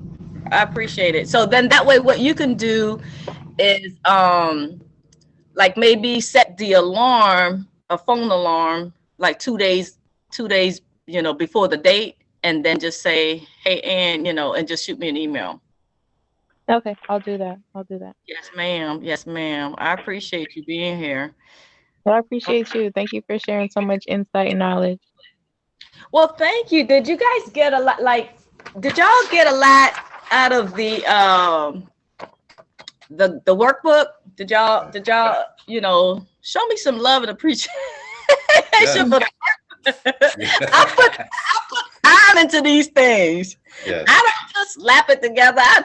I use my brain, and I put my brain on the paper, right? So like the font is what I really like about the whole thing. Stand your ass, Alex. Wrong. That is so wrong. You see how he be doing me? Do you see? Oh my God. This is why we can't At get. least you know the love is real. At least you know the love is real. That font is Right. If we don't get on you, we don't think you're doing nothing. Right. Okay. I appreciate. But okay, so I don't know if you guys were able to write down all the people who didn't have access to print it is what I'm the workbook. Did you guys have? I'm gonna print it out. I'm gonna do it. No, you can't print it out unless it's in the club. It's only in the club. Okay. So that's how I was showing it on the screen. So that's what I'm saying. Did you get a screenshot? Do you want me to show it again? I don't know. No, I got it. You got it. Okay. I don't want to leave anybody like feeling like you got the short end of the stick. I mean, I'm only giving you 4 hours. Shit. Like it's been a long meeting. It was not supposed to be this long. I can't stand these marathon meetings. You love them. Love them. To a whole weekend seminar at this point. Yeah, at this point, I mean, it wasn't supposed to be this long. And I was like, oh man, okay, it's just 7 people. It's gonna be cozy. Y'all kept me on. Ain't scared no stinking COVID. It's like it's going for 2:00. It's 1:46. Yep. Yeah. So, all right, y'all. Anyone else? Everyone who did speak, please don't speak. Let other people speak. AJ and Frank. So far, that's all we got.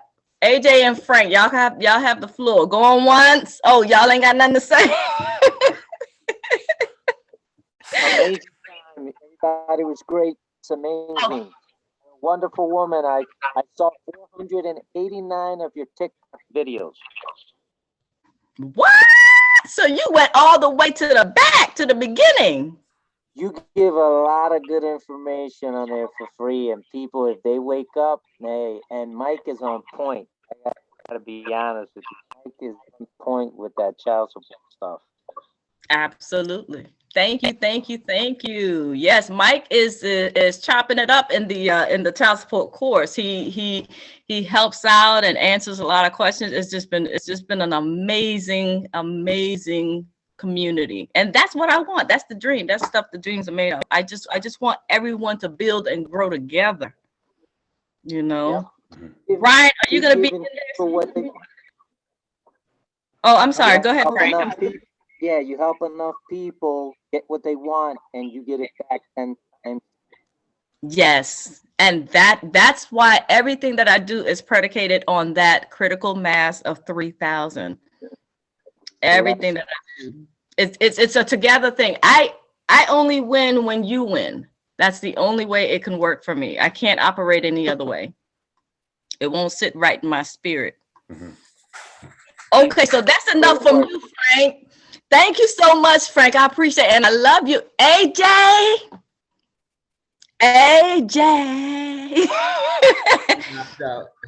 Oh man, yeah, because he hasn't been on camera for a long time. Oh, AJ, you up? Oh snap, we woke you up. Okay, come on camera, bro. Come on camera. Hold on, bro. The cold out your eyes, man. You fell asleep? We lost you? No, I'm in here doing chores, y'all. But I gotta make sure my little one ready for tomorrow morning. You know what I'm saying? Okay. See, that's what I'm talking about. Just beautiful. Okay, so did you have anything heavy on your mind? No? Okay. Listen, it's almost 2:00 in the morning. I'll email mine. You know what I'm saying? Oh, okay. Yes. And I definitely have something for you in the email tomorrow too. Remember? Oh yeah, okay. Absolutely. And okay, then cool. You'll have a couple things in your email tonight. And Brian, we'll get up tomorrow. I still owe you a call back too, brother. Yes. All right. Akili, she's a team member, so I know she ain't gonna say nothing. Don't say nothing. No, I'm just teasing. Did you have anything to add that I may have forgotten? Oh no, I just enjoyed listening in. Oh, okay. I'm good though. That's my sister from another mister, y'all. So, okay. So, all right. So we have Frank. Are you a club member? I have to give a copy of the book. Yeah, I have to give a copy of the book to one of the club members. A copy, an autographed copy of the book. Frank, are you are you a club member? So I don't have to look at the roster. I don't want to have to go. I don't know. No, I took the master class. What? What, as far as a club member on the site? Frank. My bad. Is Frank Frank? I'm trying to determine. Are you a club member? No, I took the master class. Oh, okay. So it's between I don't know why I'm getting tongue tied with your name. Medulla, there we go. Medulla and Tracy are the two who are still here because we never got Taj back, and he was a club member too. So what I'll do for the two of you, since it's such a small number, I'll give a autograph copy of my book to both of you. Yay. Would you accept my offer? Like the what's the show with the rose? The Bachelor. Oh yes. Would you accept my offer? Would you accept this book? Okay, yes. All right. So, Medulla, would you accept my book, my autograph book, and would you cherish and honor it? Okay. If you already have a copy, please consider sending your the copy that you purchased to someone who is locked away that may need a little ray of hope. You don't have to, but this is the dream. So both of you, if you could just send me an email. You guys know the email? No. No. Let me write it down. Say again. I have your email. If it's not in the club, I'm gonna put it in the club. But it is support@ironsharpensironcouncil.org. I'm gonna put it in the let me put it in the chat right now so you can see it, because I know some, again, some people are more visual. Iron. Okay. Oh, Lori, this is back. Iron Sharp. Hey. Support at ironsharpensiron.com. Oh yeah. Yeah. Support at ironsharpensironcouncil.com. Yes, I'm sorry. It's just that sometimes the blurry vision happens, and then I'm like, oh my God, what is going on? Yeah. So just send me and use the subject line. Let's see, you guys stand out, because I get 1,000,001 emails. The way that you can stand out and get my immediate attention is to use all caps, all capital letters in the subject line, and say club. I'm sorry. I'm so sorry. I'm super sleepy. State of Justice book winner. You said Faith of Justice. Hold on. I'm gonna type it. State of Justice Club winner. There you go. State of Justice Club winner. You know what I'm saying? That way I'll know that it's you. Okay. And then in the body, send me your address so that I can put it in the mail for you. In the body, send your address, your name and address. Don't just send your address. Don't just assume I'm gonna be looking at your email address. Like, people, you would be surprised. The email be something different, and then just put everything in the thing. Just put everything. Put everything in the body. That right there, and then all I gotta do is copy it and send it to the printer and print it. And I'll send you guys the autograph. So thank you so much. I really do appreciate it. Like, we're growing, and we're just getting started. We're just getting started. So, yeah, same thing with the club, the critical mass. When we get 3,000, we're gonna be some bad mama jammas out here. But it's just that we have to get the numbers up, and we're just getting started with the club.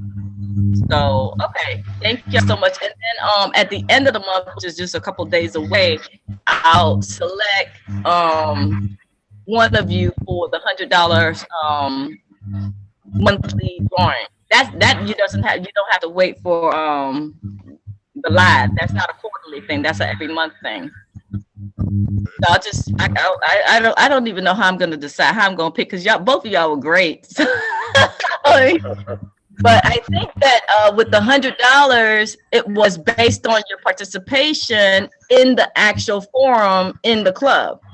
Like the one who gave enough, like a lot of information and asked a lot of questions, like engagement, to spark enough of it. And right now, the one that left, Taj, I keep wanting to call Taj.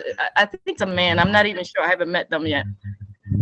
But that person asked like 5 questions already in the forum, in the club.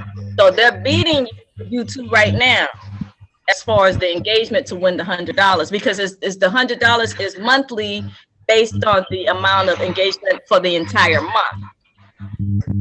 Okay. So if you want it, you better go on and beat 5 comments. That's all I'm saying. For the month of March, and I'll send it to you. It's up to you. Let's have a friendly competition. Where you said this was at? This is in the club, in the State of Justice Club, because I want to encourage engagement and helping and stuff like that. And so when the more people, comment and engage and stuff, in the forum, then every month, the Teachable platform will let me know who has the most comments. And I just go by that. And, every month I'm going to give $100 to someone in the club just for, engaging. Challenge accepted. Oh, y'all are in danger now, because he does a lot. Mike, play. So I think he's gonna win it every month, pretty much, is what I'm telling. I'm just letting you know. He's gonna win it every month. So that's what's up. All right, guys. I think that's Hey, it. real quick. Can we take a vote right quick? Can we vote that we keep that font? I like that font for real. See, Alexander, stop, man. Go to sleep. Go to sleep. All right, I'll talk to y'all in the next quarterly meeting. But I'll also be in the forum, of course, in every forum, the state of justice, the master class, and the child support. I'm always in there. You see, this is why we can't get to the homestead, because I'm hanging out with y'all every day. Calm yourself. They said, what course is this gonna be on for the other one, the master class? I don't be bothering you. I'll let you alone, lady. What'd you say, Mike? The master class, you said? Well, the master class is free, right? You just kind of go through the videos and go through the program, but I don't have a contest in that one. Like the contest was when I first launched it. Like the people that I don't know if you watched the video, they already won the prizes, and then that's it. It was just that one time when we were live, that one time for the master class.